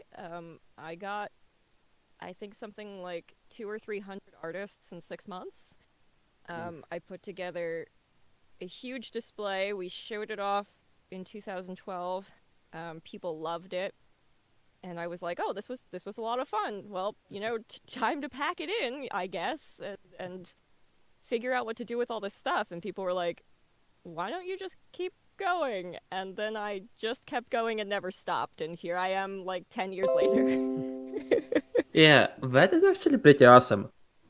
So you already touched upon it in your answer, but can you please elaborate a little bit more on what this Pony Museum is, what its goal, and just in general, like how it's organized?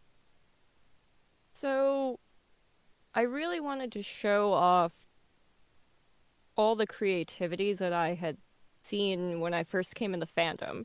So I grew up doing art, being involved in art clubs, doing art competitions, all this crazy stuff. And I suddenly came into, like, I like anime and other cartoons and stuff, so I was kind of aware of fandoms and conventions and stuff. So to see it on this other scale, on, like, a niche show, like My Little Pony, I was like, wow, this is nuts. People are crazy, you know, coming out of the woodwork with all of this skill and talent and dedication and hard work. I want to do something about that. So part of the original display was like handmade plushies, sculptures, paintings, like physical paintings.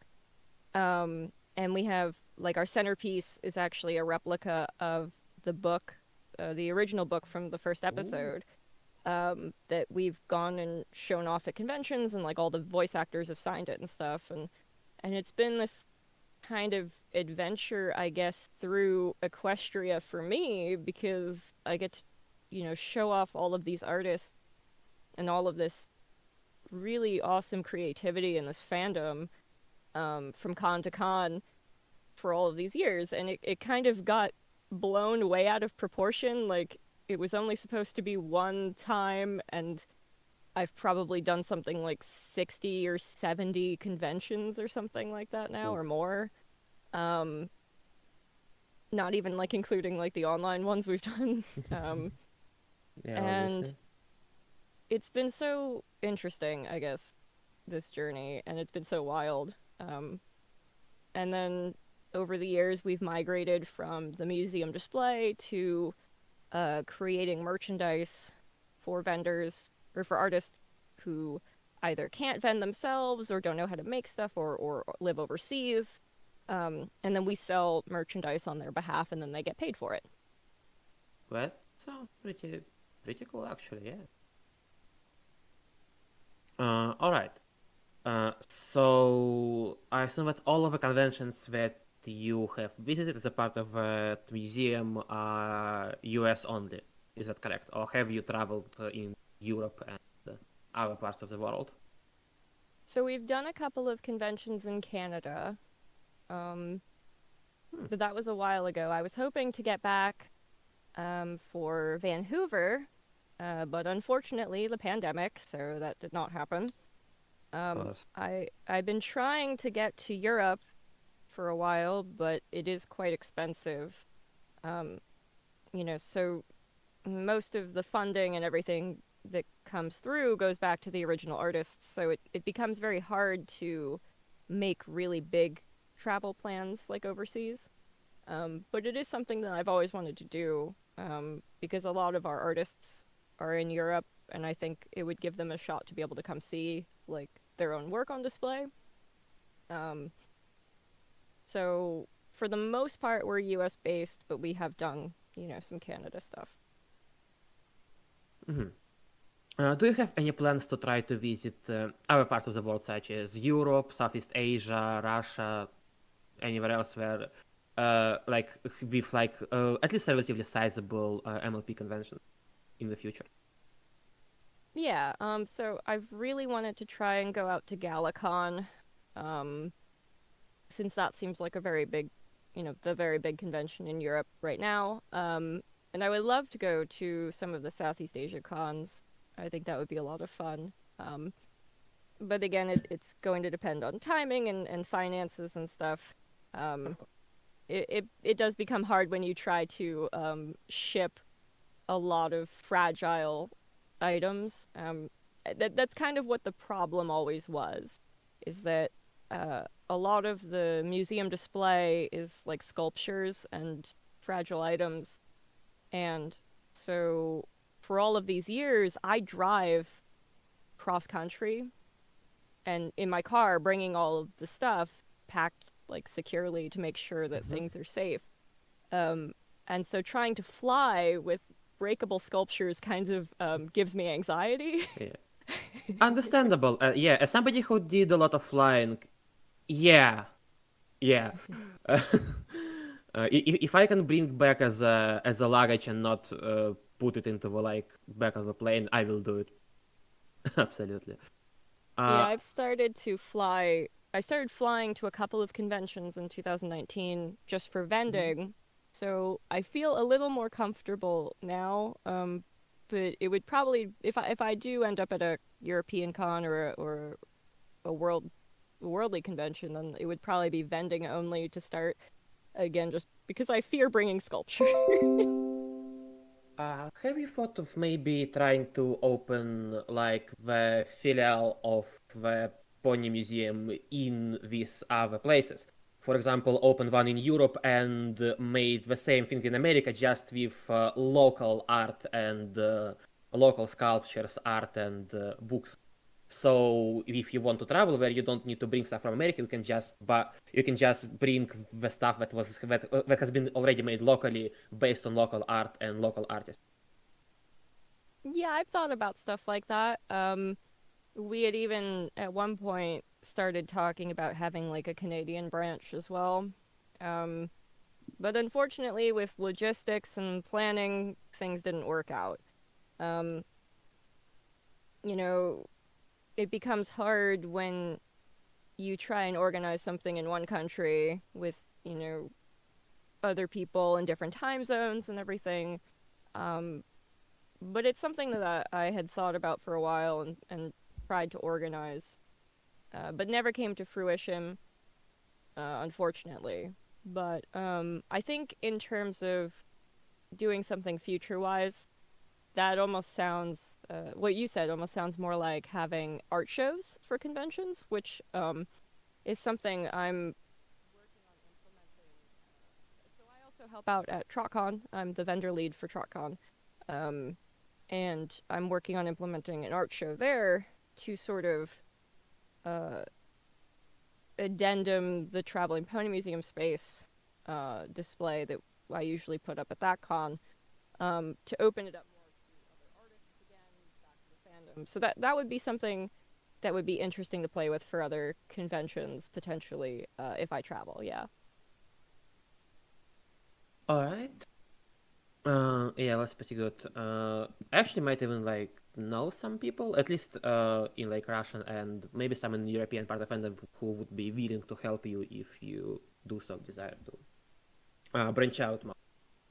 But yeah, can you maybe tell us more about some of the I'm trying to remember what like what is the memorable item in your exhibition? I mean, obviously besides the book from the show, like aside from that, which is probably like the most memorable or the most important item for you? Oh man, a memorable item. Well, I have a lot of stuff, so I guess it's hard to pick. Probably one of the most memorable items to me is Monster Pie, who is a giant life-size 4-foot-tall Pinkie Pie plushie. And she has gone to plenty of conventions, has met so many people, has been the subject of many talks, and was, I'm pretty sure, was the very first piece I took for the museum, from my friend who owns her. And she comes from kind of a funny story where he's German, and he commissioned an artist to make a giant Pinkie Pie plushie, but it got lost in translation somewhere, and instead of maybe like a normal-sized plushie, it became 4 feet tall. Oh, and God. he lives he lives in a tiny apartment and couldn't have her in the apartment. No. Yeah, that's that is unfortunate, alright. Oh, so she ended up traveling in the Bronies NYC meetup group for a while before she came with me, and and now she's kind of the talk of conventions, I suppose, when she shows up now. So that's quite memorable. Someone has also sent me... Oh. Uh-oh, hello. So, someone else has sent me, at BronyCon 2012, when the museum debuted, there was a light in the convention center that caught on fire during a panel with John Delancey, and everyone had to be evacuated. And because I collect history in the fandom, I suppose, somebody has sent me a particle of the plastic of the burnt light. And so that was always a funny thing to have, to be my debut con, I suppose. There's just so much. I have so much from so many talented people. It's like I mean, with so many years, yeah, I would imagine so. The only other one I can think of off the top of my head is there's a Doctor Who's plushie that I have. And when he was donated, the person said, "Here, smell it." And I said, okay. That's very strange. Sure, why not? And it smelled very strongly like vanilla perfume, and I was very confused. And I found out through somebody else at another event that the person who donated the plushie was using Doctor Who's as a perfume sampler at the job that they worked at. Oh. Like, they worked at a perfume store in a mall and were spraying the plushie and then giving the plushie to people to smell the perfume on. Wow, that's amazing. That's seriously amazing. Yeah. And do the smell still lingering by this day, or is it kind of lost its scent over the years? It was really strong for a while. It did smell like vanilla for quite a few years, but I think at this point it's more or less worn off. It was one of the first pieces I got, so it's about 10 years now, so it probably does not smell like vanilla anymore. Yeah, but still, that is quite a history. Alright. So maybe you can tell us a bit more about other stuff you do in the fandom besides a museum. For example, you do in VA work, if I remember correctly. Yeah, so I do voice acting work in and outside of the fandom, and I've done some art here and there, and I've helped out at conventions here and there, and I've kind of been all over the place. So, as you said, you've been on a lot of conventions. Which one would you say is your favorite?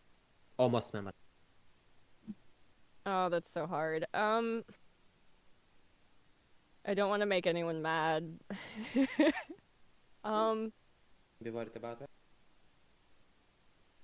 It's so hard to choose because I like all of the conventions for different reasons. I mean, maybe you can do like top 3 if it will make things easier.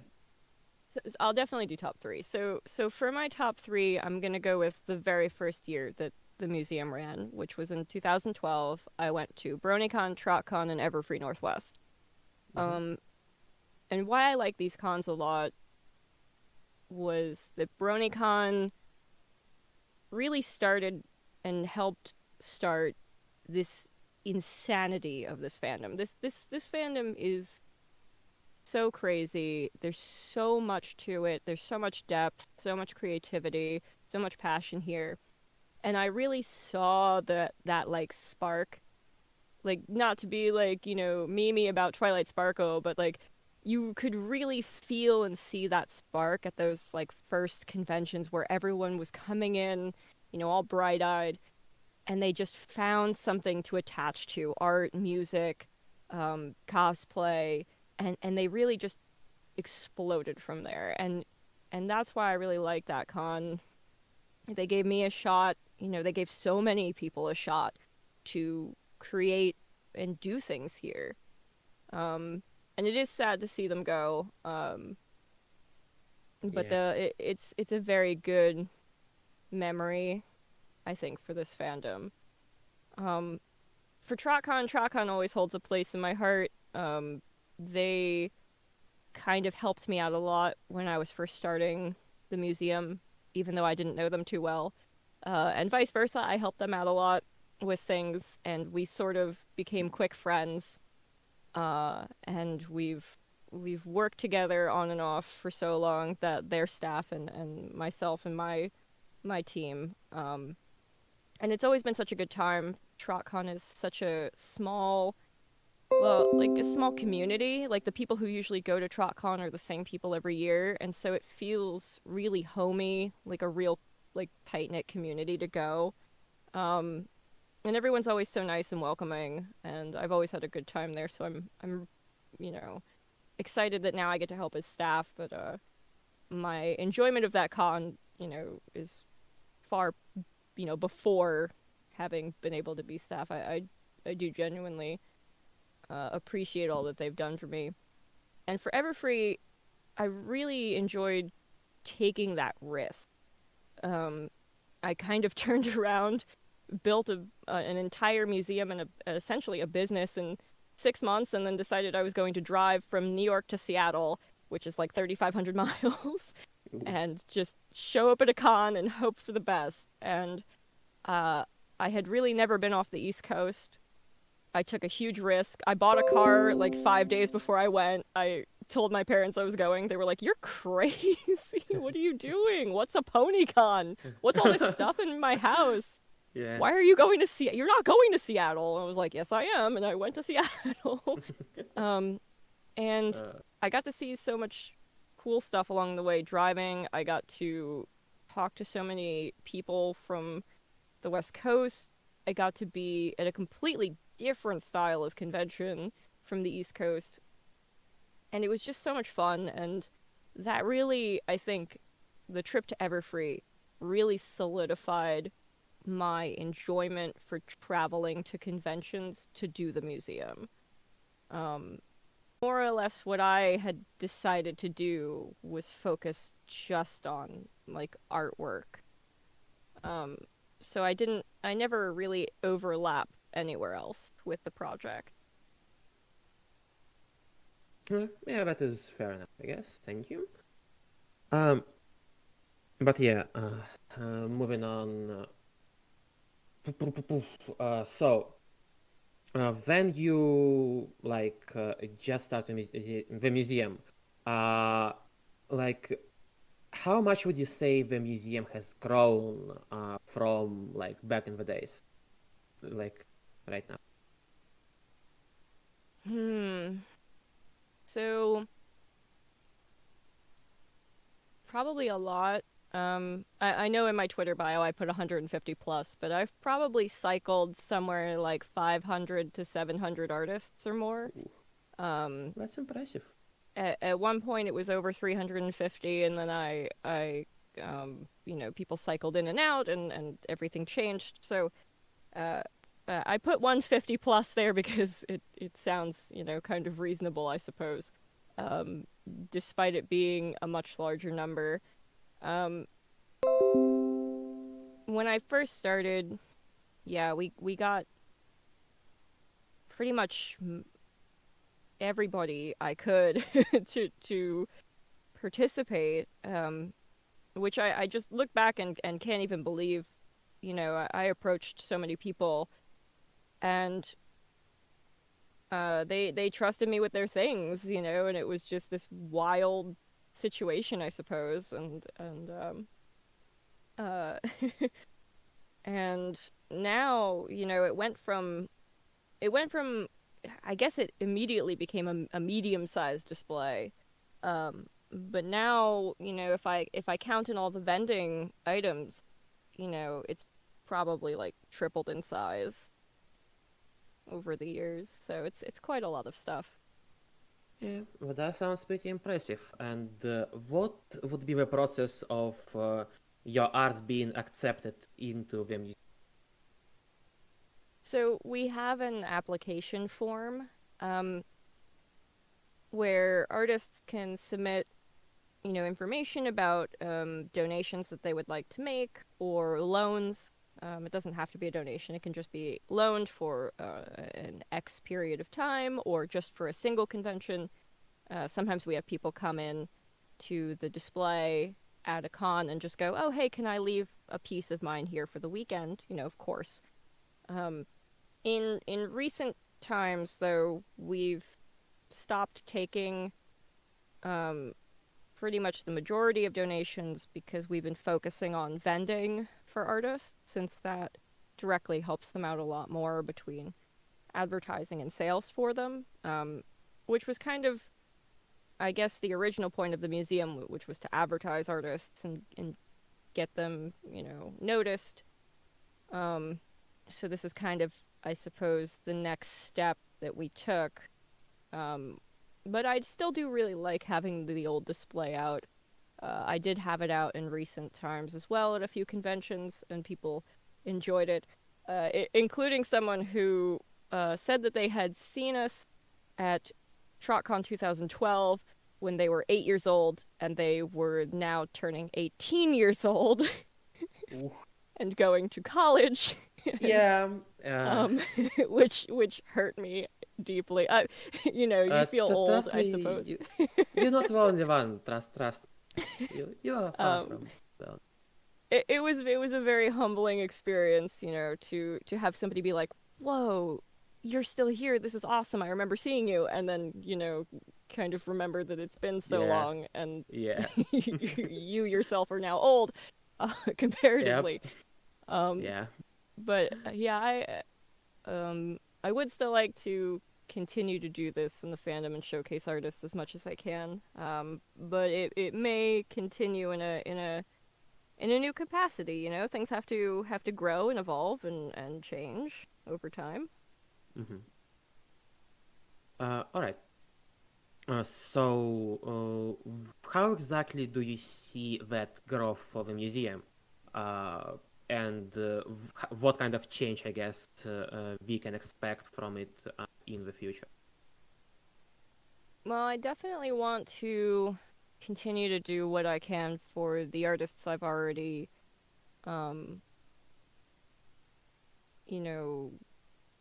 made, my obligations to. It's unfortunately been a very tough last year, and so a lot of those things were unable to happen. And so there's a lot that I need to do to kind of rectify that for them and make sure that I'm doing the best for the artists I already have. It's been a long time that I've been here. And to be honest, it's a lot of hard work and a lot of time, generally, and that I've put in my life for this. And it's been kind of tough to think about the future, especially with how the fandom was kind of potentially ending, for a while everyone was really scared. Oh yeah, we've all been faced. So, yeah, it was really tough. It's something that I guess I know probably is not going to last forever. Nothing lasts forever, right? Yeah. But the fandom is going to grow and evolve, especially with G5, and there'll be a whole new influx of people and a whole new influx of creativity. So I guess we have to see what comes with that, and how the fandom as it is now has to grow and evolve to take that on. As for me, I have to see what I want to do. I don't want to give up because I really love this fandom, and this fandom has done a lot for me. But I am also very old and tired, so I need to make good changes for the future, where I can still uphold the obligations I have for the people I want to help, while also making sure that I'm not hurting myself in doing so. So I have, I guess, some ideas, but it's going to... A lot of things are going to be reliant on how the new generation falls. So it's kind of up in the air still. It's midair, if you would. But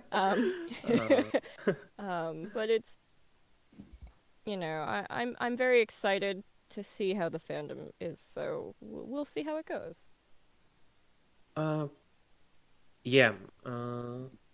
So you have mentioned that one of the major branches right now, which you are focused on, well, at least as far as I understood it, is to helping other artists with vending, helping them with crafting their merchandise, etc. Can you maybe elaborate on that a little bit more, because I assume there is like an insane amount of logistics involved in all of that, just to make it like work. Yeah. Well, I'll start here. There's probably something like 3,000 art prints that I sell for artists. Wow, that's quite a number. Which is a logistics nightmare in and of itself. We have, for that in particular, a coding system, receipts, touchscreen computers for orders on demand, and I print everything on site. I bring printers to conventions and do that on site for people. For a lot of the merchandise like that as well, shirts and other things I can make myself, I'll do that in my house or at events directly. I'll make the shirts at cons too. And for other things, I organize the artwork, do the digital setups, and make orders for things like keychains and mouse pads and blankets and such. As much as possible, I do myself, which becomes a wonderful time sink and lots of logistics problems, since I am a single person. Though I do have help a lot of the times at conventions and some at home, which is great. But it's kind of 10 years in the making, I suppose. It's kind of been 10 years of, does this work? No, but this does. Oh, okay, here's a better way of doing it. And here's the upgrade to that better way of doing it. And it's a lot of the back end has changed constantly. It changes as needed. It changes per con. It's it's a lot sometimes, but it's fun. Maybe not always fun, but you know. Yeah. So is the process of applying to get that help the same as with regular artwork for display through application, or are there some other processes involved? To apply to be an artist, yeah, there's a separate form that we have to do sales with us. So the form for a while also did take into account whether or not artists were sending us merchandise that they made themselves, like sculptures and stuff that they just wanted us to sell. But right now the form is specifically just for taking in specifically things like digital art and designs for existing merchandise that we can make in-house. Since it becomes, it has become much harder for me to transport other alternate merchandise than the merchandise that we make in-house. So if artists are interested, if you make like digital art or art for keychains or shirts or stuff like that, or just digital art in general, because I do a lot of the editing to make the other products, then there is an application you can fill out. It is on our website, travelingponymuseum.org, and it details all the information that you would need to know about signing up with us. Artists, of course, retain all the rights to their own artwork. They can come and go freely as they please. There's no obligation. We are just here to help them as much as possible. We let them know what conventions we're going to. We don't cross-compete either, so if there is an artist who works with us who is going to be at the same convention that we are at, we do not sell their merchandise. We instead direct customers to that artist's table that they themselves have. We're not, trying to compete with the artists that we're trying to help. We'd rather them get the sales directly. And then everything that we sell, again, the money goes back to the artist to help support them. We do take a small cut. That cut goes to the merchandise production, and the like back end of making sure that we stay moving forward and that the museum stays open. So it pays for like our back end, like our convention appearances and stuff like that. Considering the insane amount of experience that you have you ever considered, or maybe you already did, some guides on how to make your merchandise? Because even now I have a number of friends who currently trying to open their own stores, try to produce their own pins and other stuff, and I see them struggle a lot with some of the basics, how to find manufacturers, how to organize everything, etc. So maybe if like you put out a small like guidebook, I guess, for other people to study and learn from your experience, that could help as well. Yeah, I've definitely thought about doing something like that. I do encourage artists to talk to me. I'm more than willing to help out people and send them in the right direction, or give them advice or recommendations for equipment or merchandising, as much as I can within my own knowledge and experience. There's also just a lot of other people, I think, who do that as well, though. There are a lot of people who've put together guides or are open to also helping other artists. Many of the other vendors who I know and have worked with for many years are more than willing to give advice or point people in the right directions. So if anybody really, needs help, if you're confused or you don't know what you're doing and you need some advice, please ask us. We are, seasoned veterans. We have been where you have been now. We have struggled and been confused and overwhelmed and scared. And we know that, and we're more than willing to help. So in this case, which would be the easiest way to reach out to you in case they would like to contact you? Is it like through Twitter, Discord? Like, what is the most convenient way for you to communicate with people? For me, probably Discord. I actually have a server for the Traveling Pony Museum. It's linked in our Twitter description, I believe. And I try and be active in there as much as possible. There's a bunch of our artists in there as well. And that's one of the easier ways to reach to me. DMs is a little hard because I tend to get a lot of DMs, so you might get a little lost there. So reaching out in a server I'm in, either mine or in another server I'm in, with an @ping is probably good. If you cannot get a hold of me on Discord, then Twitter. Twitter is probably the next easiest way, either at the Traveling Pony Museum Twitter or at my personal Twitter. Alright. And yeah, we have only about 10 minutes left, so let's move on to probably the last theme of the interview, which would be Fallout Equestria. Because somehow out of like all possible like sub-fandoms, you managed to get the most work, I guess, exactly in this sub-fandom. So how exactly did that happen? And why Fallout Equestria and not... Yeah, so that's another whole, like, story, I suppose. So, one of the things that Traveling Pony Museum did was work with the Ministry of Image print project with their books. And we put together a special edition of Fallout Equestria, the original edition. And we had to read it, and we did some artwork for it, like special art for our printing.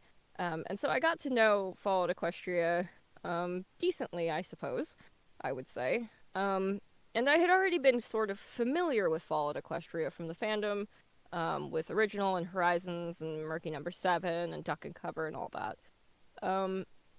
And through these circumstances, I got to talking with Fiora about her book, which is the Fallout Equestria Dead Tree series, and ended up helping give her suggestions for how to print her book because she didn't know and was reaching out to people to go, hey, how do I print my book? Which got us talking about that, and it just became this long-winded trickle down to, hey, I'm doing an audio drama, why don't you audition? I heard you're a voice actor. And Fiora and I had known each other for a while at that point, so she was more like, hey, you should, come and do this, and that kind of grew and grew and grew, and it seems like a lot of the voice acting projects in the fandom are Fallout Equestria based for some reason, so it just so happened that I threw a rock and hit a puddle, I suppose. Yeah, there is quite a lot of audiobooks on that site as well. Although I still see at least from like my friends who found that there is not enough, because when they want to find audiobooks on some of the lengthier stories, especially like Murky or PH, well, there is a couple of books on PH, but I have some friends who aren't exactly satisfied with the current quality, for example. So yeah, somehow it just keeps happening. Yeah. Okay, is there any other fandom fanfiction that you would like to voice eventually, or just like in general? If you, or like if you'd ever wanted to voice during your stay in the fandom? So,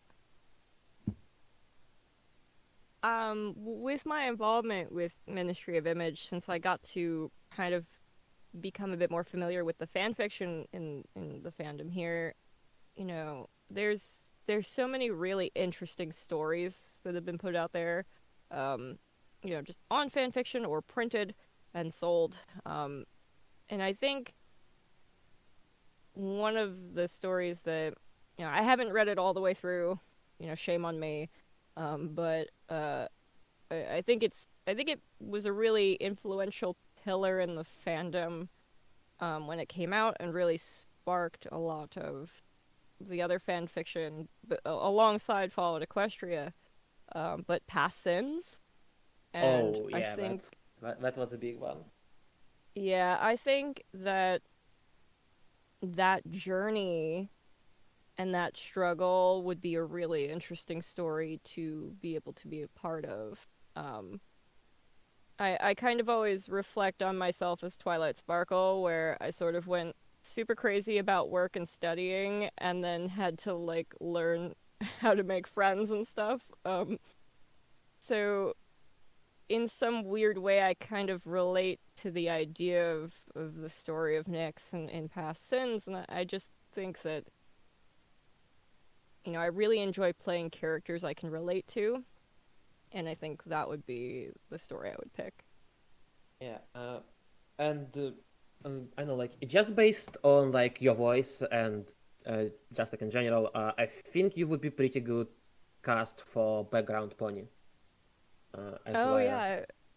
yeah. Well, this is this is kind of my lower register. I can go really high or lower than this. For voice acting, I have done some bubbly high Pinkie Pie voices before. So I've done quite a lot of things, but yeah, I do prefer to do more of a natural register if I can. I do have copies of Background Pony in my house, so I'll have to read that as well. I'm familiar with the story, and I think it's very fun and entertaining, so that could be a good one as well. Yeah. Yeah. As one of my friends like to say, fun with a capital FU. Yeah, so all right, we have space for maybe one last question, and maybe after talking about background point, you go for something more lighthearted, and you can share some of your favorite story that happened to you with conventions, because considering with how many you've been at, I assume you have quite a lot of history. Yeah, I guess so.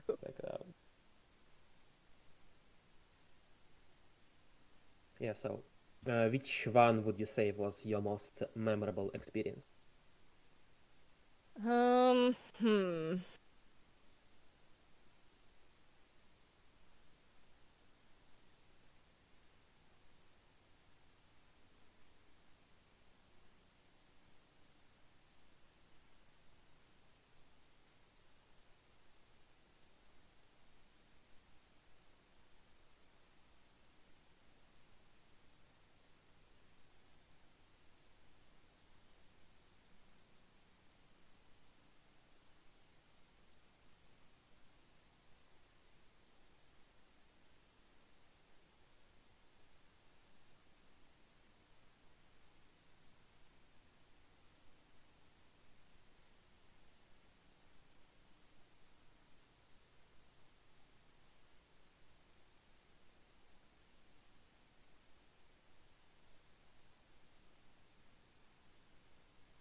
hear so us? I'm just.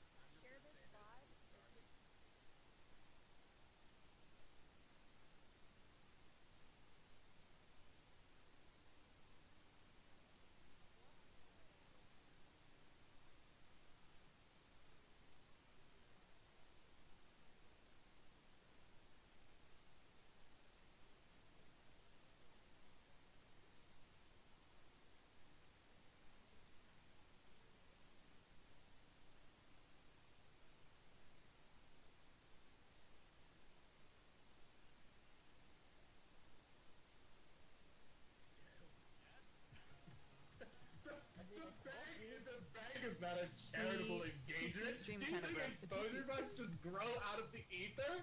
Yes! Oh, the PonyTown stream. The PonyTown stream broke. Uh-oh. Did we break, though? Did we break? I'm already broken. I don't know what you're talking about. Rainbow Dash. Someone said Rainbow Dash. Okay. Well, you know what we say to that sex? A big ol' oof. Yep, that's a big ol' oof. Oofs in the chat. After the chat.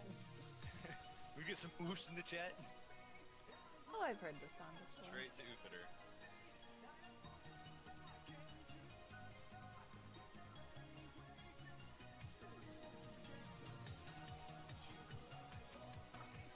How's everyone's midair going so far? It's going great. I'm having a great time. I'm on a panel with a bunch of weird people. Really? You're on a panel. How's your experience been with that? What's a panel? I don't know, but I've heard it's good for exposure. I would agree.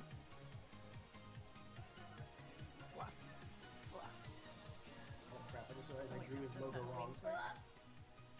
Uh-oh. Music's fading. Sun's getting real low. Oh no, oh no, oh Yeah, no. sun's getting real low. Oh my gosh, no. Pencils down. Alright, I fixed it. It's okay, I fixed it. Boom. Heck yeah. Boom. Did anyone You like draw mine? a It's the famous meme in the musician community. Next song. No. Play Discord. Are we showing our This is I have beautiful. Y'all need to I write have your Twitter handles by your Oh, piece. yeah, that's right. I always forget about that. Does it really exist though? You can't just shoot a hole in the moon. Look at that, Celestia. These are beautiful. See. Yeah, shout out to Do the not Doom mind Eternal the campaign. mustache. At the next okay, mark my words, everyone in chat. If you see me at an IRL convention sometime in the next year, or whenever they happen again, if you tell me to play Discord, I will instead play something completely random at you and walk away. It's true. I've done it before. You could be like that that trumpet meme where the girl's, holding her hands to her ears and the boy is No, I said harassing I'll walk her. away. That kid's walking towards her. Yeah, Oh, but no, the girl's that's- walking away. She's like, no, Well, please. no, that's why you modify it. Play something that'll give I them will that play reaction. And then, like, Wonderwall. alright, there you go. You'll play Wonderwall? Wait, I would walk away from that. Like Despacito. Yeah, it's the BFG, whatever it was. Haven't you played? Insert Well, there. yeah, it's from Doom Eternal. The BFG Samuel Hayden's like, you 900,000? can't just shoot yourself into Mars. And then Doom Guy's like, I'm gonna shoot myself into Mars, and he does. Hey, spoilers, damn. Hey, we got 3 more pieces in the artist's Ooh. alley. Oh, Let's give the props where they're due. We Because do? 3 million more exposure bucks just got split amongst this trio. Oh my gosh. Oh, this looks amazing. Oh my Gotta gosh, go, Alley Coot, Alley I am Coot, loving Marv. that Prince Whatever drawing you did. These are amazing. Yeah, see, that Well she did done. Oh no, wait. Marv drew Luna playing a saxophone. I feel kind of meta. That's beautiful. Gosh. They're stealing your shtick. It's Luna just They saying are. WTF. I love that. Stream Hey, did not guys, have fight, enough coffee. Fight for yourself, All right, Sax. I have a tricky speed run for you all. Oh no. Would yes. anybody like to play a very, very fast-paced Pictionary game with I'll do chat? It even... Oh wait, are you asking us or chat? I'm asking panelists. I'll do it. I don't remember how to do that. So Pictionary is What's essentially Pictionary? where you try and draw something, and the chat is trying to guess what it is. But in Speed okay. Pictionary, you have a list of things, and you want the chat to guess as many of those things as they can before time runs out. Ooh, yes. Ooh, I'll this do is it. gonna not go well. Okay. I'll do it. So let's see how many people we can divvy up here. Warning, One, I am two, not fast. three. My mile and a half Oh, time four is people. 13 minutes flat. No one will be able to guess me. It's like Actually, I can Baymax just do from it in Big one. Hero 6. Perfect. I am not fast. It's okay. All right, I will That's have. not how lines work. It is close enough. All right. So in that case, we would have probably 4 people here. I believe, if I'm counting correctly. Why is that not working? No. Okay, that's close enough. Okay. Sax, Flywheel, Latida, and Pale Heart. If you Yes. can each grab a quadrant in race 1. Alright, race Tips. I called the top left. I got the bottom left. You can't. I stop got what's me. left. I don't remember. Somebody tell me. And you're let's the see. top right, it So seems. chat, this is going to be something in which we're going to be asking you to focus on all of these quadrants and to guess what these artists are drawing as fast as you can. So in chat, I'm going to be keeping an eye out. Wing, would you mind helping me keep an eye on chat? Yeah, And- I'm watching for correct guesses, Mhm, or do you yeah. want me to feed you the guesses? So once they've guessed it correctly, so if you or I spot the correct guess, we'll say, all right, Sax, they guessed whatever, and then Sax will be able to stop drawing that and move on to the next thing.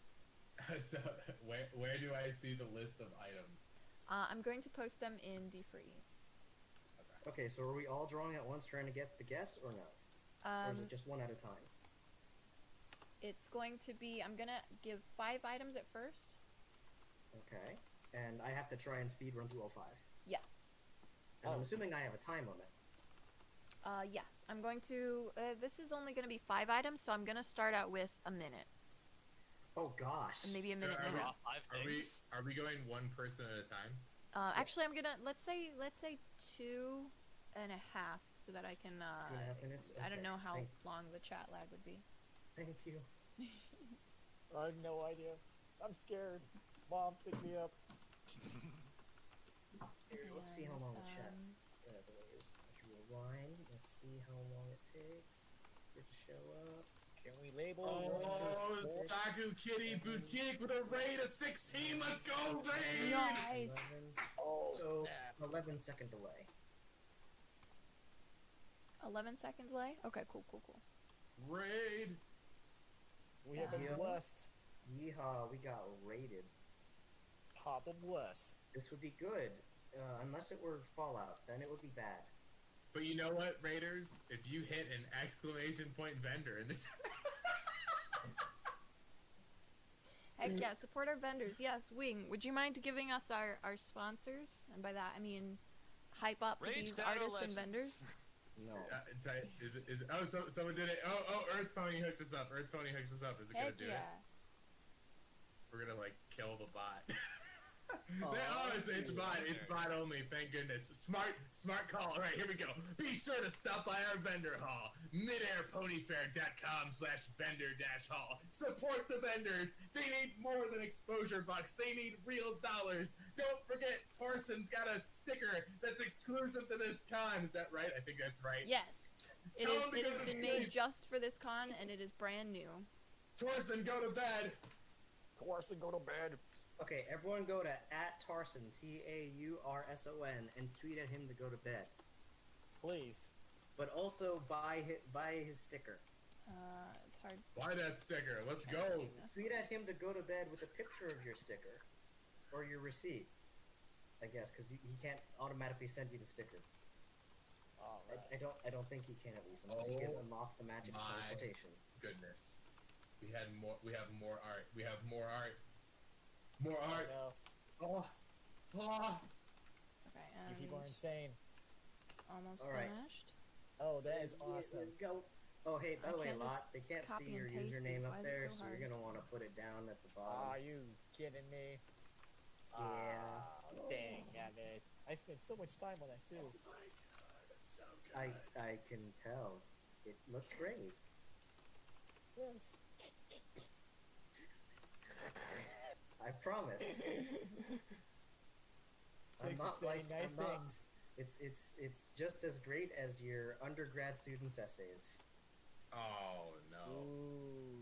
Oh my goodness. All right. Well, so happen to say we're good this time. But for different also, reasons. All right, I tried to make these as easy to Kitty, strike through as possible. Is it? Does it go 1, 2, top left, top right, and 3, 4, bottom left, bottom right? Oh no, so sorry, it's for person 1, they have the first list, so sax, I think.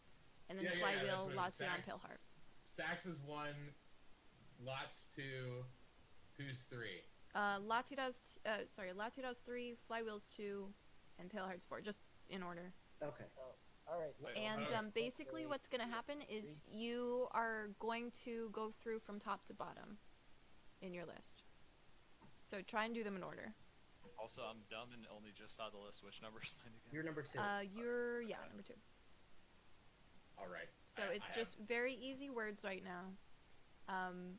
But I'm going to give you all a 2-minute timer. And yeah, so chat. Can y'all we are ready only to move on type to the fast. next? Sorry? Can we only move on to the next thing once they've guessed it? Yes. Oh crap. All right, let's do this. Okay. Prepare for battle! Everything should be visible, I believe. Move up a little bit. There we go. All right. And are y'all ready? 3, No, 2, but that doesn't matter. 1, begin. Okay. Dude. Dang it. It's not a song, it's gonna be objects. I'll start a random song in the background just for...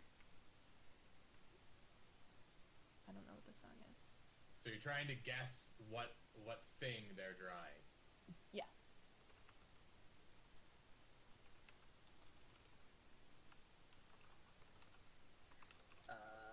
Please, someone get it. Okay. Yes. I got. Okay. Stacks can move on. Stacks can move on. Okay, I'm just gonna get a big old eraser ready. Okay. Flywheel can move on. Necklace was guessed. Come on, someone. This is actually incredibly hard to guess. I give up on racing. Let me move down. It is not draped, folks. It's not draped. Oh! Do we count that? Do we count that, Katie? For what? For sax? There's Yeah. Alright, okay, cool. You got it. I saw Sand Castle. Does that qualify? That works. It's got the word in there.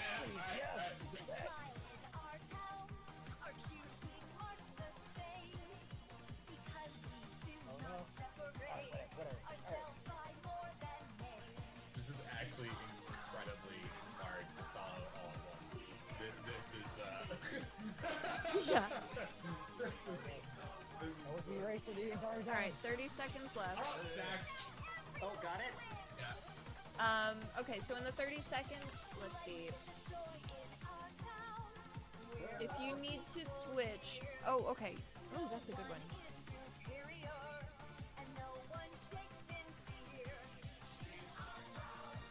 Tailheart got started out with one of the tougher ones. This is the wildest I've ever done for a drawing. It's so awful. You guessed it. Oh yeah, Random Pony Fan got Can of Beans. Harrow and Null Force got Sandcastle. And Sand. Ambulance has been gotten. Ambulance has been gotten. Okay, cool.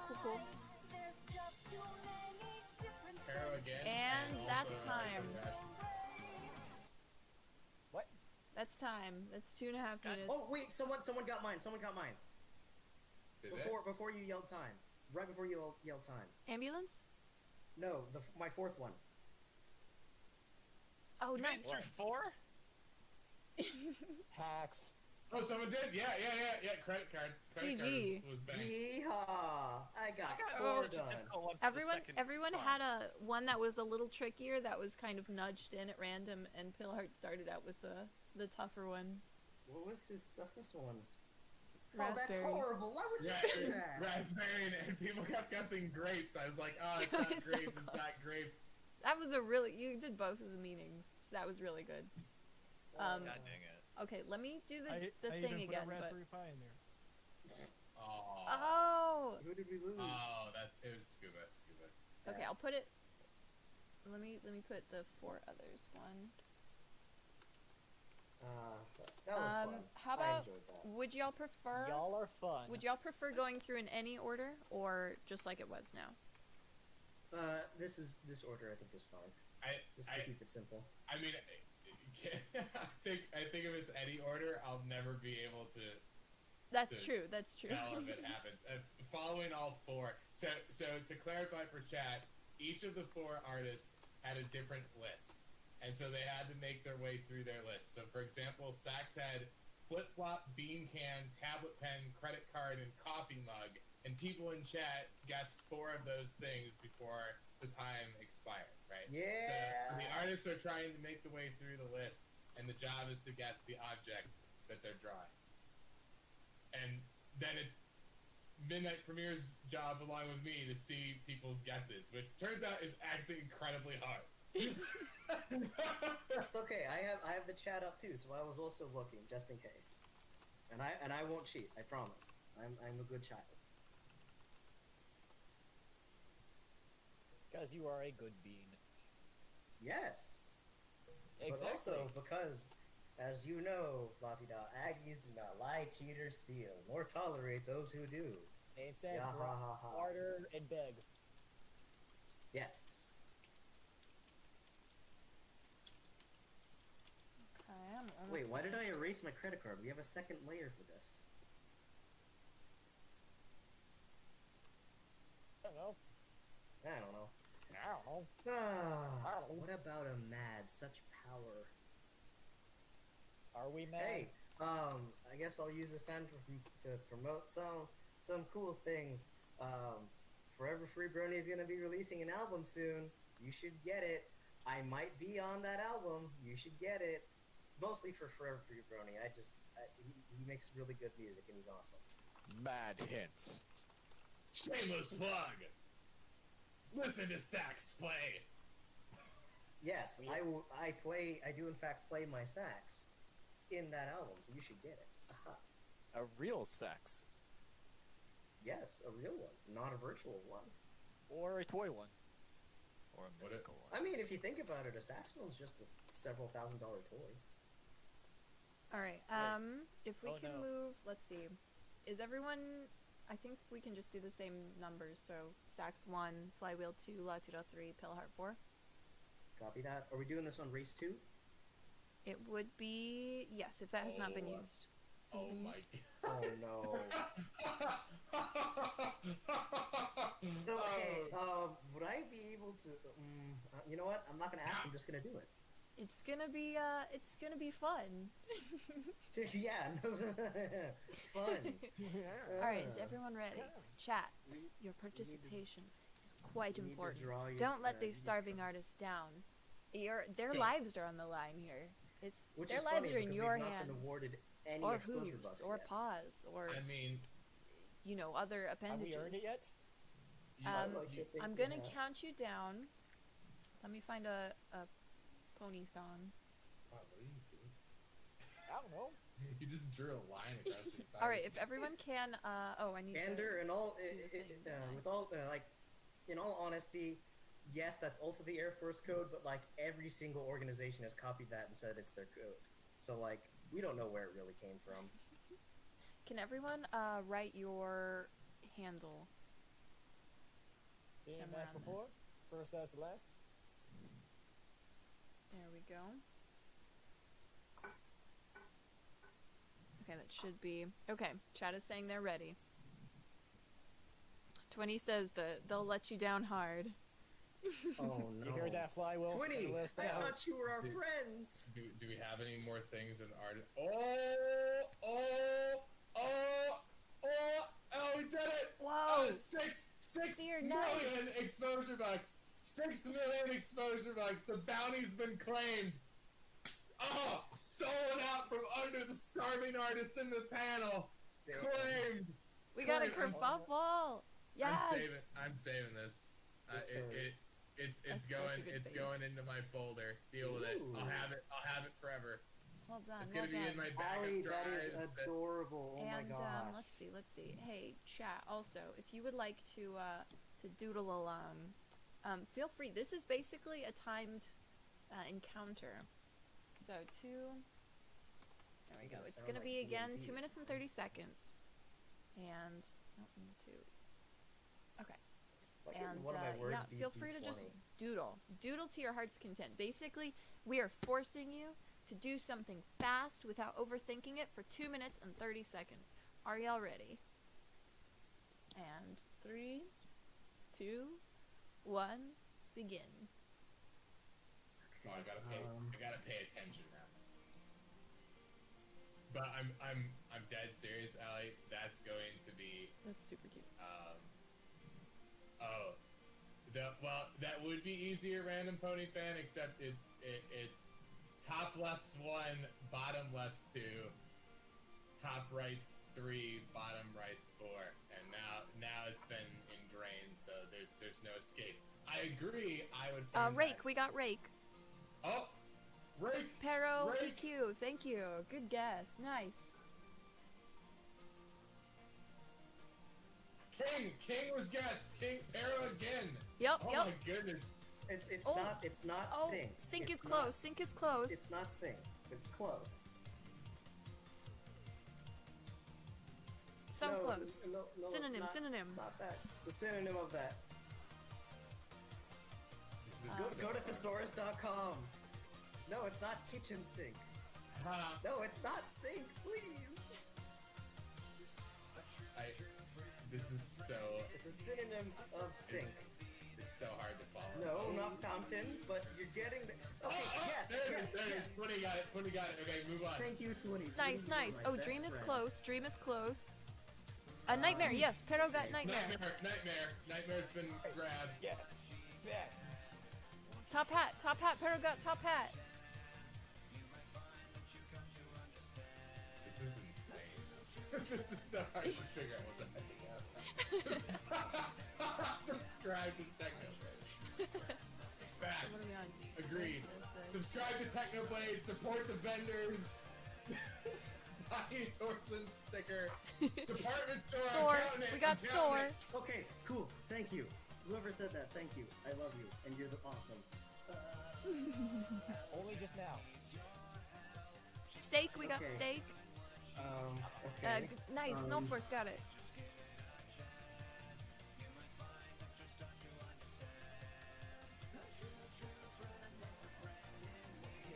This is so insane.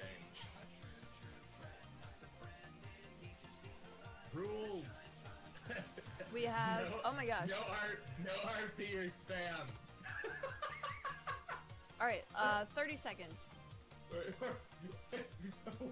breaking. Flywheel's drawing lunchtime. No. Let me zoom in a little bit. No, it's not calendar. It's not calendar. Please, please. It's. Oh, count it. I'm counting it. Fall. I'm counting it. It's done. Done. Easy dub. I'm counting it. 2, 1. That's time. Okay, I got down 4 again. Random word spam. Midair PonyTown rules. No spam in chat. Panel encourages spam. Spam. Woo. We got Autumn. We got Autumn. I saw Autumn up there. Yeah, I called. Someone said fallen. I called it with fall. Oh, But okay. I say we give extra exposure bucks to Jordan J199 who actually said fall, or who actually said autumn. GG's. Might I request that? Generous banker. The banger is never generous, but it shall be done. Also, I'm dropping like a swag 5 million on Pero just because like so many guesses, it's sick. Okay. How many did everyone else get? Well done, well done. 1. Yay! I got Philly was tricky. That one was Philly. I think it was because let's see. What does it say? I didn't know if it was cheating to draw the Z's because I would make it so easy. Oh, it was tricky because we had Nightmare and then Snore, and they were kind of drawn around the same time. Oh, you're drawing a Philly cheesesteak, right? Yeah, there's a Philly eating a Philly. Oh no! Because we got some for lunchtime. That's actually adorable. You That's know what? really cute. You know what? Flywheel's getting 1 million exposure bucks. A million? Do I get any for getting so Whoa. many right? No, you get minus exposure bucks. Negative. Yeah, I got pity exposure bucks. Like I am in real life. Well, for this panel is actually shorter than we normally do. We normally have usually an hour and a half or 2 hours. So we actually have 9 minutes left. Okay. Oh, no. So first off, I'm gonna go back to the layer with everyone's doobly-doos on them. Doobly-doos? Yes, the doobly-doos. Your Twitter handles, the layer with the Twitter handles. So please go support our artists. First of all, these are starving artists. We do art in every different capacity. We make music. Sax is a musician. This is true. Of the saxophone, if you have not guessed. We have convention artists, we have panels. Go check out the Midair Pony Fair vendor website. We've got some really great artists that are participating there. Tarson is normally an artist with us, and Earth Pony Creations, and they have some stuff in the vendor hall, so go check them out. I can link to it in our Discord. I can link some of the highlighted stuff and the cool deals. Join our Discord server. We have memes. We have movie nights all the time. So, yeah, let's see.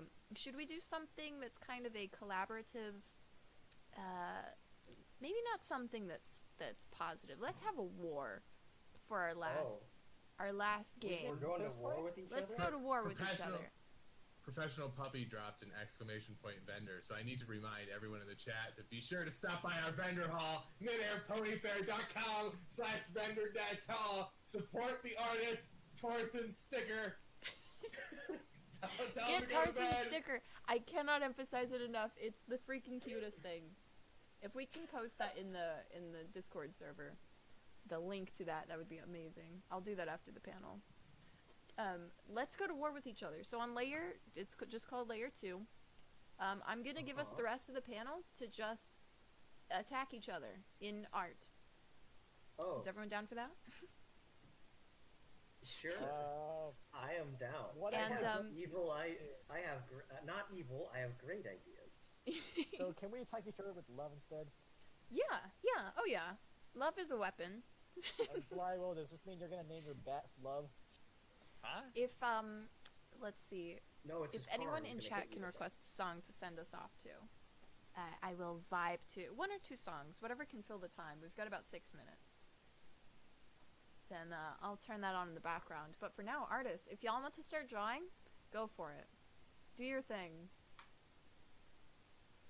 Beat each other up with love, or Cheeto Puffs or Doritos. We got a Doritos chip emote in the chat. The battle begins. We observe as Flywheel, Hair High, Fire is a weapon. Sax, Prom Night Equestria. Is that a all song? make lines upon Hold on, the I need to screen. go to the artist alley so I can look at Flywheel's picture and get references. Ooh, Cool. it is a song. about. Cool, Hey, let's do Don't it. worry about it. I am worried about it. Stop that.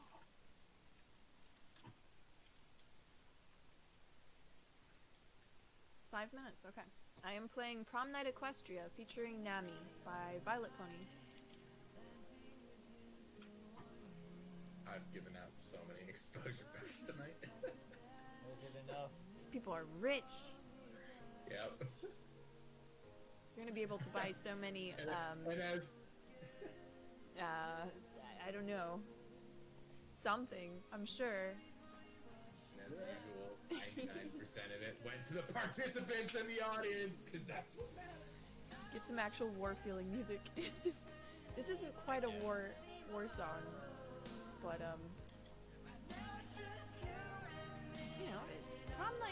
is usually full of drama, right? So I'm sure this is a war in itself. Don't remember prom.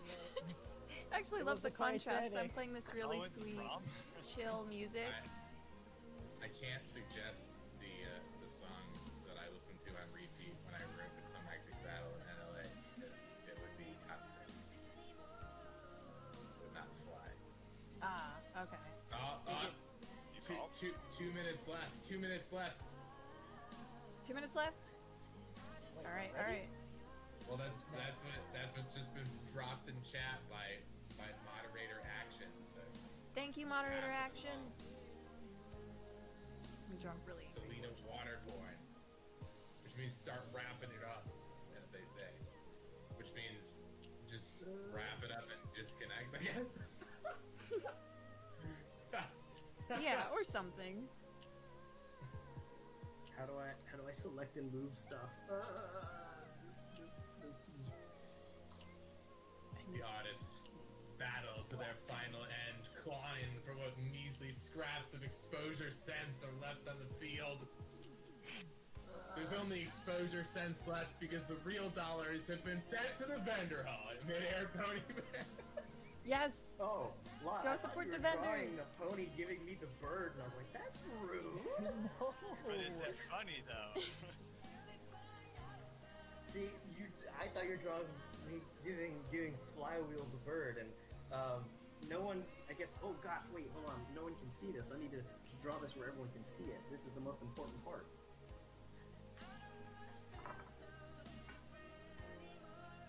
They're gonna hard cut us. Hard cut us. Hard Selena, cut us. do it. Thank you all for joining. Hard cut us. Hard cut. Go support the vendors. Go Vendor support these hall. people on Do Twitter. It's gonna be so funny. I know, we're just gonna be like, oh, we're gone. Pieces. Play us off. I finally saw what you were drawing.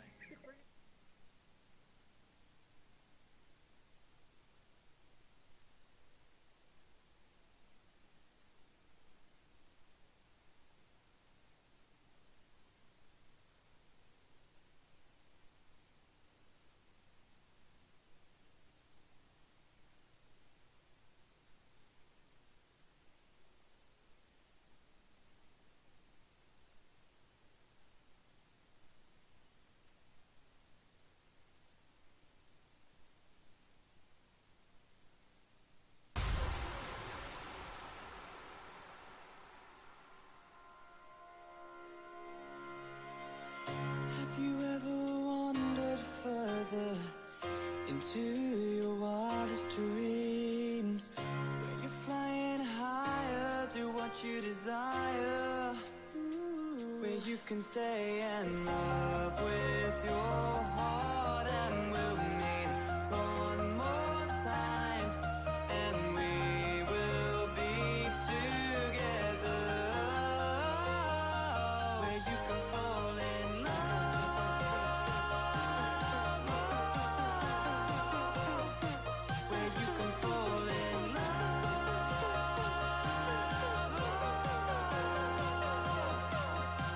the dreamer away.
guys doing Midair Pony Fair? You guys feel good?